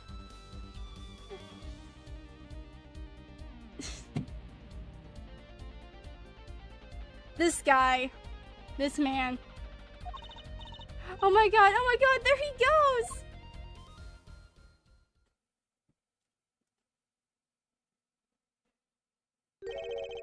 And the forecast for the park today, gloomy skies.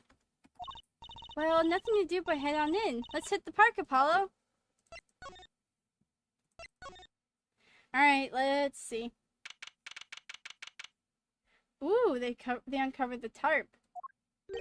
Huh? Does something about this scene look different to you? The blue tarps are gone. Maybe that's it?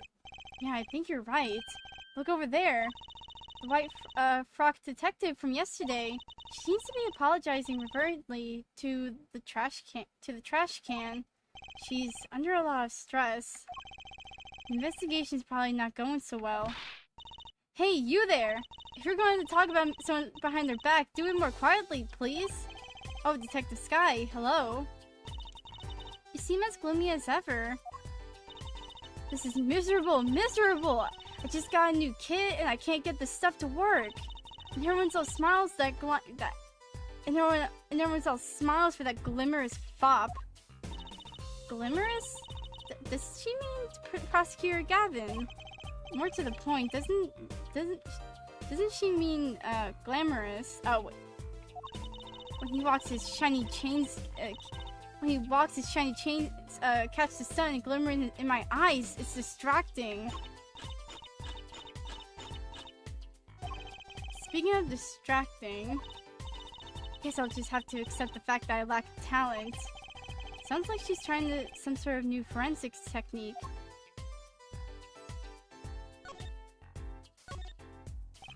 Detective Sky, you know Mr. Wright, correct? How do you know my dad? I want details. Well, he helped me out a long time ago. You might say he saved me. Wasn't she saying something about getting involved in an incident? I can't stand it when things are vague, especially in the case. I went to study to become a forensic scientist in Europe, but you're a detective now. Well, I failed the test. But, you know, rank and title don't matter. What matters is what's inside your heart. I've always thought that too. My heart is full of science. That's why I bought this kit through mail order. I'm going to test it here before the forensics teams arrive. Are you sure that's okay?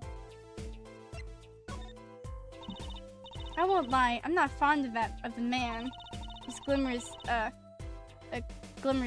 Those glamorous types always rub me the wrong way. Glamorous, right. Prosecutors should be cool of wit and furrowed by brow. Less glamorous and more simmerous, you know? No, actually, I don't. Well, that and what happened 7 years ago.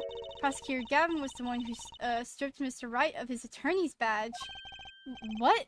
Really? He was the one? You mean you didn't know? I thought you were the one of his boys. I'm neither a boy nor one of his, but let's see what she has to say. What exactly happened 7 years ago? I never actually heard the details. Then investigate. It's better for you to learn it for yourself anyway.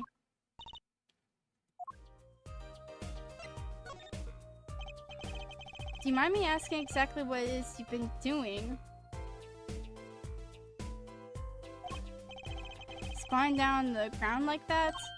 Oh, you want to know? You want to know, do you? Well, I splurged on a new toy. You splurged? You mean it wasn't police issue? What is it? I see a roller and glue? This is a footprint analysis kit. Footprint? It was raining on the night of the murder, which means that footprints were left. Oh, does that have anything to do with those blue tarps? Right, the ground was muddy, so I had to protect it as it was that night. Everyone wanted to know exactly where someone was standing. Like your snatching student witness, for instance. So with that kit, right. What? Want to try this stuff out? Huh? Are you sure? I mean, we're sort of on opposing teams and all. Oh, pshaw.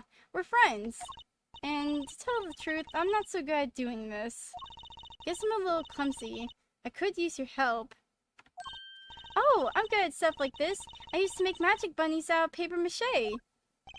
Footprint analysis, huh? Well, should I give it a go? Yeah, let's try it. Hold on.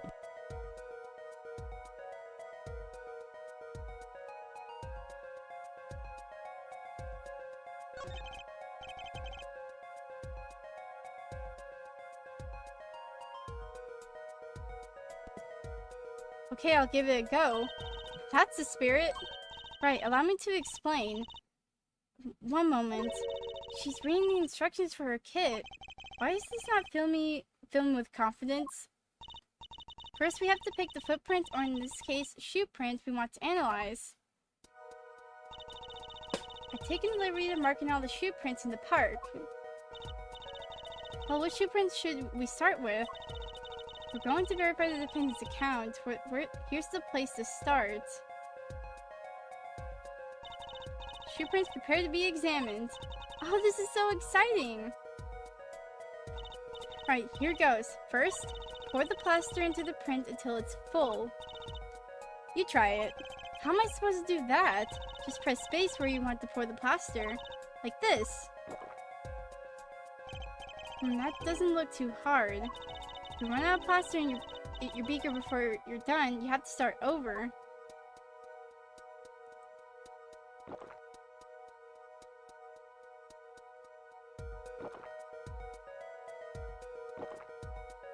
Oh my god.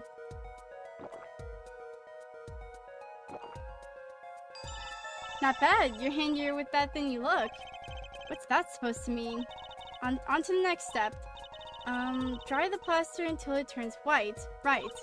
Just press space to blast it with that dryer. There, give it a shot. Oh, this is...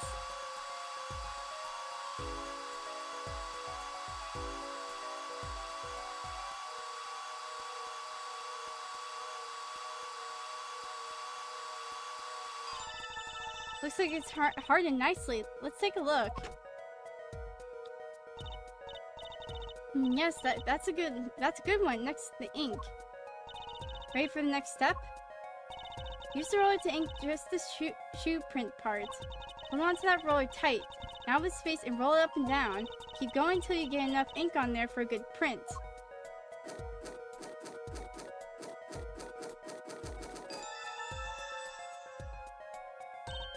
Right, now the moment you've all been waiting for. Let's take our print. Ready? Here goes.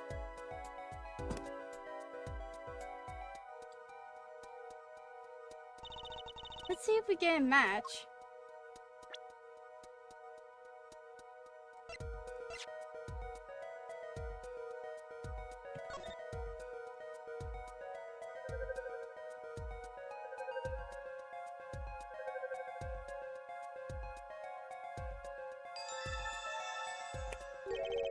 So the shoe prints belong to Waki Kitaki after all.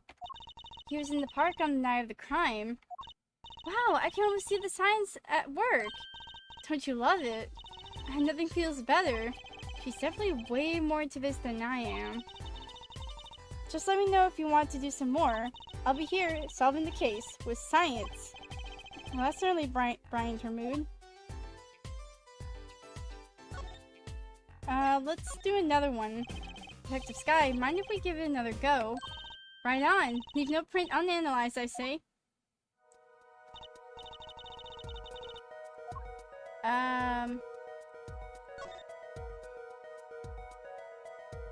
Okay.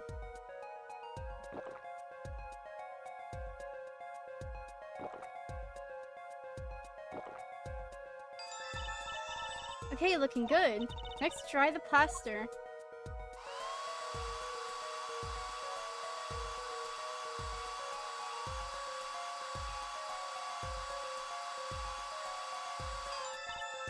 Okay, let's take out the mold.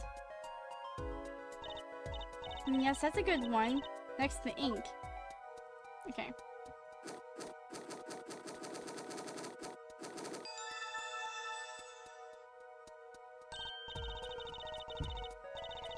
How's it going, people? New little mechanic thing. Going, freaking having footprints now.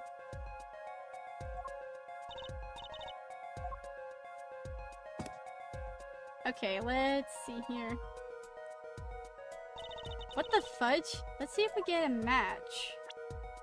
The frick?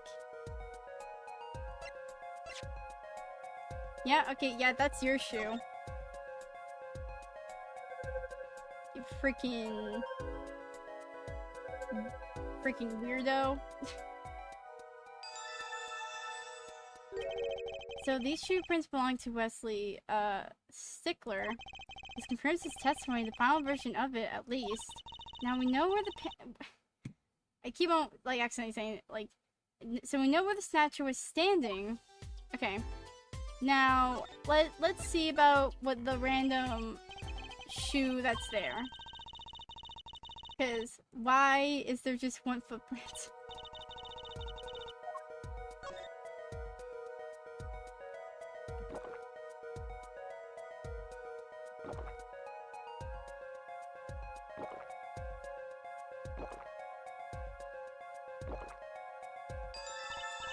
Okay, looking good. Okay.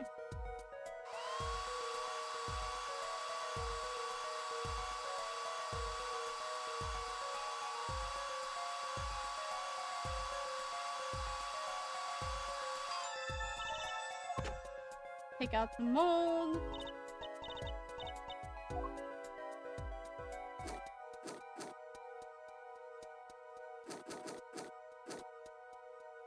Up here. Ah, come on.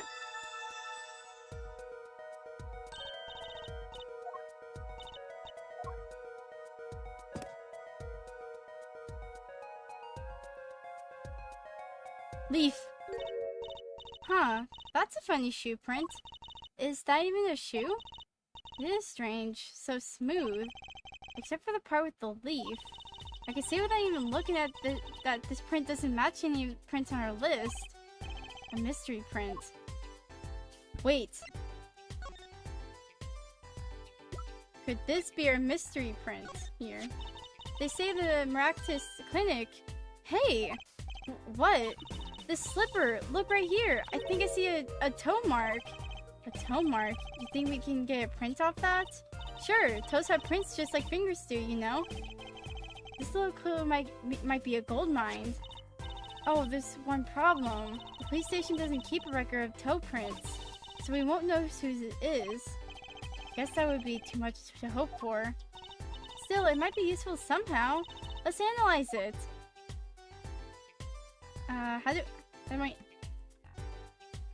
What do I just talk to you about? Like, hey, let's analyze the mystery print. This print is far too smooth to be from a regular shoe. It is a shoe print of some kind, though, that's certain. Still, you have to wonder what it's doing here. It's right next to the Eldoon's noodle stand. It does make one wonder. Hey, you. Yes? Why are you so quiet all of a sudden? You wouldn't happen to have something in mind? Something that might have left this mystery shoe... That might have left this mystery shoe print. This mystery shoe print does remind me of something. I'm pretty sure I've seen something like that would leave a print like that. You know, I think I have our culprit right here. Take that! Well, I think it's these slippers, actually. Slippers?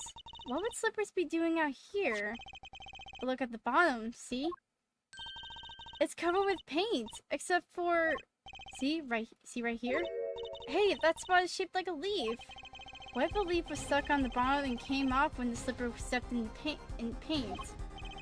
Makes sense, doesn't it? Wait, something's written on them. The Maractus Clinic. Exactly, the victim's clinic. Wait, that means that someone from the clinic was involved. Why is she just standing there eating? Detective Sky, I have a favor to ask. What? Can you get us access to the Maractus Clinic? The police won't let us in. They say the murder and the clinic are not connected. It's off limits until we prove they are. I should be able to do something for you. Yes? Huh? Really? Well, you did my work for me here with the shoe prints. Seems like I should return the favor. Thank you, Detective Sky. Here, show this to the police officer on duty. Right, Maractus Clinic. Here comes justice.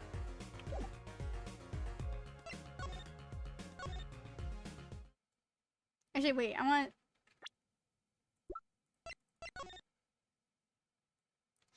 Official. Ah.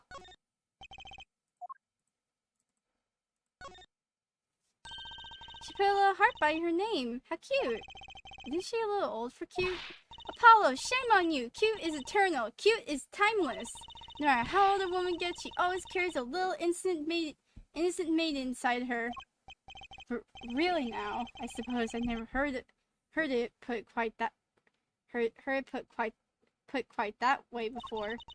When I sign my name, I always put in a little diamond. Trucy, diamond right. See? Cute, don't you think? It's a little confusing. Won't people think your middle name is Diamond? Hey, you could write your name like Apollo equals justice. I do like justice, but that's taking it a bit far. Oh my god, the freaking stamp! Bro. That badger is everywhere, I swear to god. Oh, I can look at the freaking things now.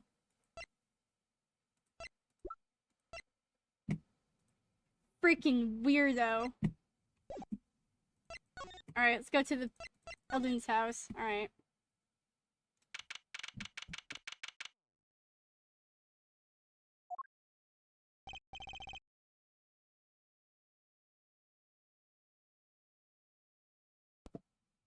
You two again.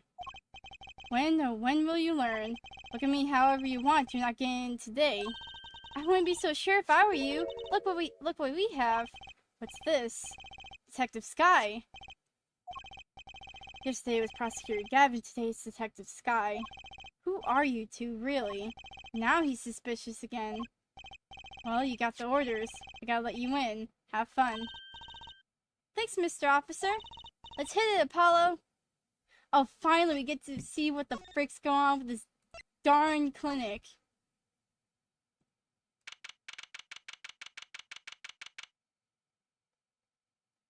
What the freaking noodles! The bowls! The fricker. My god. I'm having to come apart. Huh, kind of an at-home sort of place, isn't it? This place has a connection to the murder in the park. I'm sure of it. The police guy found, got out front, wasn't so sure. Beyond it being where the victim lived. Looks like the police team's gone home for the day. There might be some clues lying around. Let's get cracking, Apollo. Yeah, first off, the freaking noodle bowls. Look at all these bowls. They're from Eldon's Noodles. They're Mr. Salty. And I think we figured something out. I think we have. Mr. Eldon must do takeout. Not exactly what I was thinking. All the bowls have been washed clean. I think we found our first clue, Trucy. Plant. And one of the shoes is missing. Must be the slippers for the patients at the clinic. The same as the pair we found, of course. Look, a single pair is missing from the rack here too. And ours had paint on the bottoms. Which means they were taken out here on the night of the murder. Right. The paint's from the hidden run after all. But what were a pair of clinic slippers doing in that trash can? And what were they doing at the same hidden run?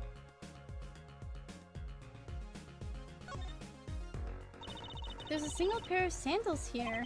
Wait, but why would there be sandals here?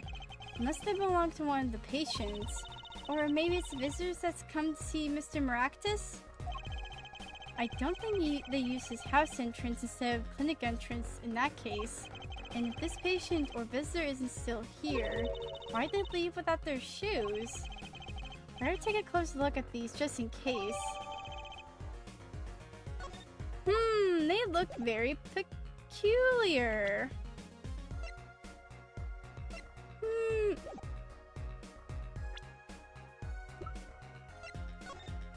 What's up with your shoe? Oh, yo! Toe prints! Hey, Apollo, you think this is... Huh? This could be a toe print.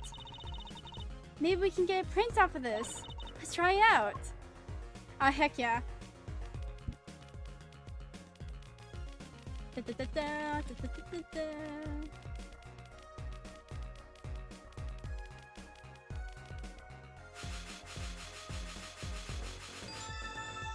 Toe print.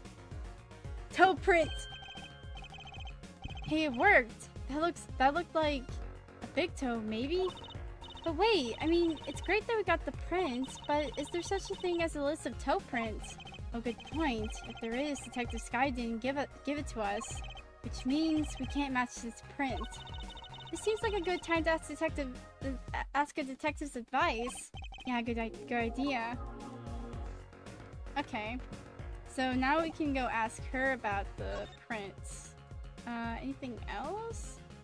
That fish, I don't like it.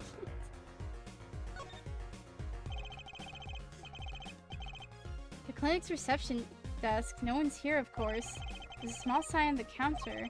Please pay your bill. Remember, we're the ones holding the scalpel. Brutal, but effective. Jesus Christ, okay. Please give. Look, this door says doctor's office. Think this is the victim's private office? It's not locked. Too bad. Why too bad? I like opening locks. It's kind of a hobby of mine. Like those little bike locks. Don't even bother putting them on when I'm around. That's probably not a hobby you want to tell too many people about. Apollo! That sound! It came from behind this door! Someone's in there. Let's check it out, Trucy. A break-in! They left through that window! Wait, Apollo! You're too late to catch them now! That must be her experience as a snatcher chaser talking. Well, we should tell the police. Let's check the room out first, Apollo. If we call the police now, we'll lose our chance. You're right. She's better at this than I am. Well, one thing's for certain. This clinic and our murder case are looking pretty related now. I don't like the shelf. What the frick is this? Whoa, what are those? The wall is covered with beakers. Something's moving inside that one. You look, Apollo. Hey, look yourself. You can't. Oh, it's a goldfish. Wow, they're all fish. So many kinds. Whoever designed this had a sick sense of humor. A really sick one, yeah. No, the plant. Hold on.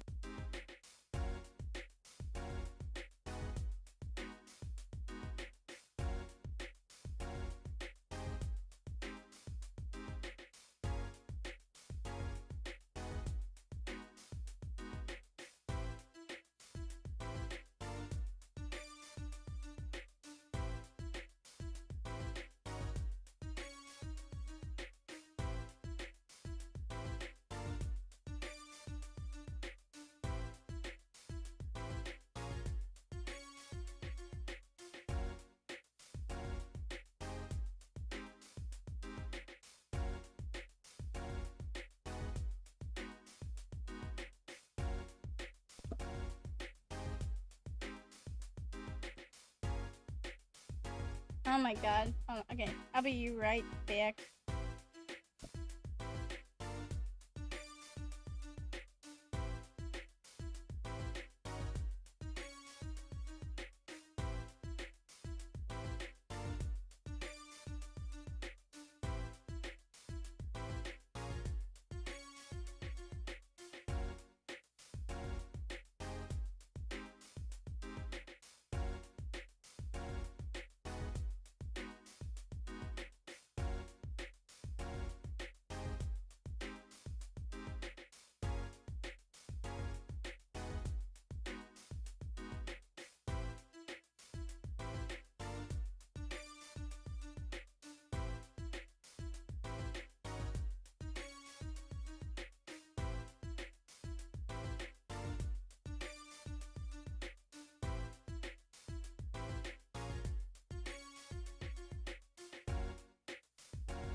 Storyboard people poking jabs at the design team.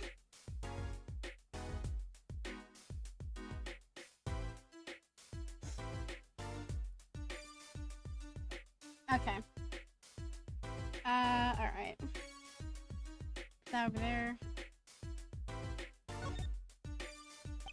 Books and papers are scattered around the room. Wow, what a mess! This is worse than Dad's room! The burglar must have left in a hurry. Even the cup on the desk here is lying on its side. Huh? The juice that spilled out of that cup, it's dry. So the mess wasn't our burglar just now. Someone knocked this cup over a while ago and left it. Okay, so someone else was in here. Okay, what's up with the conveniently placed lamp? Wait. Kind of an expensive looking lamp, isn't it? Hey, the bulb's broken. Broken? Don't you mean burnt out? No, our cat burglar must have dropped it. But why is it standing up on the floor like that then? Hey, look at the cord! Huh? There's a red spot on a part of the cord. Think that's blood? It's a little bright for blood, almost pinkish. Something's definitely odd about this lamp, that's for sure. Lamp added to the court record. Wacky lamp. This pot plant has seen better days. That doesn't make sense either. What doesn't? Normally burglars aren't looking for valuables, right? That's true. That's what I would do if I were a burglar. So why look under a potted plant? Maybe they were looking for the key to the safe. We've heard people putting their house keys under plants, but the keys to a safe. Then maybe the burglar is looking for the house keys. This is getting nowhere fast. Alright, let's look at the obvious. What a cute little safe. Looks like a four-digit lock. Oh! Someone's already entered into numbers, Apollo! 7, 9... Wait, do you think that burglar just now was trying to open it? I wonder what's inside the safe. Is there any way we can figure out the last two numbers? Well, we know the first two are 7 and 9. Maybe there's something in the court record. Something that can help us figure out the last two numbers. I wonder. Okay. Do we have anything? Wait.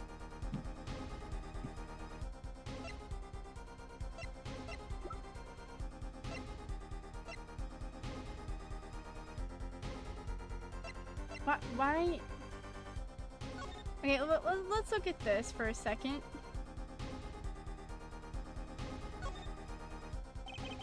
This cord must run to the lamp. It has a red stain on it. Now I wonder what left that stain. Wait, I know. Maybe it was left here by a red marker. Like they were trying to write their name on it. Name and slipped. Why would anyone write their name on a lamp cord? I used to write my name on my magic ropes. Okay, well, that's a bit weird.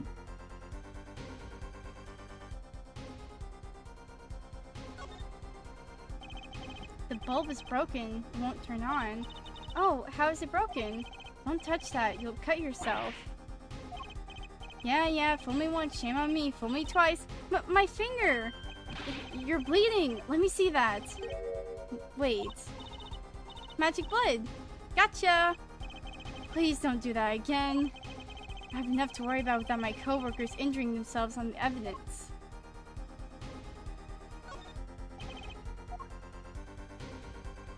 Anything here?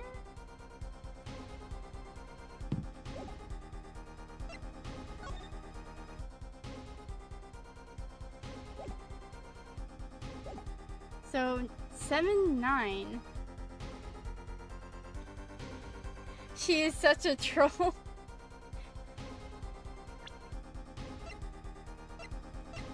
Do we have... Wait.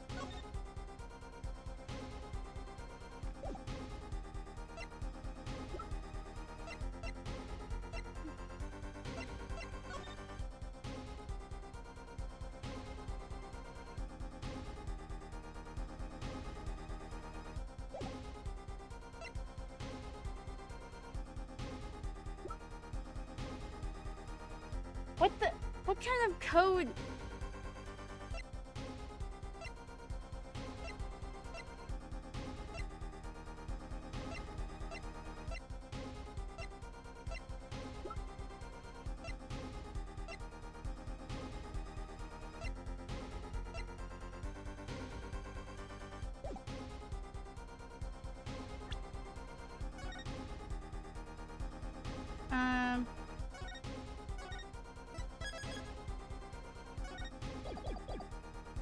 Well, I don't have anything. That would be a bit too lucky, don't you think?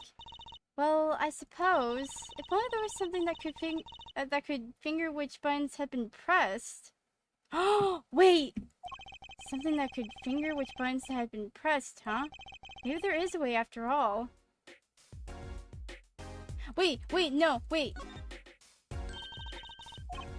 I know what it is. I know what it is. I know what we have to do.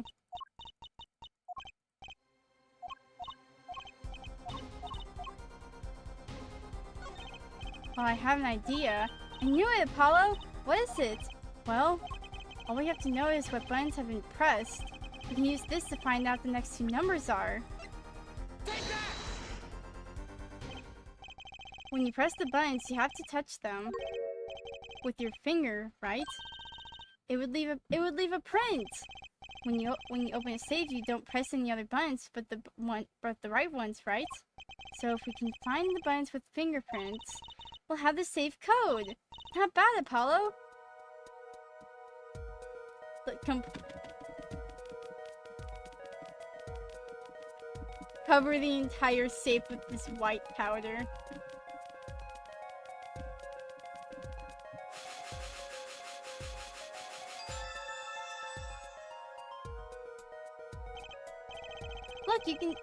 You can see the oily finger residues clearly. Look at 7, 9. These are glove marks. The burglar must have been wearing gloves. Well, we might not be able to identify the burglar, but we can open this safe. Let's give it a shot. 2, 5?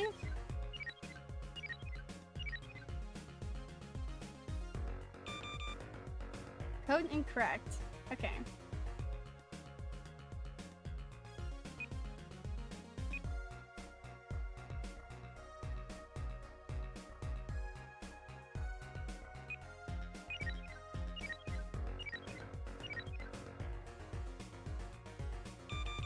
Oh wait, hold on. 7, 9, 5, 5, 2.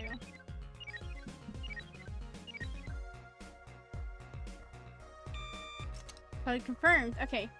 So what's in this safe that's so... That's weird. It opened. This looks like a bullet hole. You can still see the bullet sticking out of it. Why is it in the middle of the safe? Hey, the bullet came out! The tip is all squished. Not surprising given that it was fired into a metal safe. This bullet's got a story behind it, that's for sure. Bullet added to the record. This looks like a medical chart. There's an x-ray in here with it. An x-ray? Can't make heads or tails of it. And I can't read the charts either. It's all medical speak. But the names are easy enough to read. Look, by patient it says Waki Kataki. So this is Waki, our client's chart, huh? Why would this one chart be here in the safe? Let's see. The physician signature says Maractus. Huh. What is it, Apollo? Look here where it says who filed the chart. Let's see. Here's Alida Tiala. Alida Tiala is Waki's fiancée. That's one Ida too many, Apollo. Apollo. Never mind that. What's her name doing here? How should I know? Though, I guess it means she's on staff at this clinic. Not that she neglected to mention this before now. I'm sure she had her reasons. So, Alida Tiala worked at the Maractus clinic. she had access to Wakiaki's medical chart. Why? You got the I and Y wrong, Apollo. I'd be very interested in finding out what this chart says. What could help us decipher this? I know a guy. Anything else in that save, actually? Hold on. Before I start running. Nope, okay. Let's go.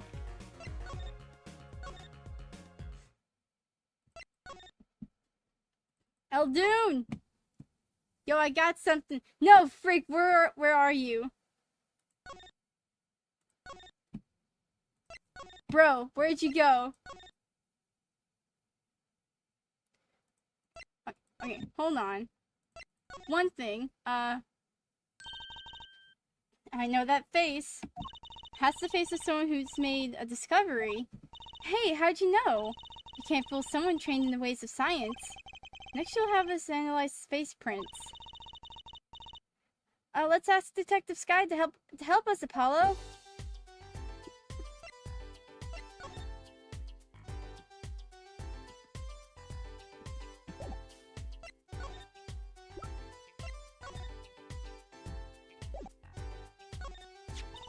These sandals.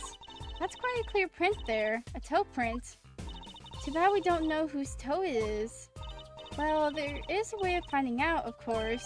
There is? What? All you need is a sample of the sample toe print off of another shoe, for instance. Oh, right. So if the prints matched, you know the same person wore both. Do I have another shoe worn by the same person? Possibly, yeah. I think I just might actually.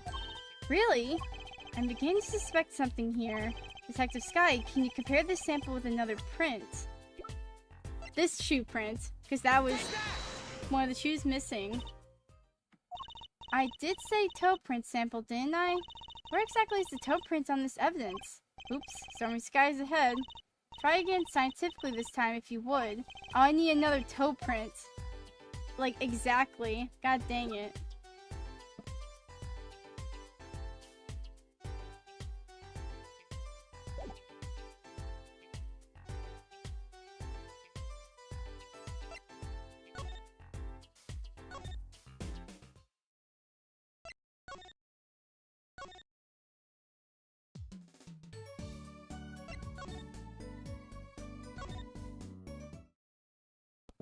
Oh my god, Phoenix, you're actually here for once?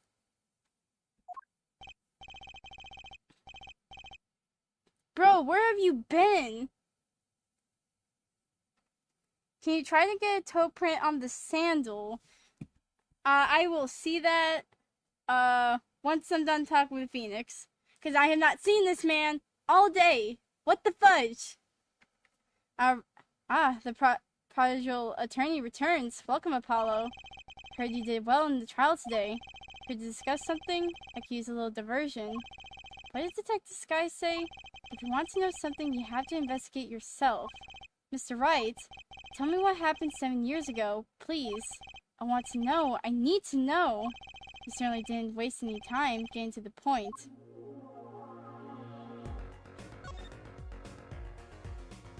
I don't like that. 7 years ago, I was standing in a courtroom on behalf of a client. A case involving the death of a certain magnificent genius. I'd be surprised if you hadn't heard about it. It was all over the news, I remember that. You were up against Prosecutor Gavin, weren't you? Yes, he was only 17 years old at the time. 17 years old? That's still high school. What is with all these prosecuting attorneys becoming, like, a prosecuting attorney at a young age? He took the bar exam abroad in Europe. They're progressive over there, you know? I was defeated by a 17-year-old newcomer. And my shame, I left the practice forever. That's all. That's all? How could that be all? What do you mean? What about what they were saying on the news about forged evidence? They said you forged evidence and had your attorney's badge stripped from you.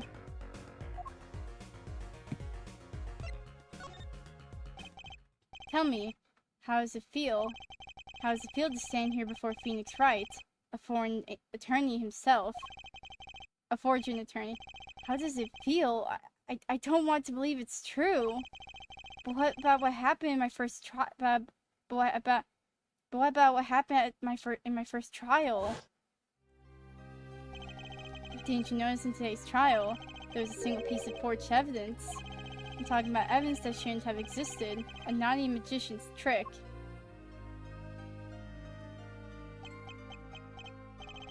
I don't see you jumping to my defense on this one.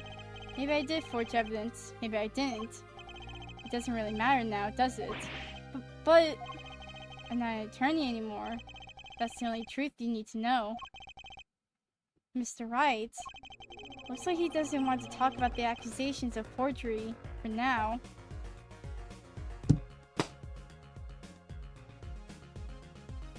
Was he forging evidence so he can, wait, is this like the whole thing? Where, like, in the Emma Sky, case? Or, like, the case in relation to Emma Sky with her sister? That whole thing, like, they tried to forge evidence in order to get, like, the guilty verdict on, that murderer. Because, like, they know he did it, but but there was, like, no concisive evidence, that led to that being true. Is that what the case is? Like, did Phoenix forge evidence so that, his, client would be not guilty? Or something like, I don't know. Like, dude, don't freaking hide behind your freaking beanie. Freaking Phoenix. I don't even know what to ask you about. Do you know where Mr. Eldoon is? Because I need to ask him about something. Also, my god, this bullet.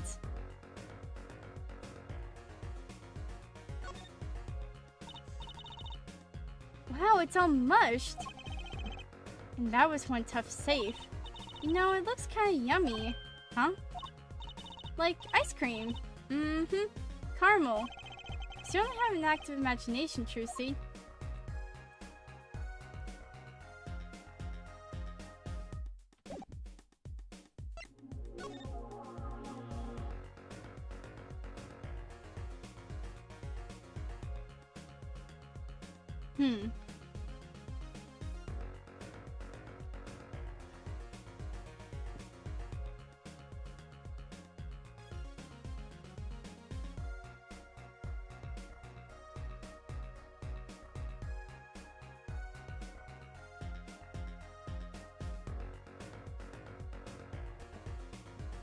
Okay, well.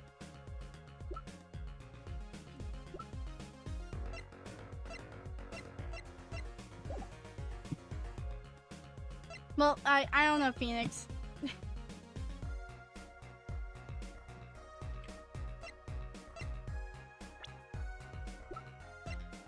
taking a look at these shoes. Is there any... Oh, there is! No, there is, Apollo. For God's sake. Move the freaking... No. I'm gonna lose my mind. I can see it!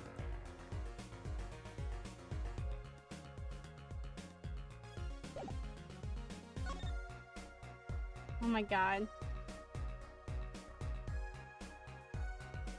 Yes! Yes! God dang it! Good god, why was that... I couldn't move the dang thing.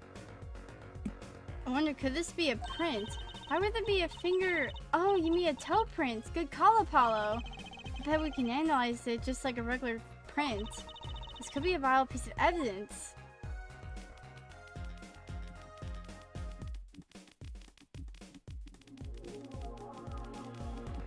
Toe print. Toe print. Hey, it worked! That looks like a big toe, maybe?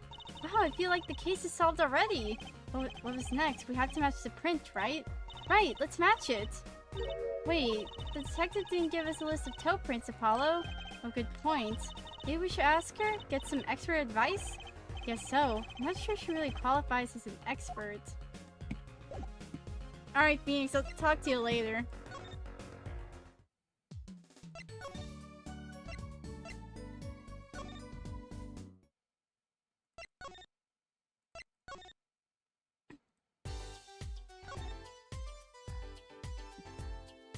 No, hold on. Present this shoe. Nope. The sandals, that's quite a clear print there. A toe print. Okay. Yeah, I know. Skip, skip, skip. Yep, I got one. I got one. I got them right here. This pair of slippers, toe print and all. Oh, the print on these is nice and clear too. That makes our job easy. Can you analyze it for us? Of course, hang on. Bingo! Gosh, I'm good. Hey, we were the ones who found the prints. Perfect match. The same person wore these sandals and slippers. I was afraid of that. All you have to do is find out who these sandals belong to. Or do you already know? I can't say, not yet. Well, that's one big step closer to the truth. Dear God. Is Eldoon here now? Can we talk to him? Where the frick is he? Where is this man? Dude, I got some, like, important papers I need to ask you about. Because apparently I lack, like, the knowledge. Because I'm not a doctor.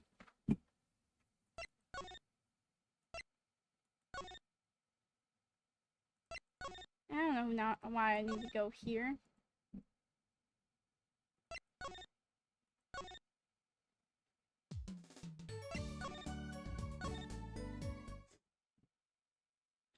Phoenix! What the fudge? Is everyone just disappearing on me? Everyone's here's a freaking magician.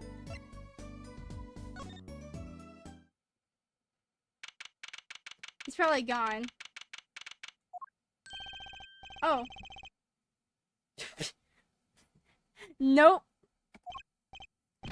Oh, you again. Do you always have to announce your entrance like that? Man, my old man, man! Now I'm all in a funk, and it's his fault. One can only assume that his father tried to teach him a lesson and failed clearly. So you got your work cut out for you, straight up. Of course I don't care if they lock me up, I'm ready to go. Some days, I wonder why I do what I do.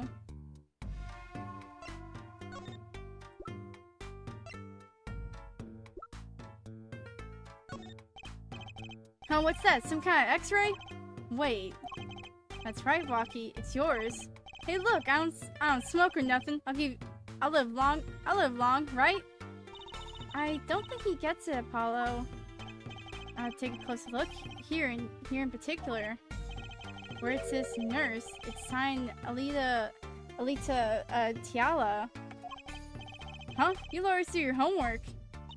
So you met Miss Tiala when you... Yeah, when I met her at the clinic. So, could you tell us a bit about the circumstances of your meeting? Fine, I'll tell you how we met if you want to know that bad. Thank you.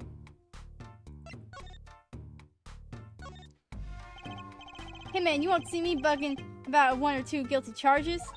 But what if you're found guilty of murder? Hey, it's all experience, you feel me, shorty? Like a badge of honor. They don't give the death penalty, do they? You didn't really do it, did you? Maybe I did, maybe I didn't. If I've learned one thing today, it's that silence speaks louder than words. Man, my old man's whack, disappointed, that's what he is.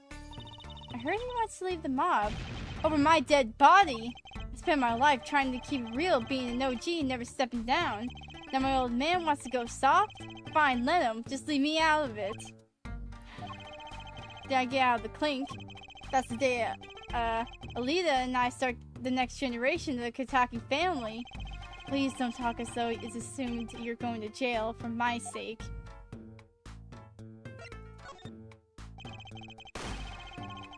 About half a year ago, I was shot during a little turf war with another family. I was ready to die, sure. But they came in, got me, hauled me off to the docks. The Meratics clinic? That's where I met her, my fallen angel. You mean Alita, Tiala? She was scared of me at first, turns out. And you know what they say, bad guys always get the ladies. Right. She was done with that clinic anyhow. So I was like, I'll take you on, woman. Straight gangsta style. Guess what she said? What did she say? Come on, give it some thought. She said it real quiet, like on the down low. Know what I'm saying? I'll leave if you'll marry me. So that was the proposal. You know it, an oath of love right there in the hospital room. Just like that, the op was done, and we were out of there. See you later, bye. About that op. Yeah, it didn't go so well after all, did it? I know about the report. I know it's still in me. This health checkup was the boss's idea, you said. Yeah, can you imagine? What's the point of living healthy when you're a G, you know what I'm saying? But didn't you learn about the bullet at the checkup? Yeah. That's why I knew that doctor had to pay. Figured I could get that cap pulled after I got my revenge. And hey, I'm still living large now, aren't I? Incidentally, had you ever had a health checkup before? Nah, my old man suddenly gets this idea that we all gotta get checkups. Guess he's getting old. Older, I mean.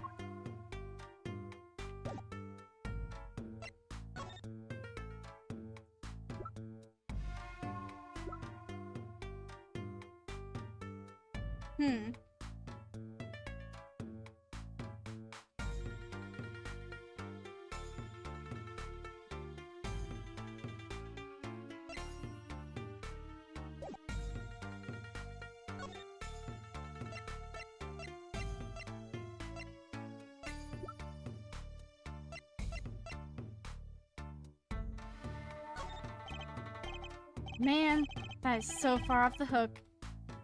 It's off the chain, G. Seems preoccupied with something else. Wonder how my Alita's doing. Man, I miss her. Do you recognize these shoes? Rocky, you don't happen to recognize these, do you? Hey, sure I do. I was the one who bought them for her. For Miss Tiala. Yeah, a birthday present. She's got mad little feet. Mad. So cute, man. So these sandals are hers. Yeah, I kinda had a feeling. What's up with the funky vibes?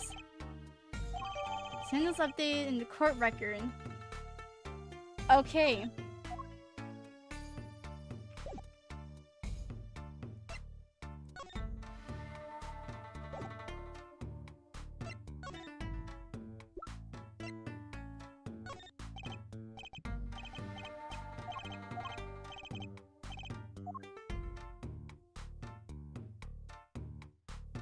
Well, we know something now.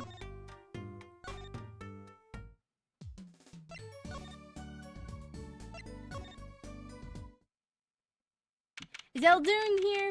For God's sake. Mr. Eldoon, we've been looking all over for you. What's the matter, Trucy doll? Apollo, show him what we found. Nothing like expert advice. I suppose he is a doctor still. Mr. Eldoon, is everything okay? I'm just so happy. I just thought my doctor days were done for good. Mr. Eldoon.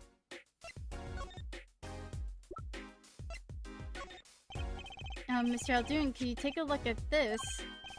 Medical chart? Hey, you shouldn't go around taking these from clinics. Why the sudden silence, Mr. Eldoon? What's going on here? That's what we want to know. That chart belongs to my client. He's on trial on suspicion of murder. On trial? That's crazy. You can't put him on trial. He's ABD. ABD? All but dead. He's knocking on Pearlie's gates, and someone's about to answer. Can you tell us why?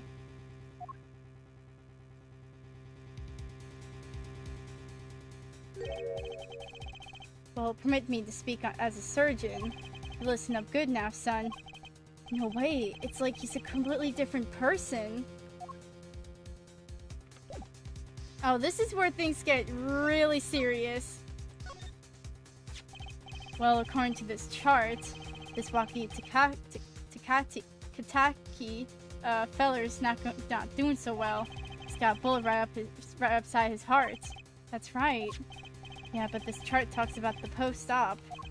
In other words, the operation is already finished. But you can still see that the bullet's stuck in there. But would it still be in there after the operation to well, why would it still be in there after the operation to remove it? Well, about the only reason I can think of is what it was too tricky to operate on. What? That bullet's snug as a bug there, right next to the Torah, which is connected to the heart. Heck, that scrap of metal is just surrounded by blood vessels. Kind of a miracle. 2 millimeters out the side, there could be some serious bleeding going on in there. Not something your average doc would be eager to fiddle with. You mean... It took a miracle to get that bullet stuck where it is. It'd take more than a miracle to take it out. I'd take a magician. I'm only up to making rabbits disappear. I haven't learned bullets yet. Of course, with the heart pumping and lungs working, that bullet's on the move. I give him another half a year, tops. But Waki's operation was already half a year ago. That's why I'm saying you're out of time. This kid shouldn't be on trial. He should be on an operating table. Great, just great. Can we call them? Can we call the office and be like, hey, this kid needs an operation. How could Dr. Maractus do such a terrible thing? How could he just leave that bullet in there? I got a pretty good idea of how he felt. In emergency operation, he's got the kid's chest open on the table. Then he finds that bullet. That's despair right there, Trucy doll. Cold despair. Despair? About the only thing he can do is sew the body back up. He wasn't exactly in the situation he'd go a minute he couldn't take it out. The Katakis! You bet, this kid's their only son, I hear. So he skips the operation and Waki's back on the street living his life. Of course, it's only a matter of time before his heart, hemorrhages and he drops cold. How awful. And which doctor would they take him to? Maractus. He's got enough ties to them. He could probably cover up the truth of what happened. That's just horrible. He left Waki to die. There's a darkness in this world, Trucy doll, waiting, hungry. Compared to it, these gangs' turf wars are like kids' games. When you're up against real evil, well, it don't matter if you're weak or strong. It'll take you all the same. Oh my god!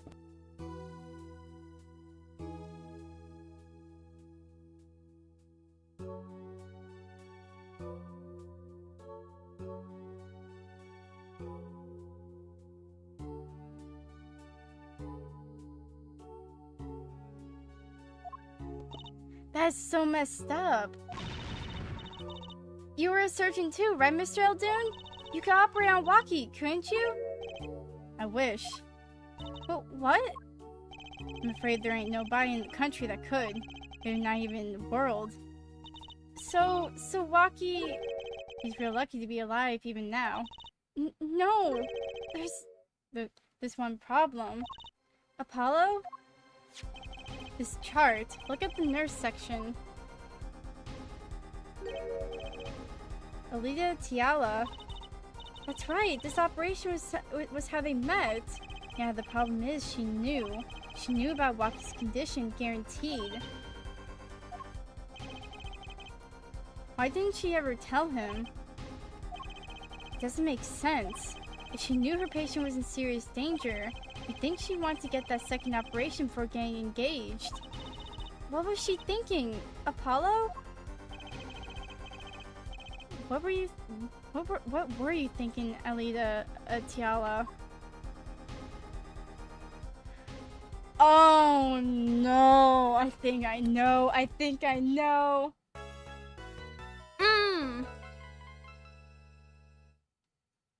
Oh, I don't like this one bit.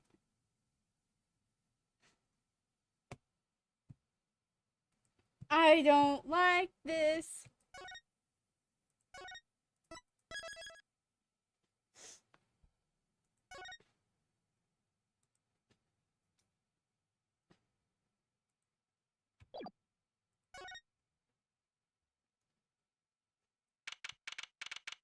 Dude, he's gonna die. Oh my god.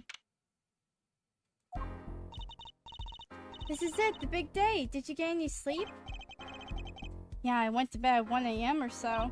Oh, what time did you wake up? 3 a.m. That's only 2 hours, Apollo. But at least you have me.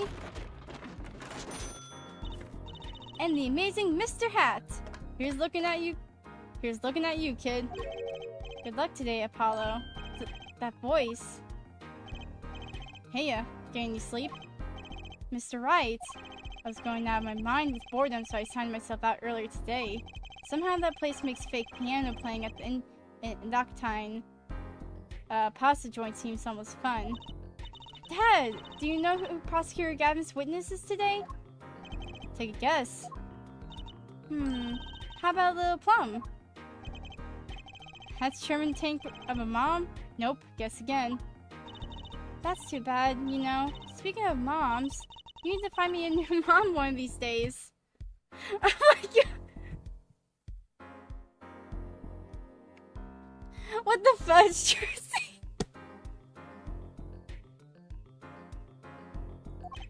It's barely morning here already, Tracy.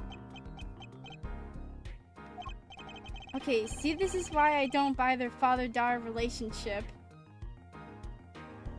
Like, he's like looking right at like the supposed camera, just like, okay, see, this is why I don't buy their father-daughter relationship. Like. So, Mr. Wright, do you know who the prosecution's witness is? Elia Tiala, your client's fiancée. She's going to be a witness? But that seems odd. Why would she testify against her own fiancé? You have to wonder what Gavin's up to. Something's going down today, that much is clear. Oh, not to worry. I've got my things back. We can't find a killer. I pulled one out of there. Thanks, Trucy.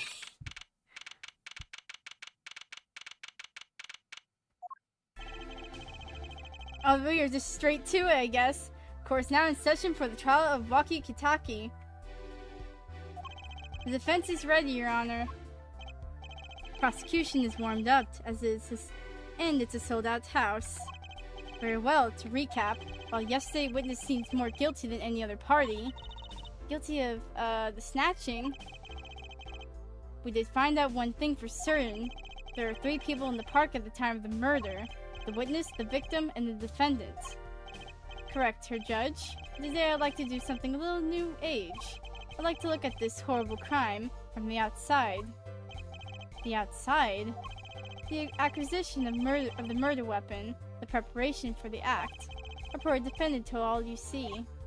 To his betrothed. His betrothed. His fiancée, Her Judge. For his partner for life. With no chance for parole. Very well, you may show the lucky lady to the stand. I don't like you. Your name and occupation, Frolin. How do you pronounce that again? Freaking heck, I'm gonna...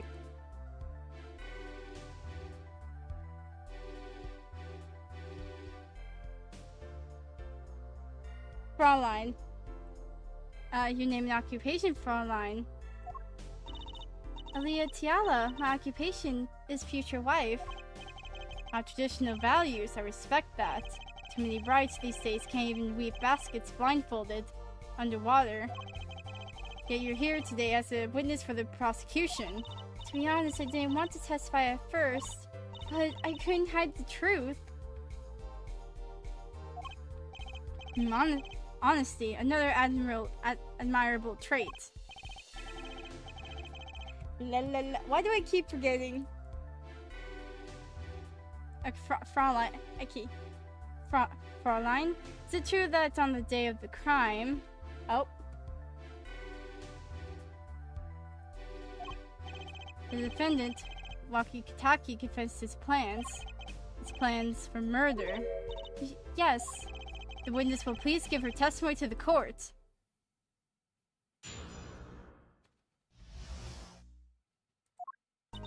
It was the day that the family health checkup results came back. When Waki found out that Mr. Maractus had lied, he flew into rage. I'll teach him, he said. He took one of the family's pistols. And you already know what happened that night. I just don't see how anyone but Waki could have done it. So the pistol did belong to the Kitaki family then. Yes, with regards to this, an investigation is underway at the Kitaki mansion on charges of the possession of illegal firearms. The bullet that took the victim's life, was it fired from that pistol the defendant procured?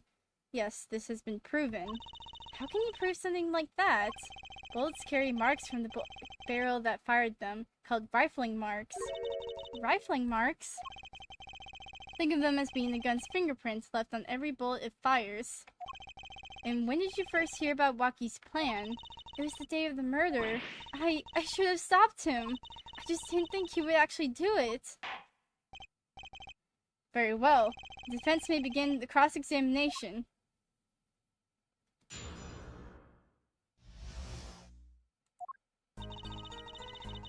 Okay.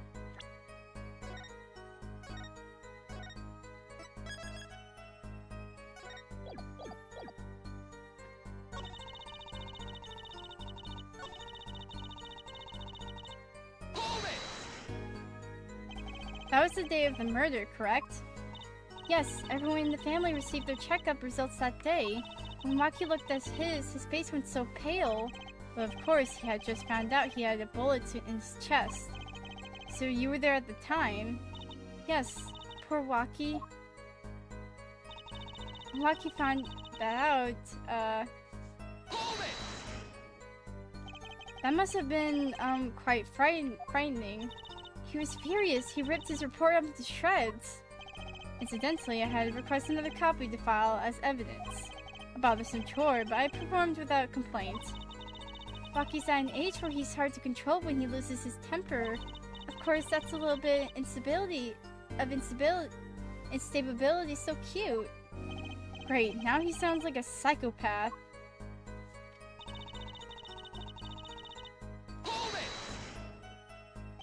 So, is it easy to take a pistol out from the house? Not really, I think. There's a system in place to limit access, but Waki's a special case, being the next in line. Perhaps his treatment was a bit too special, Ja? Well, maybe he is a bit spoiled. I heard he got his amazing presents. He got amazing presents for his birthdays. Last year was a switchblade made out of chewing gum and a chocolate gravestone. Sounds like he has a taste for sweets and danger. The point here is being that Waki had access to a pistol.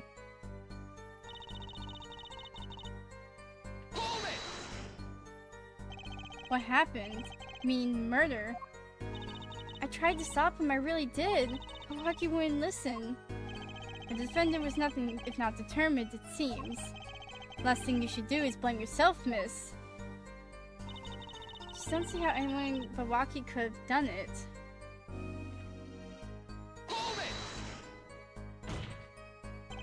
How can you say that for certain? How? Objection! Her forehead. You will refrain from badgering the Fraulein. It was the defendant, Waki, was it? Who took the pistol from his home. We know this for a fact now. I suppose we do. So how could anyone else have used this pistol to shoot the victim? They could not. Simple logic, Ja? That does seem to be the case. Does the defense have anything to say regarding this point? Could someone else have used that pistol?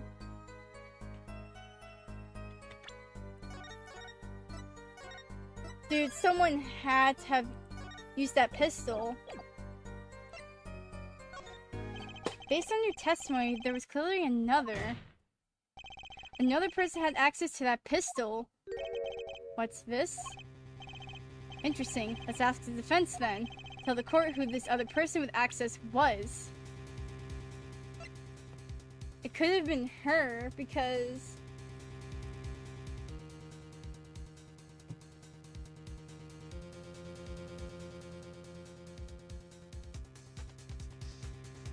It had to have been her because she was there. Take that! Well, of course, I mean, you, Miss Tiala. Me? But why? You were quite clear when you told the court. You heard about the pistol from the defendant on the day of the murder. In other words, you knew what he was planning. Objection! Let me get this straight. You intend to tell us that this lady stole the pistol from her fiancé and killed a man in cold blood on his behalf. Not on his behalf, per se.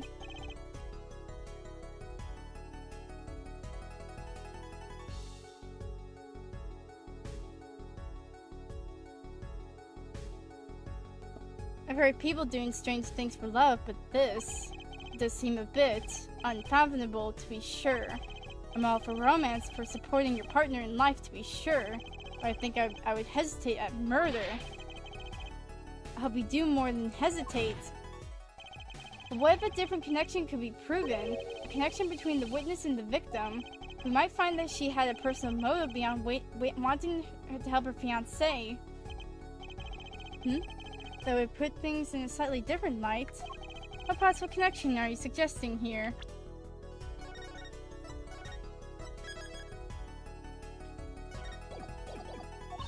You know what I'm starting to think? I'm starting to think that the police never looked inside that safe. I have evidence showing a connection between the witness, Miss Talia, and the victim. Take that! That looks like a medical chart. Found inside a safe at the Meratics clinic.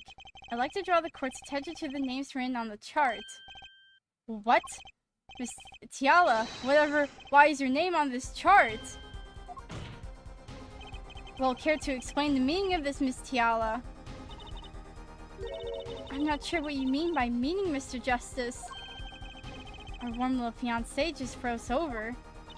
I was on staff at the clinic until half a year ago. It was boring, so I quit. That's all. Is there a problem with that? Miss Tiala, you testified that you had no connections to the victim. And I don't. Now. I quit half a year ago, didn't I? So there's no connection. Let me guess, you're the kind of guy who can't rest until he knows every last detail of his girlfriend's past. Am I right? That's not true at all. Why, I embrace the ones I love, past flaws. There's no connection now. Doesn't fly in the court of law. Doesn't it? Doesn't fly. She's one tough nut. She probably feels right at home with the Katakis. You left your job at the Meratics clinic, true, but you remain connected somehow. Very well, Mr. Justice. Okay.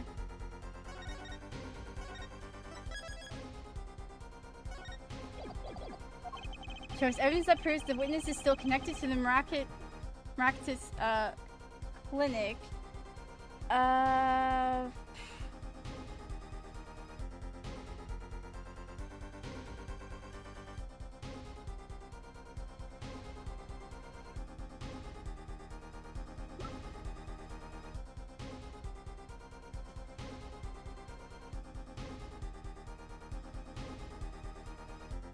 It would have to be the sandals because they were left at the clinic. Take that! These sandals were found in the Meratics clinic lobby. They're yours, aren't they? Well, who knows? I'm sure there are lots of people with those sandals. So sorry, Fraulein, but your act isn't working. Your moment of hesitation just now cost you. What's with you? I thought you were on my side. Perhaps you are unaware that toes leave toe prints. A simple analysis of these sandals will reveal all. Well, now we see your true colors. I was wrong to cooperate with you from the beginning. I just wanted you to help get Waki back on the straight and narrow. The court thinks you need to worry less about Waki and more about yourself. Sounds as though you need to hear a bit more about as though we need to hear a bit more about your story. Your sandals were found in the entrance to the clinic, which means you went there on the day of the murder. Well, there's a little point in denying it. Very well, the witness will tell us about this visit. Why did you go to the Maractics clinic that day?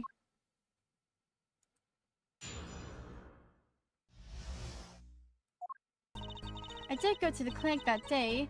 My first time is in half a year since I quit in January. I went to warn him. After all, I knew Waki had the pistol. The doctor always was a timid man, too timid to admit his own mistake. Why else would I have gone? I'm not hiding any dark secrets. I wanted to tell him to be careful, as an old friend. By mistake, you mean the mistake we heard about from the defendant. The botched operation. He was timid, a small man, but never wished him harm. I just thought I should let him know, you know? That does make sense. Yes, but there's still one thing, which does not. What's that, Prosecutor Gavin? The sandals left in the lobby, of course. We can assume she wore these sandals to the clinic, Ja? Then why did she not wear them home? If it were me, I would have worn them home. I would have worn those sandals home too. So why were the sandals left behind? He pointed out the contradiction before me. There's probably a good explanation for this, right, Miss Tiala? Say, for instance, there happened to be a similar pair of sandals which you were home by mistake. You wore by mistake. Actually, that's right. I'm impressed, Mr. Gavin. Oh, it's nothing. There is, after all, no possible explanation. Ja, forehead? Oh, what the? No fair! He's filling the holes in her testimony. Defense may begin cross-examination. You fricker, Gavin. Freaking piano.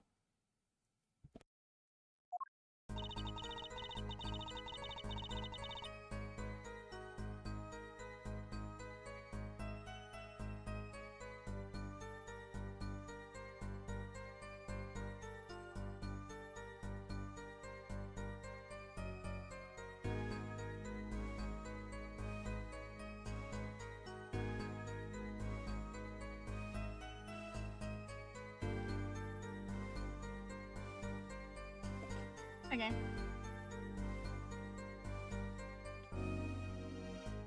Hold it! Oh, I need to save, but okay, whatever. Around what time did you go to the clinic? I don't remember exactly, but it was after 9:30, I think. And that was the first time you had contact with Dr. Maractus in half a year. Of course it was. He wasn't the kind of boss you made friends with. So why did you go to the clinic that day?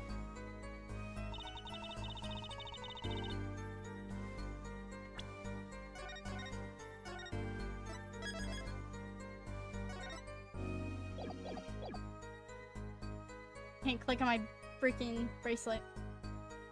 Hold it! Did you want Dr. Maractus to run away? Well, after I failed to stop Waki, I thought that was the only other way to avoid the problem. Couldn't you have called? Why go in person? I called several times that evening, but no one was in. The victim was busy driving home until 9 p.m. that night, remember? This was proven by this mirror yesterday, Ja. I thought if I warned him, he would run away for sure, knowing the doctor. Hold it! You mean that act of malpractice on Waki, correct? If he had just told Waki the truth in the beginning, none of this would have happened. Sure, the operation was the start of his whole affair. Oh, of course, if he told him, he might have been erased by the Katakis much earlier. A disturbing thought.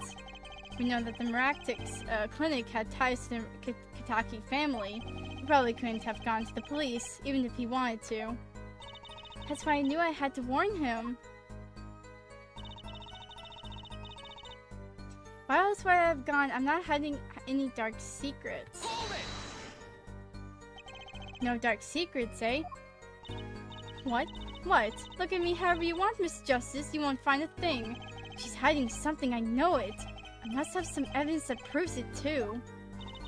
You're free to think whatever you like. I went to that clinic with only one thought in mind. I wanted to tell him to be careful as an old friend. Hold it!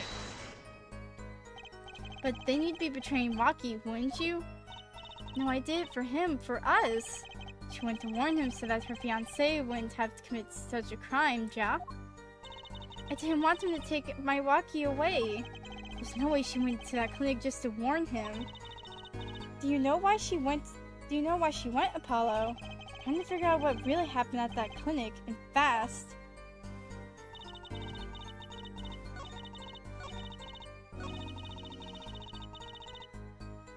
I really want to use this right now.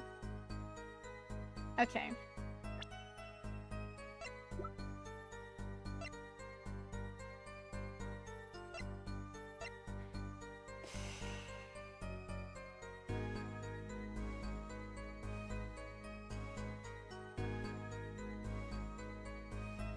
Yeah, let's present the chart on... Yeah, you had to have, because, like, your name's here. And, like, this... In regards to, like, Waki's, like, freaking... accident, like... Objection! Your Honor, what do you think about the witness's statement? I'm not sure I follow you.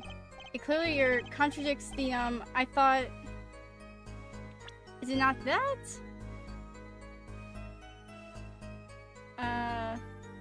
Load.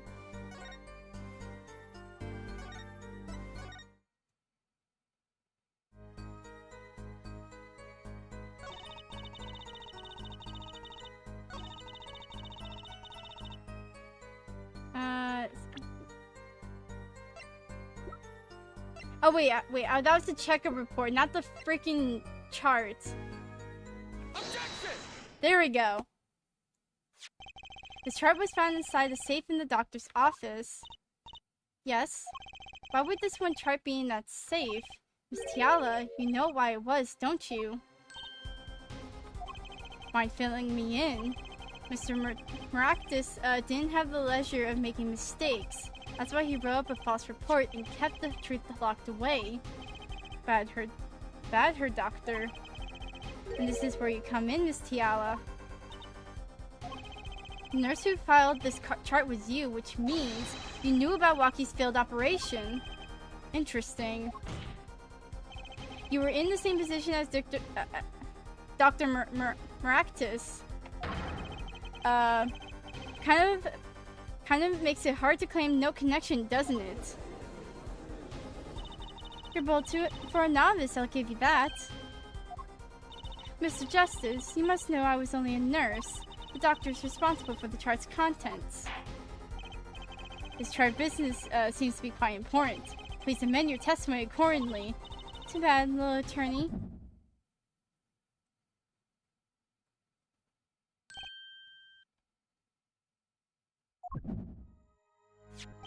My bracelet's reacting again. What is it, Apollo? I felt my bracelet tying just now. Your bracelet? Just like yesterday, like you said. When the witness is unsure of something, their nervous habits gives them away. But I can't see anything, Apollo. Huh? Then what's my bracelet reacting to? Wait, maybe... Yes, that has to be it. What has to be it? Your sense, Apollo. It must be sharper than mine. Huh? I can't see it, but you can sense it.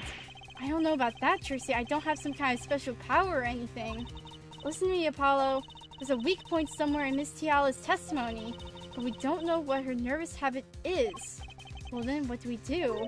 You have to perceive it yourself, Apollo, with your eyes and your senses. And it's up to me and my bracelet. I don't know why, but the bracelet helps. Somehow, touching it helps me focus. Let's give it a shot and bring down that testimony. Aw, heck yeah.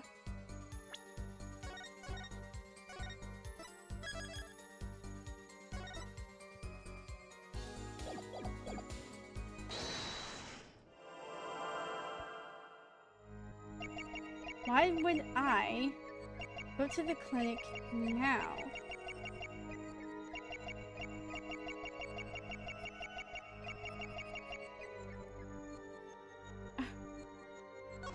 Here again.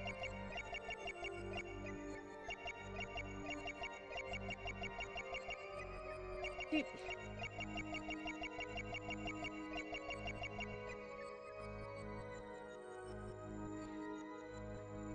I hate that so much.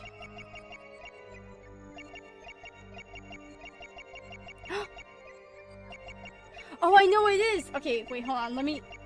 Yeah, check. Okay, I literally just saw the ring, yeah. There, yeah, okay. Why would I... Okay, when did she... Nope.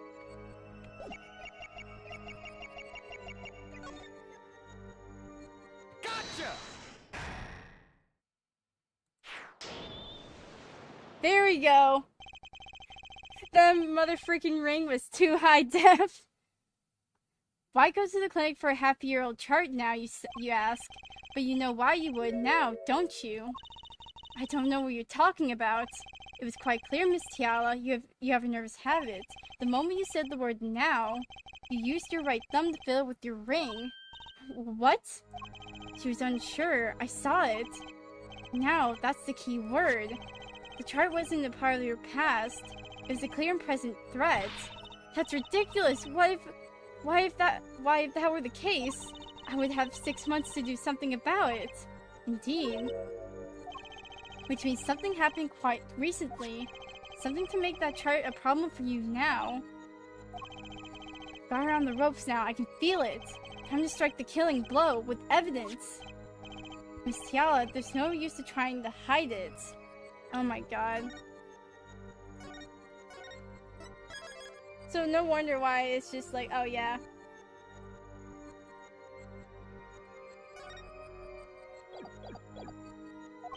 The chart became a threat to you now because of this. Wait.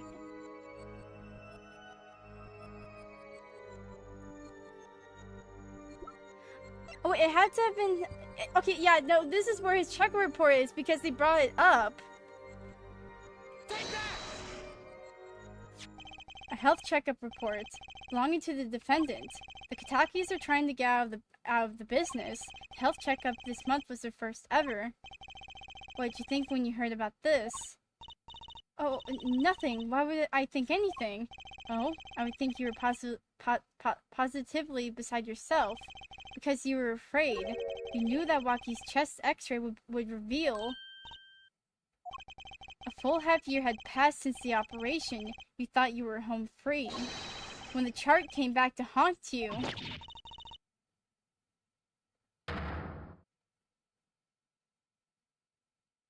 There we freaking go. That's all, Your Honor. What just happened? Did the witness just admit to lying?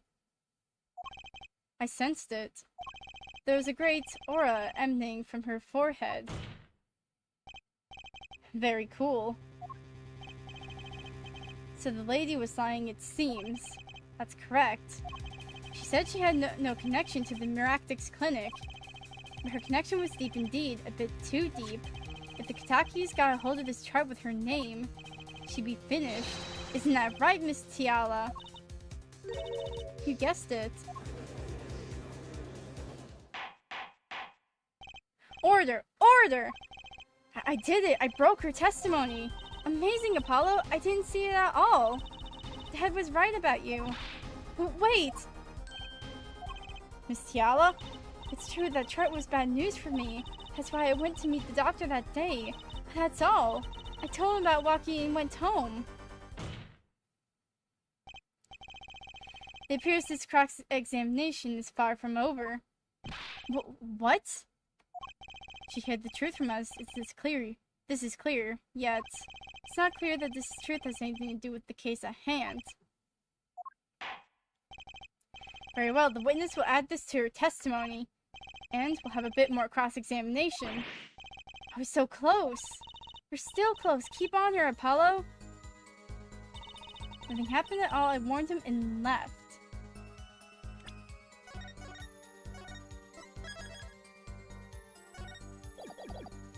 Hold it! How did Mr. Miractus respond to the warning? Oh, he was quite surprised, panicky even. He wouldn't be scared to learn that Kataki was after them. Incidentally, this court is not afraid of any mobsters. Well, we had a life-threatening situation just yesterday right here in this courtroom. Yeah, real impressive the way you stood up to the act of the amazing Mr. Hatzer.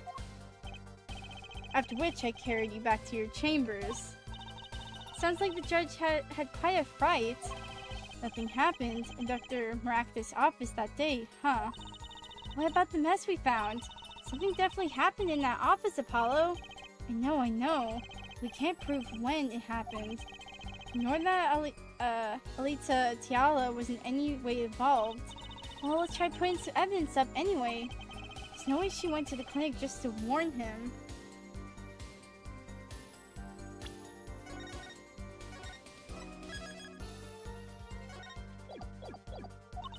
Do you know why she went, Apollo?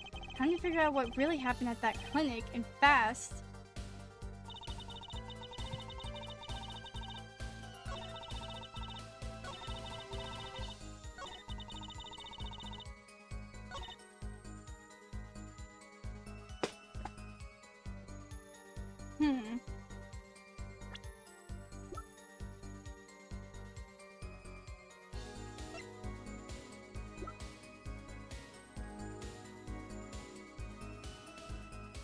Do we show, like, either, like, it's either the bullet or...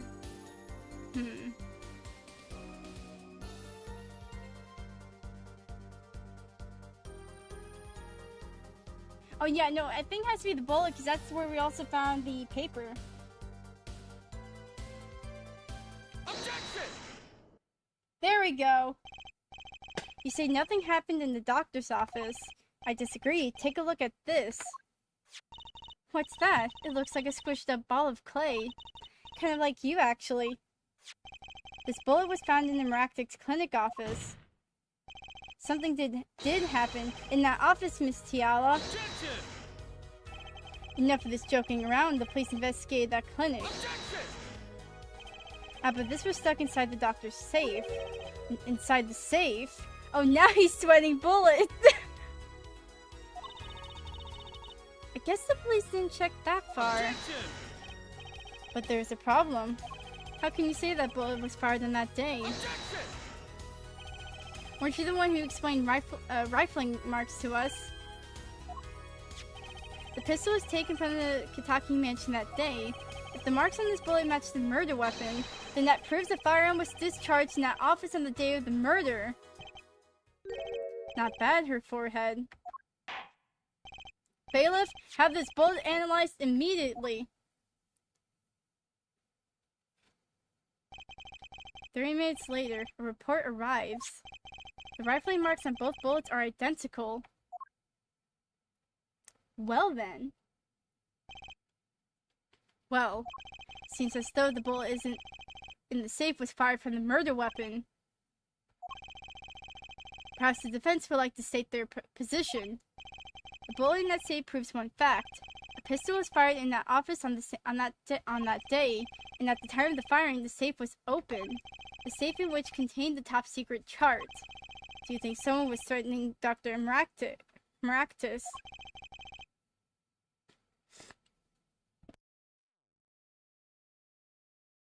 In order to open the safe? Only one person was in a position to do such a thing.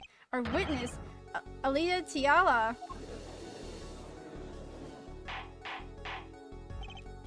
Order! Order! Order! Mr. Justice, where are you going with this? Are you accusing the witness? Alita Tiala knew about Waki Kitaki's botched operation, or botched. So much words. She got engaged with him without telling him about it. As long as that bullet remained in his chest, his days were numbered. What if she married him and then the bullet finally reached its destination? What? That reminds me.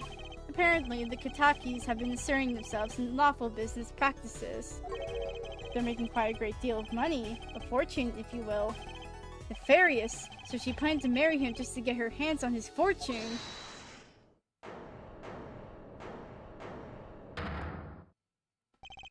You keep talking trash about my, Alita, and I'll sue you, lawyer man. Huh? Me? Yeah, you said You abused my Alita. I think you mean accuse. Same difference. Well, you can't have her. She's mine. It was me. I shot that doctor. Me. He left me to die, so I left him to die too. There in that park.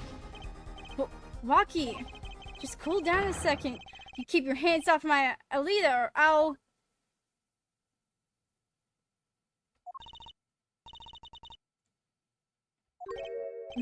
Miss Tiala. I'm sorry. It's been so long since I've laughed so hard. Something funny. Waki, wake up and smell reality. Alita. The signature on the chart, the engagement. I mean, come on, it's so obvious. Even for a brainless, spoiled brat such as yourself. Alita, your honesty is just like a breath of foul air, Fräulein. Hey, I wasn't getting out of this clean anyway. So the family fortune is what you're really after. That's right, I wanted the money. No way, that's whack! I ain't trying to hear that! Should have done the wedding earlier. Oh well. By the way, can I ask you a question? Who? Me? I believe you said you were going to abuse me. Accuse? And what crime, might I ask? Huh? Oh, I'm a bad girl, sure. I got close to that brat because I wanted his money. But he was the one with the pistol. He could have fired it into the safe after I'd already left the clinic. What? I would never do a thing like that. It was definitely that silly brat. Wait, but what are you talking about? Trucy? You had the most to lose if that chart was found. But I didn't have a pistol, now did I? Well, you could have taken Waki's.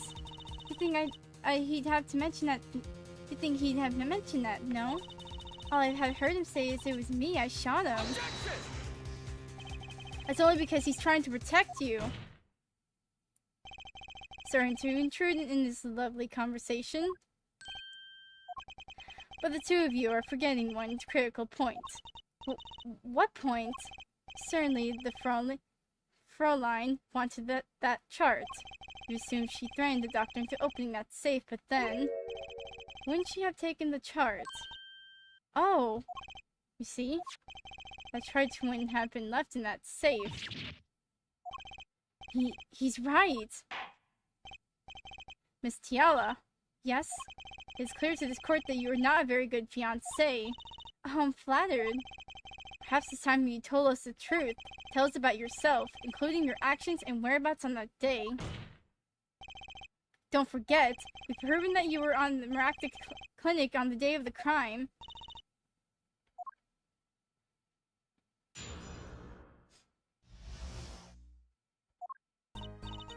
Yes, I went to the clinic that day to speak with the doctor. I wanted that chart, but I failed to get it, so I went back to the clinic later. In any case, I didn't shoot him. You don't even have proof I stole that pistol, do you? And that brat was spotted in the park at the moment of the crime. Frankly, I don't think it matters if Dr. Maractix was shot in the temple or not.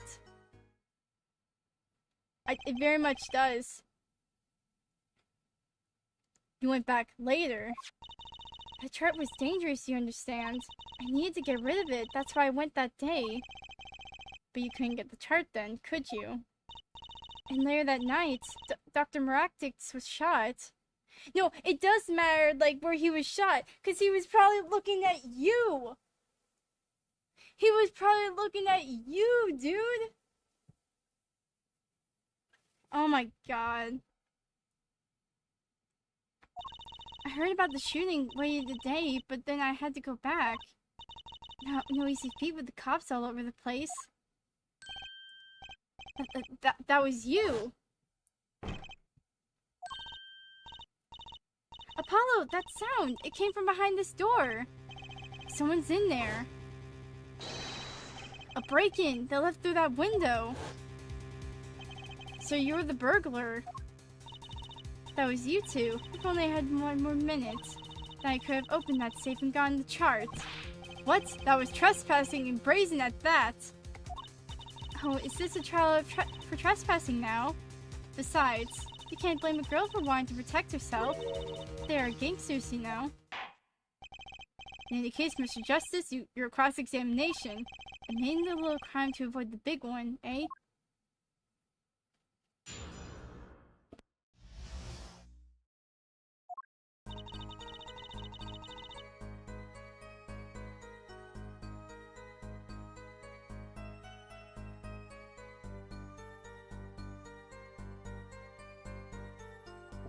Bro, this is whack.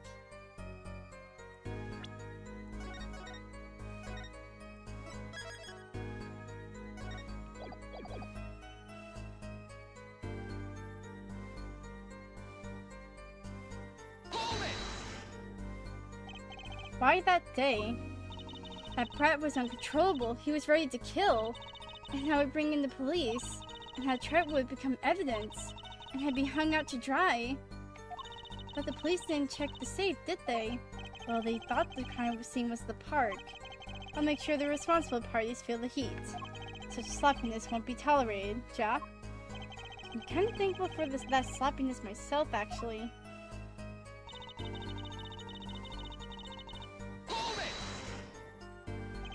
Later, when I heard what happened, well, I was too scared to do anything that day. I waited until the day after, the 16th, was it? Of course, you and that meddling kid had to get in my way. Why did Dr. Maractix keep that chart around? It was clearly dangerous for him. He could have burned it. Because he's a coward. The chart was his insurance. Insurance? My signature on that chart, to be more specific. That made sure I couldn't betray him.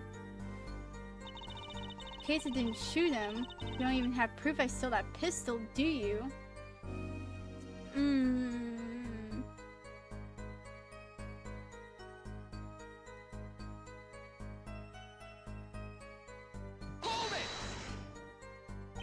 But you could have stolen it. Could have? Is this some new definition of proof?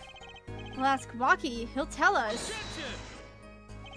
Might I remind you this is a cross-examination. You might want to keep your baseless theories to yourself. He's right, he isn't he? And that brat was spotted in the park. Okay. Yeah, but what? You have nothing to say. This case is over. It was over the moment that brat was seen in the park. What's the point in dragging it out any further? Yes, he does. Yes, he does. It doesn't matter. It doesn't matter. It doesn't matter. The doctor was shot in the right temple, yes?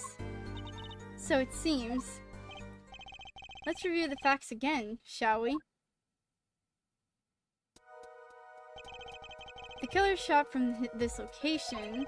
The bullet would have struck their victim square in the forehead. However, the entry wound was in the right temple. Yes, we heard testimony on this yesterday. At the time of the shooting, the witness was standing here. Just before the gun was fired, he shouted. The victim turned his head to look. And was shot. Objection! But that testimony was proven to be a lie. Our egregious snatcher, Mr. Stickler, did witness the crime, but he was standing to the north, next to the trash can where he tossed those undergarments, I'm gonna say. If Mr. Stickler shot from this location, the bullet couldn't hit his right temple.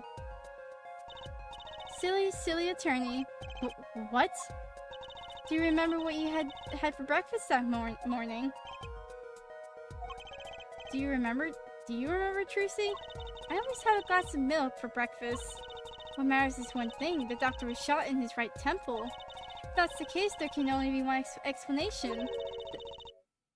The guy was mistaken. Objection! But his location was proven. You can't write that off as him being mistaken. Objection! Then why don't you show us her forehead?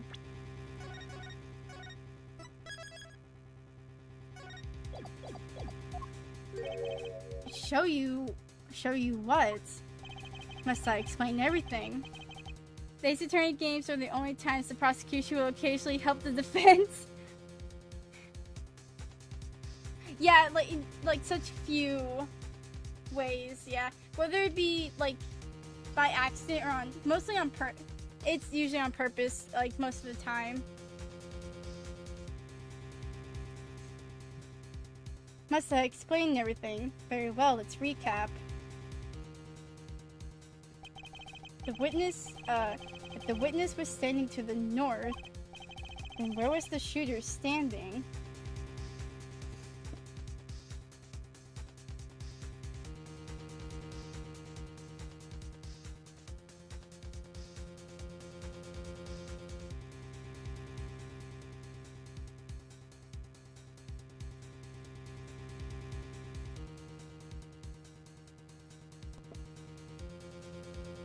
Oh dear God, hold on.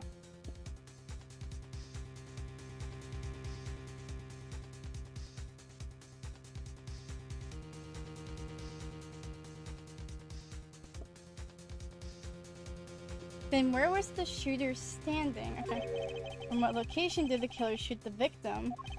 But wait, if the witness was standing there, how could anyone shoot the victim in the right temple? Amir laid out the facts for us. It's up to the ones possessing the shiny forehead to show us.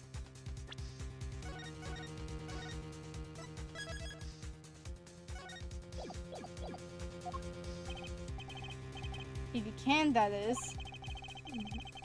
Baki Kataki was standing at the killer mark.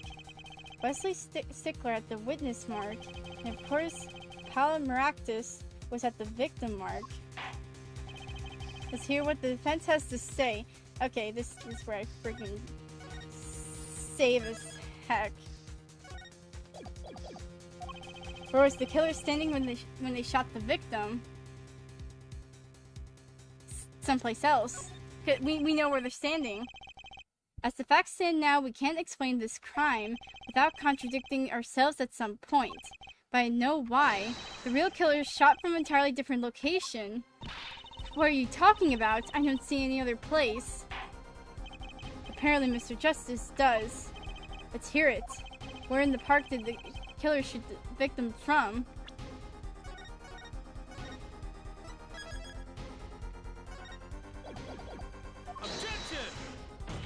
Alright, yeah, frick you, Clavier.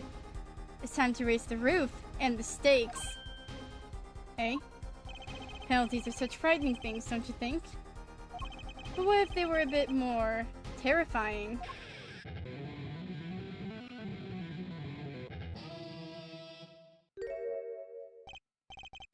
Like so. Double penalty? Oh, you fricker! You little punk. So you want to play that game? Huh, piano? Let's freaking go. Your forehead wishes to take us in a new direction. And must be ready for the challenges ahead. Oh my... You fricker.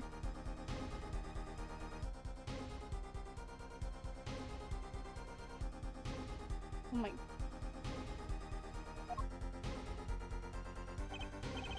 Challenge accepted. It's justice time.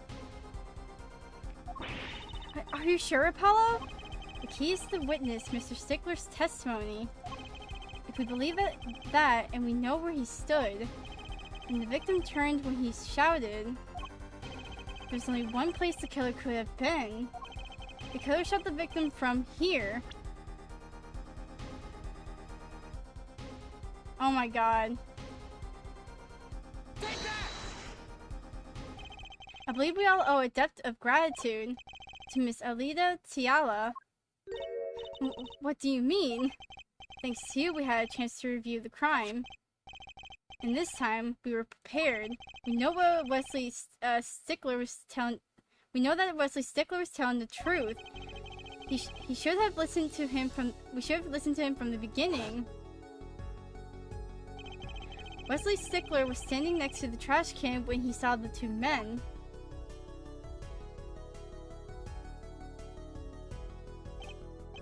He shouted just as he told us in his testimony.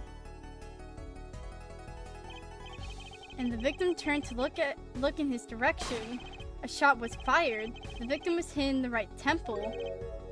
Oh no. Oh yes. Which direction was his right temple facing at that moment? That's right, towards the noodle stand. Ew. Fricker. It's not like someone was time traveling in the first place. Look, man.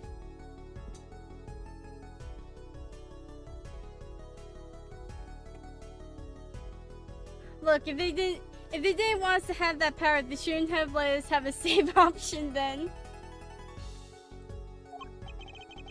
So you're saying the killer was inside the noodle stand?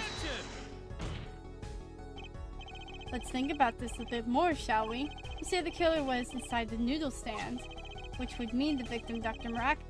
Maratix, came to the park, wheeling his own murderer in the cart behind him.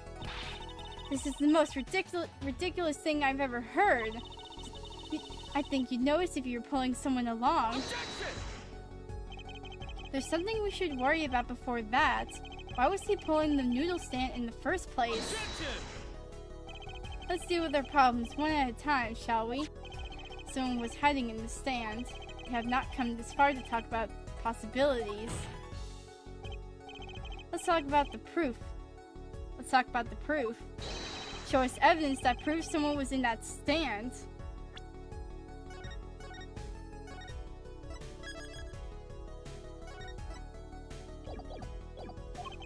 Can I prove that? You want evidence that someone was in the stand?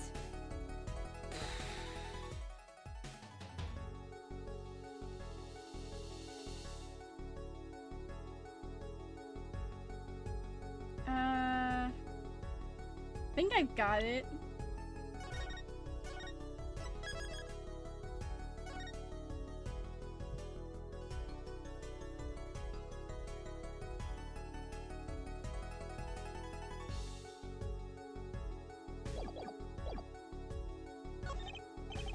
I've got it right here. Intriguing, let's see what you've got. Show us proof that someone was hiding in the noodle stand.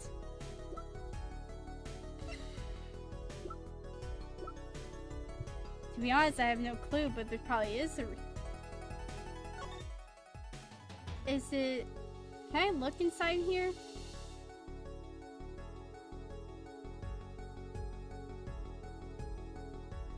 How do you get into this thing, actually, now that I think about it?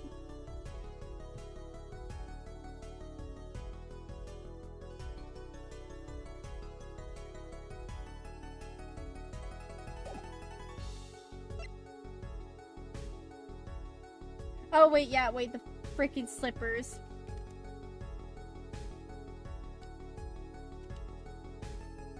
They were right by the thing. Wait, what's this? Oh, I could just automatically take a penalty. Oh, that's so...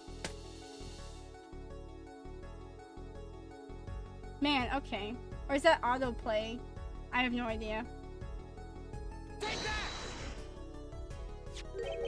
The Maratix clinic, and they're covered with paint. These slippers were found in the trash can near the crime scene. And a single slipper print was found at the scene.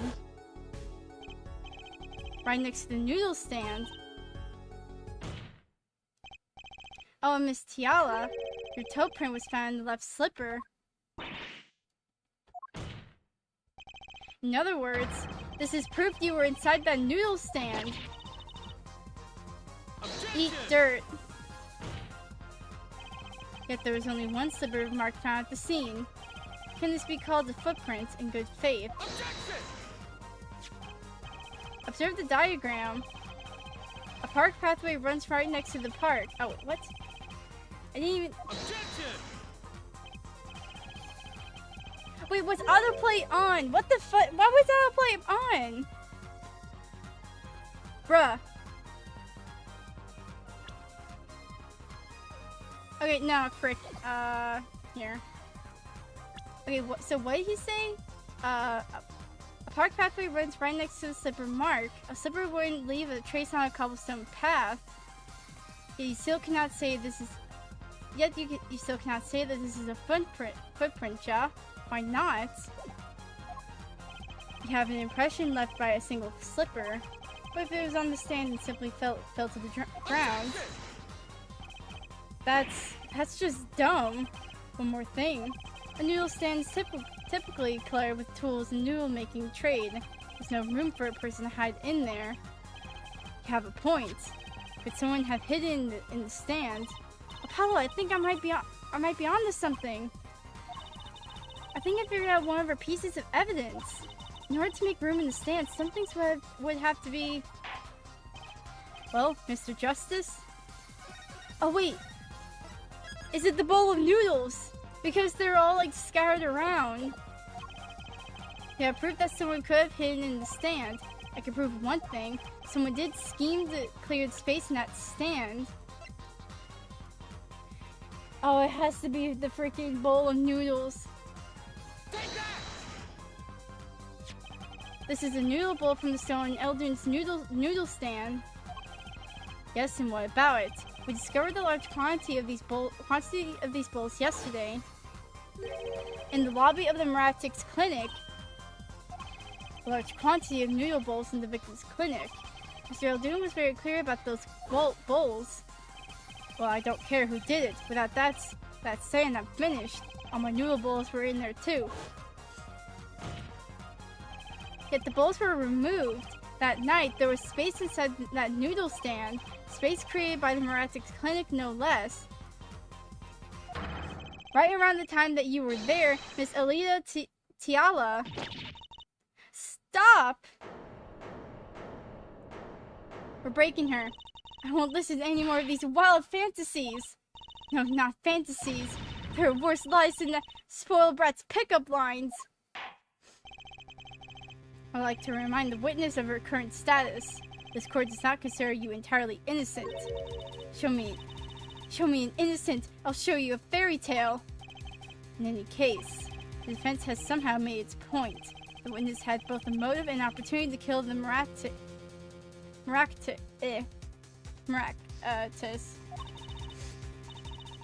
More fairy tales. This whole trial is a fairy tale. And please pull us back down to reality, Miss Tiala. I'm giving you one last chance to explain yourself. This is it. Why was Dr. Maractus pulling that stand that night? And what was Alita Tiala doing inside it?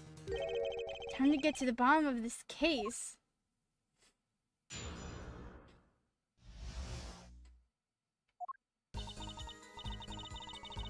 Tonight, I went to ask Dr. Maractus for the chart. I had no intention of ever letting that chart fall into the Kitaki's family's hands, but Dr. Maractus didn't understand. For some reason, he thought the Kitakis had sent me, so he gave up and went home. All I did was talk to him. You knew about the botched operation, so you tried to get rid of the chart to save yourself. I won't make excuses. And I did warn the good doctor. I gave him a chance. I told him that brat got his health checkup report, and that he was coming to settle the score. I see. Very well, Mr. Justice. Begin your cross-examination. Yes, Your Honor. This is the last testimony. Either I perceive the truth, or it's over.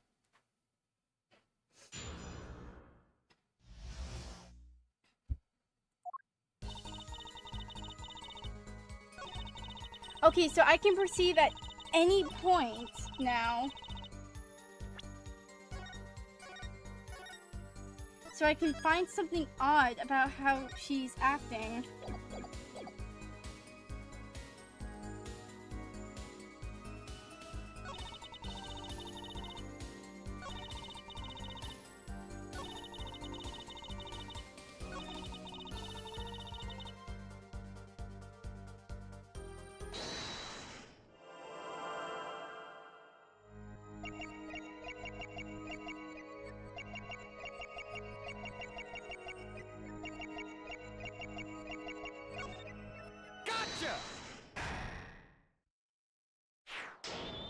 There we freaking go. All I did was talk and lie. What? Show me proof. I'm pretty sure about this one. I think I'm getting the hang of this.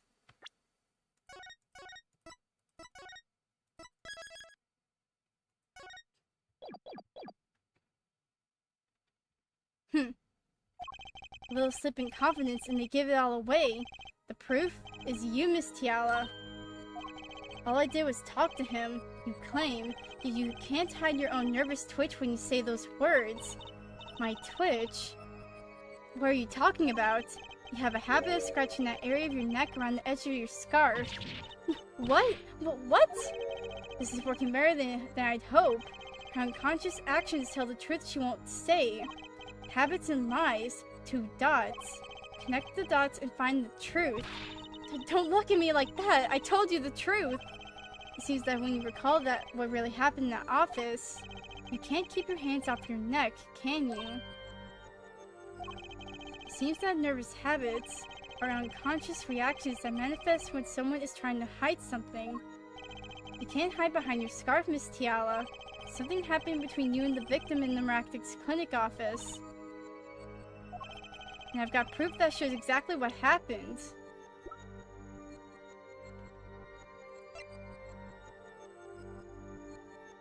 Take that! What's that? You're touching your scarf again. There's something unusual about this lamp. The bulb is broken, and there's a red splotch on the cord. Huh?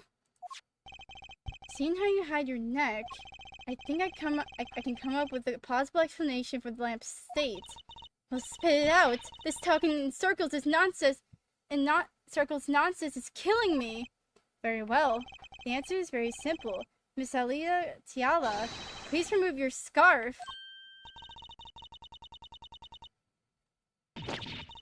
Oh.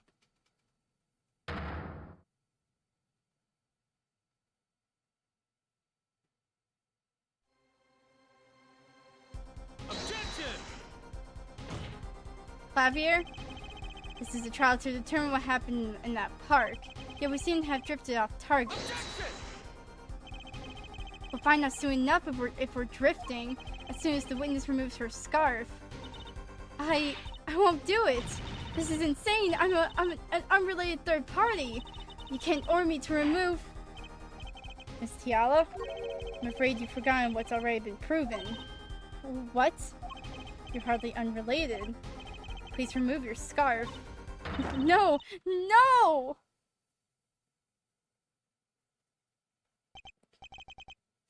I knew it. So I was right, wasn't I, Miss Alita Tiala? Your neck. That isn't what I think it is. Something did happen that night at the Maractic's clinic. You need to get that chart back no matter what it took. Even if you had to steal your fiancé's pistol to do it. But wait! Looking at this lamp and the witness's neck, it looks like the very opposite happened. Exactly. The victim in the clinic that night was this witness, specifically. You tried to threaten Dr. Maractix and he attacked you. That's what happened that night at the Maractix clinic. Oh!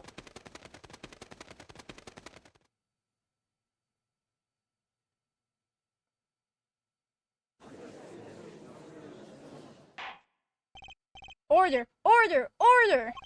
Will someone please tell me what really happened? I told you the truth already.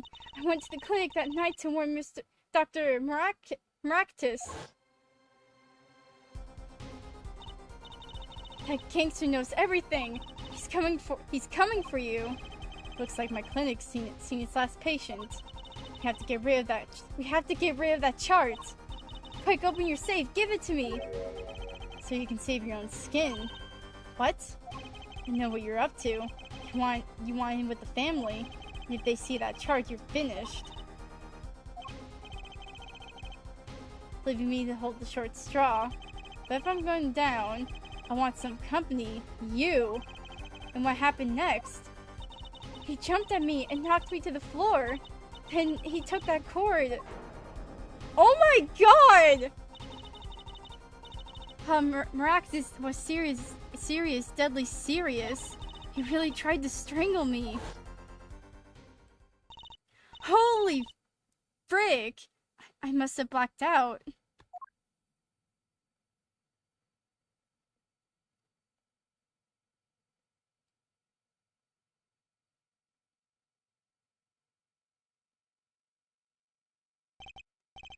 So you were the victim, and the red splotch on the cord was your lipstick. I didn't want to remember that night. That's why I didn't bring it up. There, are you happy now?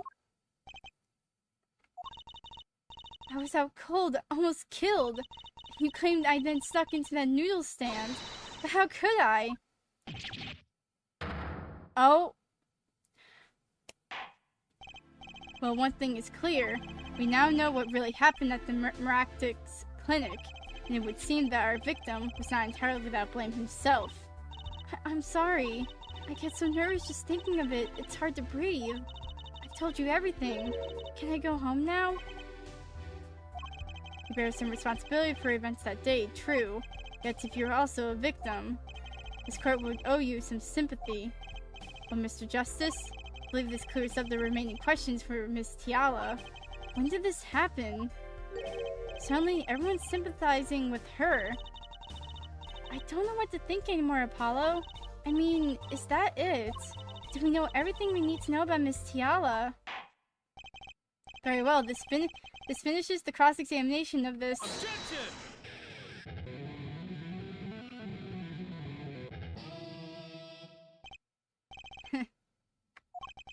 Not so fast. This party's just getting started. Now we rock! What? Those spikes in your head are softer than they look. Or do you not have the stomach to go all the way? Prosecutor Gavin, Maractus choked Alita Tiala. She fell unconscious. But what happened next? He's right. There's more we don't know. But she was choked hard enough to leave that mark. She would have been out for a while. Even still, what if it was her in that noodle stand? Alita Tiala, half dead, Dr. Maractus fell in that stand, and a bullet fired from inside the noodle stand. Was he carrying her body in the freaking noodle stand? What if it's all true? We might have already figured out what truly happened that night. Miss Alita Tiala, as you can see, we're not through with you just yet. You really want to blame me for this murder, don't you? You too, Prosecutor Gavin. Me? Fräulein, I only wish to know the truth. Well, let's go back over what we've learned up until now. On the day of the murder, Waki saw his checkup report, from which he learned about the bullet still inside him. So he took a pistol from the family stash with the intent to give Mr. Maractus some of his own medicine. And Miss Tiala heard about this from Waki, so she went to the Maractus clinic ahead of him in order to get rid of that chart with her signature. But then something happened. Sounds like you figured it all out. But remember, I was the victim. I was out cold. But what about Dr. Maractus? That does seem to be the problem. He had just strangled Alita Tiala. Perhaps he thought of death. What did he do after his crime? I was just knocked out, not dead. Let's stay at his clinic and the scene of the park. I think it's clear what the good doctor did next. Well, her forehead? Care to guess? Well, Mr. Justice, what did Dr. Maractus do? Maybe he did think he killed Alita Tiala. Do I have evidence to show that what he did next?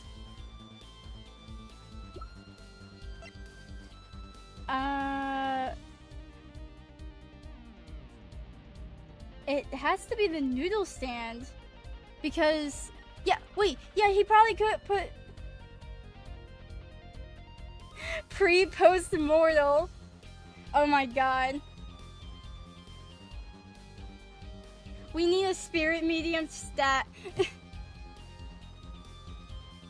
Oh dear, I think it's the noodle stand because like he probably put her body in there. He took the freaking bowls. That's why he took the thing. That's why he took the stand.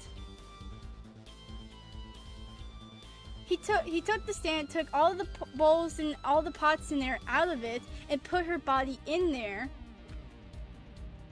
Take that! As his next move, Dr. Maractix stole Guy Eldon's noodle stand. But what? Killing me disturbed him that much? So much he randomly stole a noodle stand. It wasn't so random. Remember all the bowls in the clinic's foyer. Bowls that belong inside the stand. I think it's pretty obvious, don't you? That stand was at the clinic. However, the question is, why did he remove the bowls? Maybe because the stand was heavy? Or he wanted to put something in the stand in their place? Wait, you don't mean... I do. Dr. Maractix did replace those bowls with something. Your corpse, Miss Tiala. My corpse? Dr. Maractix panicked and he thought he'd killed you. His next move would be to dispose of the body. But that's crazy talk! You're all crazy! Then let's think about it. Logically, the doctor had a place to dispose of you in mind. But on his way there, who should he run into but the defendant Kitaki? I question your logic. What's this, Prosecutor Gavin? The park is a dead end. Why would he end in that direction to begin with? Why would he head in that direction to begin with?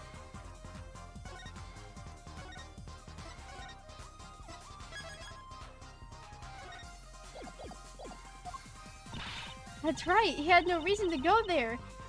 Oh, now I get it. It was a trick. That spoiled brat made him do it. He made the doctor steal the stand. Tell me, why would someone go to a dead end? Unless the park was his destination. What? Apparently the defense has an idea. Tell us where Dr. Maractix was heading with the stand. Where? Where was he heading? Here, please show us on this diagram. Wait, where exactly was the victim dragging that stand? Wait, there's a... Wait, there's a river! He was gonna dump the... Oh my god, he was gonna dump the body in the river. You... sicko. There, that's a river. Yes, Your Honor, I scarcely need to explain why. A perfect place to dispose of a body. He was going to throw me into that river.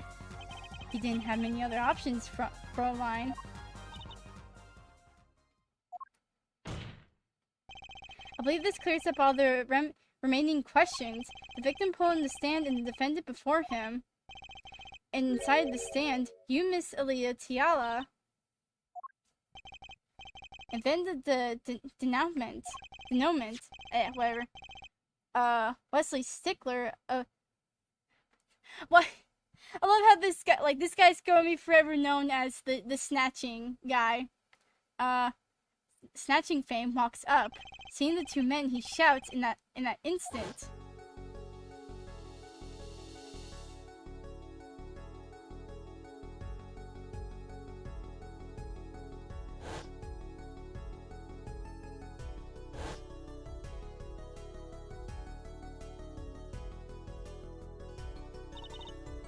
So, I shot him. You were the only one who could have stolen Waki's pistol. It had to be you. Well, Miss Tiala? Nice work. You mean I'm right?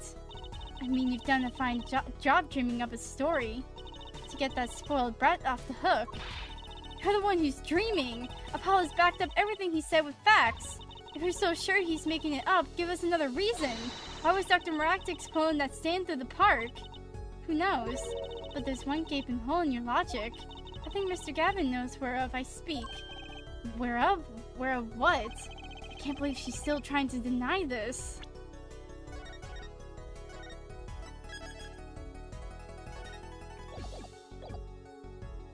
curious. Was there ever a bullet hole? No, there wasn't. What the fudge? You'd think there'd be a bullet hole here.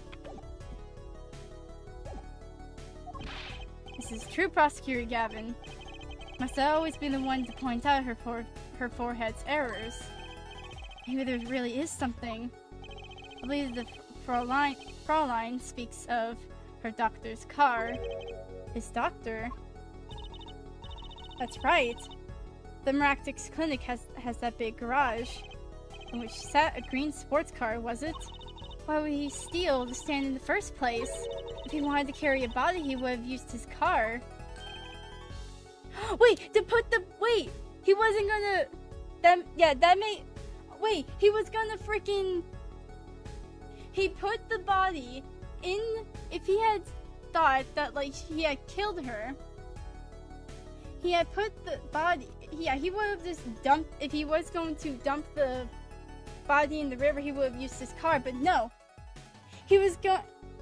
With it being specifically in the noodle stand, he was going to put the blame on Eldoon. Oh my god. I'm gonna eat some really salty noodles after this.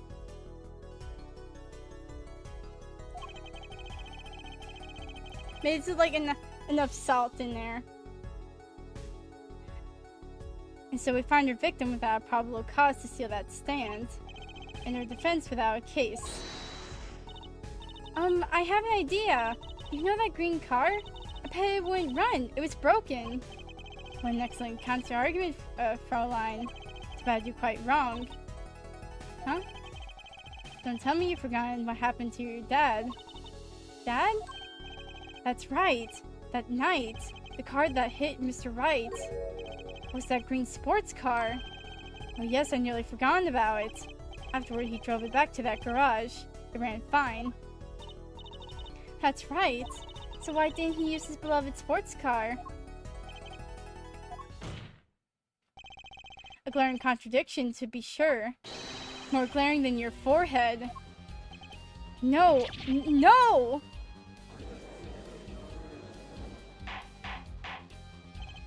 Order! Order! Order! Well, Mr. Justice? Oh my god.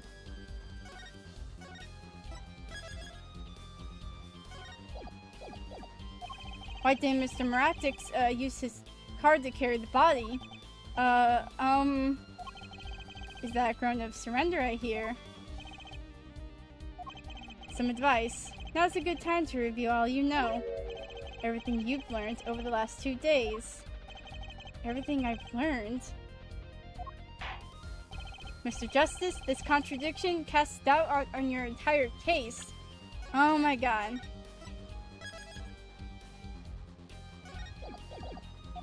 This is truly your last chance. The defense will explain to us what happened that night.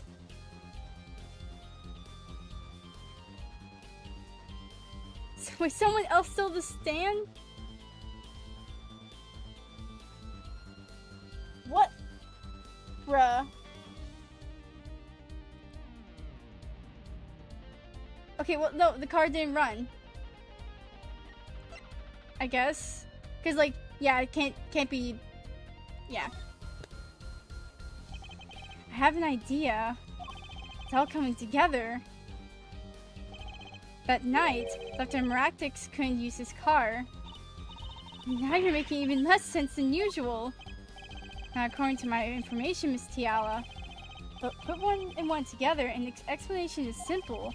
If it's so simple, perhaps you can show us some evidence. Show us proof why the car wouldn't run that night.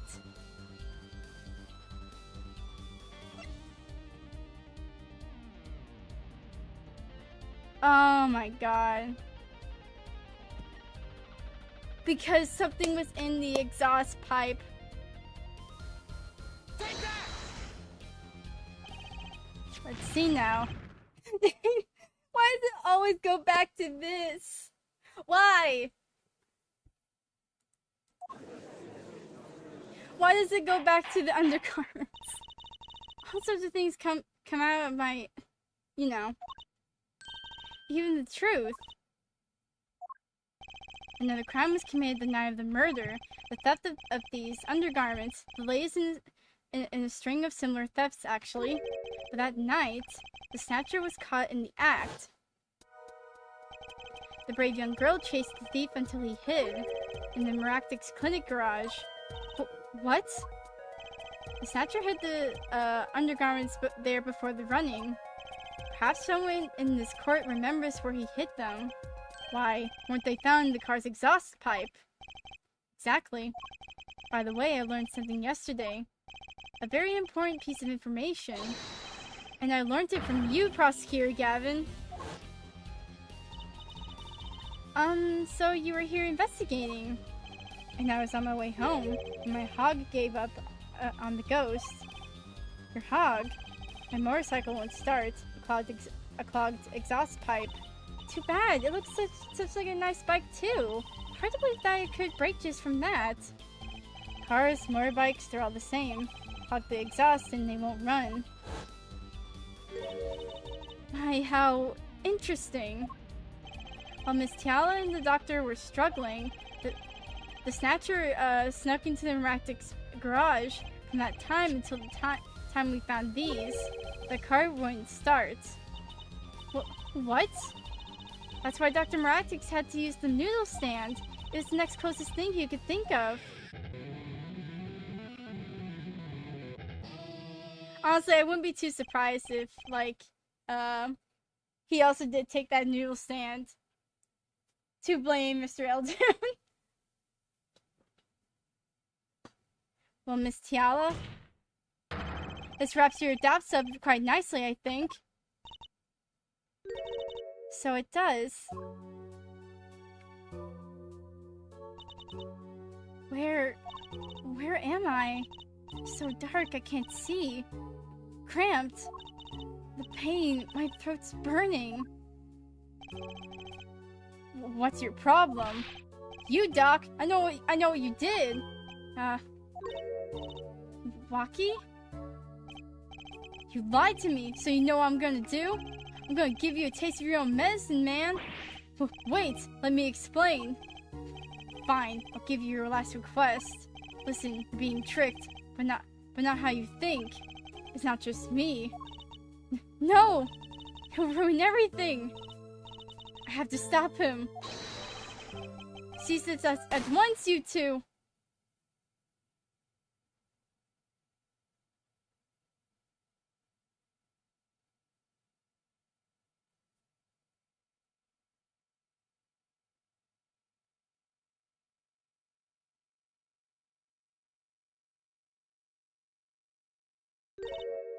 Funny, this isn't the way it was supposed to turn out. Oh well, too bad.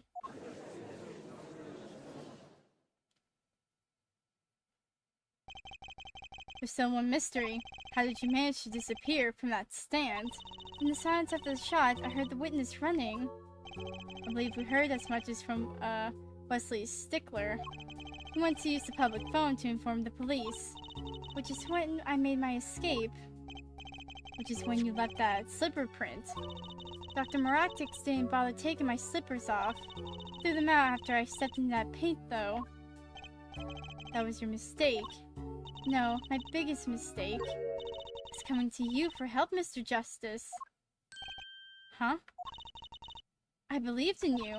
You and your anything agency. If anyone would get Waki declared guilty, it was you. Huh? I believe we reached a conclusion of sorts. Prosecutor Gavin, how is Miss Alita Tiala doing? She's confessed everything. We're proceeding her arrest now. Prosecutor Gavin sure seems calm for someone who just lost. I think he already knew. He figured out she was the killer a while ago. Some advice. Now's a good time to review all you know. Everything you've learned over the last 2 days.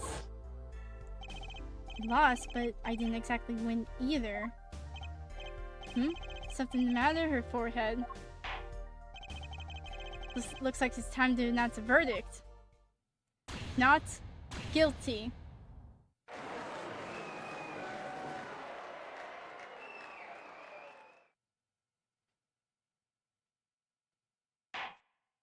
Court is adjourned.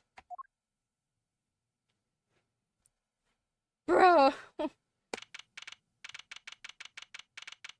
This whole case is messed up. Okay, wait, actually, hold up. We need to get this kid to a doctor, like, quick.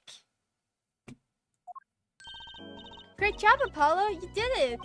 Yeah, we did. Somehow. Rocky's off the hook.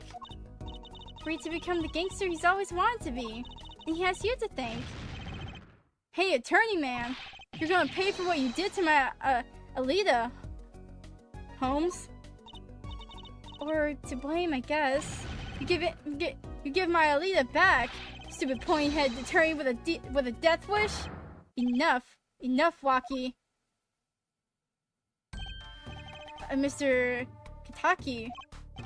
It's high time you open your eyes, Waki. What do you know, old man? I think it's about time you open yours. Giving up the life trying to become some kind of businessman. Don't talk about what you don't understand, Waki.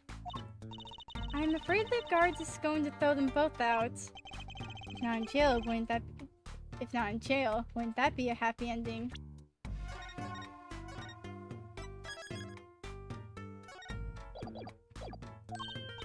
Hey, maybe we can help them out.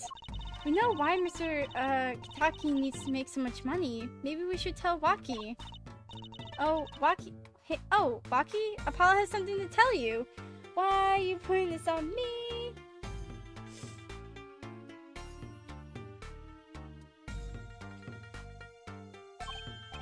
Huh? I do? Way to put me on the spot. Eh? What's that? Show him the reason why Apollo? Why is Mr. Kitaki trying to become a businessman?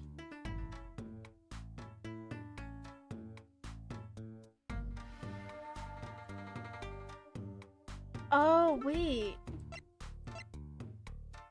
It's because of this. Take that! Think about it, Waki. Think about your condition. Talked with your mother, Little Plum, yesterday. It pays, but we need a lot of money right now. Clean money, that is. She doesn't mean you aren't really, are you? I searched the globe, and I found one. Oh my god!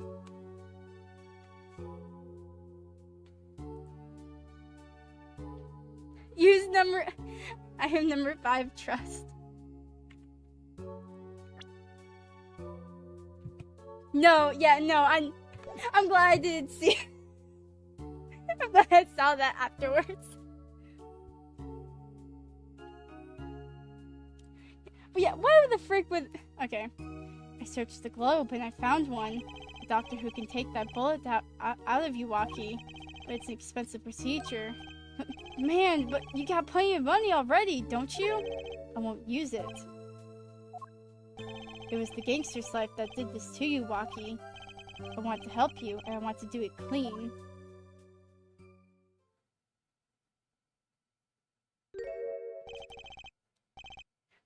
Please understand, Waki. Dad?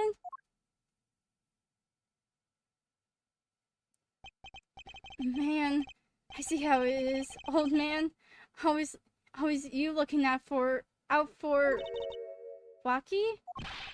Listen good, old man. One day, I'm gonna take you out, and we'll see who's the OG. If you try to hide in your business suit, I'll find you.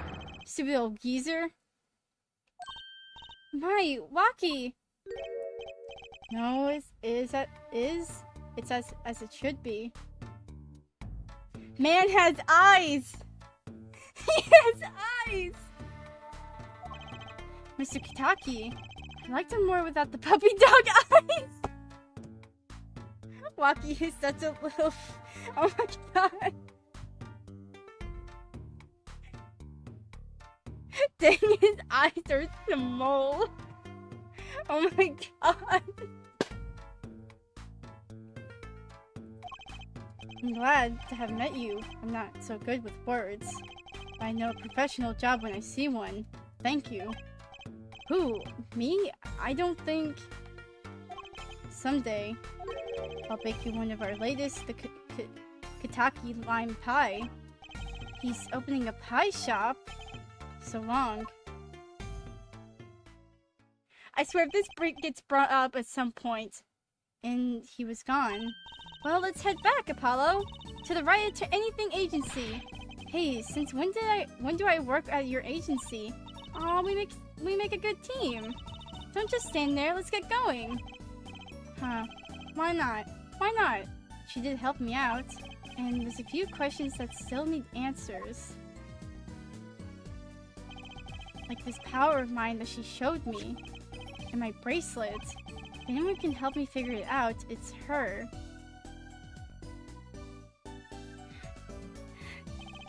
Trixie is top tier. Yeah. She really is. Though I can't say I care much for what her father has become. Oh, that's right. We have to go someplace first. Huh? Where? I had to claim a reward from Mr. Eldoon. Salted noodles. Right. He got his stand back already. Oh, and after that, you can come see my show. With a special appearance by the amazing Mr. Hat. Oh, it's special, alright. Please, anything but him. And...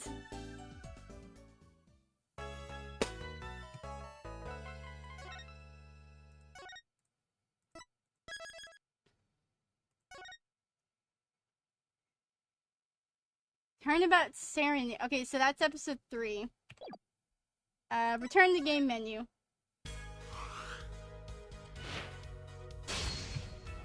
Oh my god, why did that take so long? Okay. What? I mean, it's obvious. Like, these games take so much time. I still can't believe that Phoenix got hit by a car, flew 30 feet in the air, hit a light pole, it just came out with a sprained ankle. This dude's luck is either really good or, like, really bad, and it's like, there's no in-between to it. This man's luck is so bad. Also, well, this one was, like, really interesting. The whole freaking undergarment snatcher thing, what the fudge? What was that about? Oh, dear God. Okay, I see you here, freaking Clavier. Phoenix lost player one privileges, but gained extra defense. I mean, did he really? Maybe in the sense of being able to protect himself, but like, he's no longer a defense attorney. Didn't he technically lose his defense though?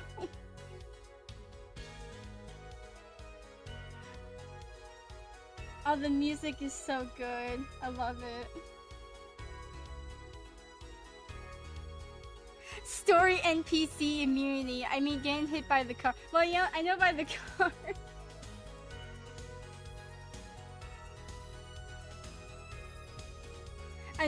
Yeah. Is he gonna get hit by anything else? Like, the man should be dead.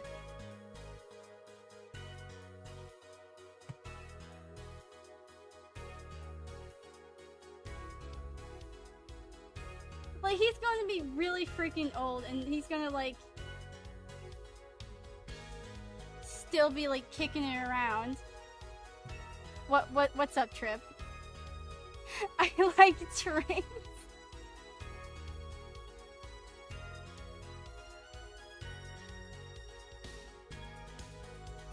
Good for you, man.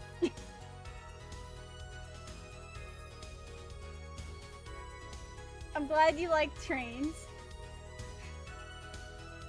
Gets hit by a train. I swear to God.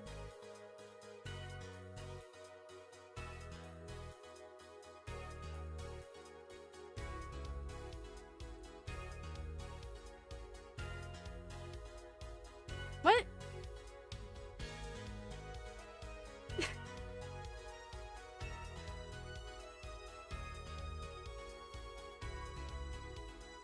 Oh wait. Oh wait.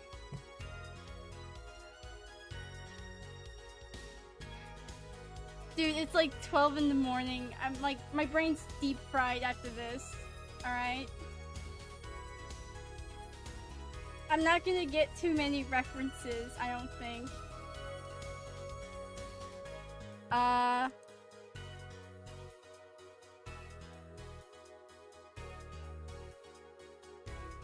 Deep fried.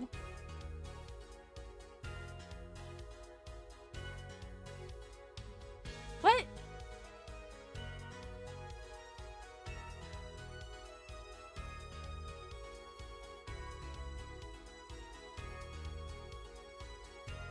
Okay, yeah, I'm kidding. Why the frick did you deep fry my chicken? I was gonna eat that.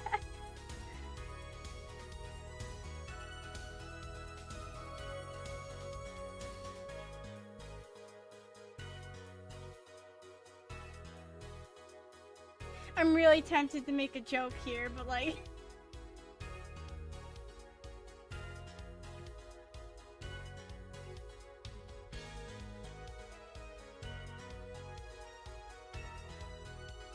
I'm really tempted, but I'm not gonna. All I have to say, like, think about what the heck Trucy was talking about when she was talking about her magical, you know. Send it in Outlanders.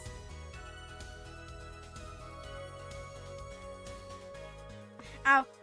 Frick.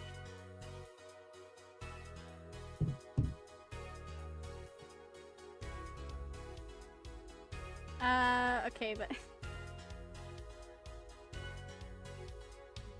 No, I'm not gonna send... Like an Art VC chat or something. I'm not gonna...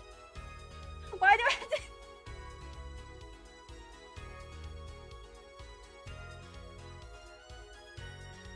Look, if you remember what, like...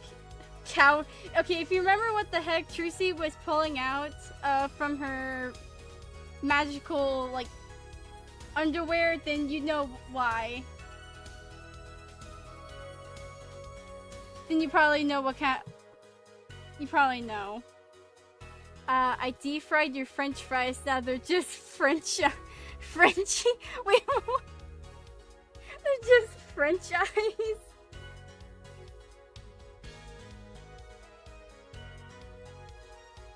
What was one of the things that Trucy pulled out? In what you just said earlier about chicken.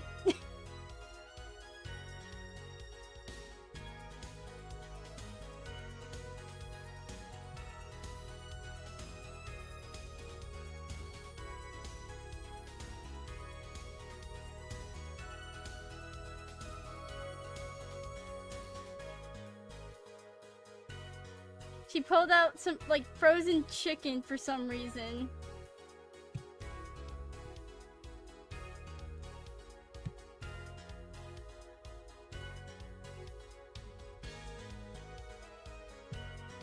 Where in the world? Okay.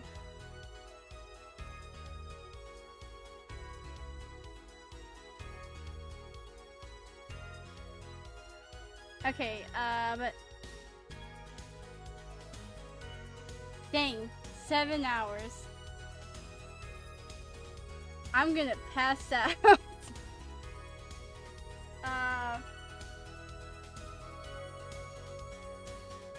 Yeah, I'm gonna end the stream here. Yip-e. Oh, I need to... I hope y'all have a good night. And I'll see y'all next time when I play this. Yip-e.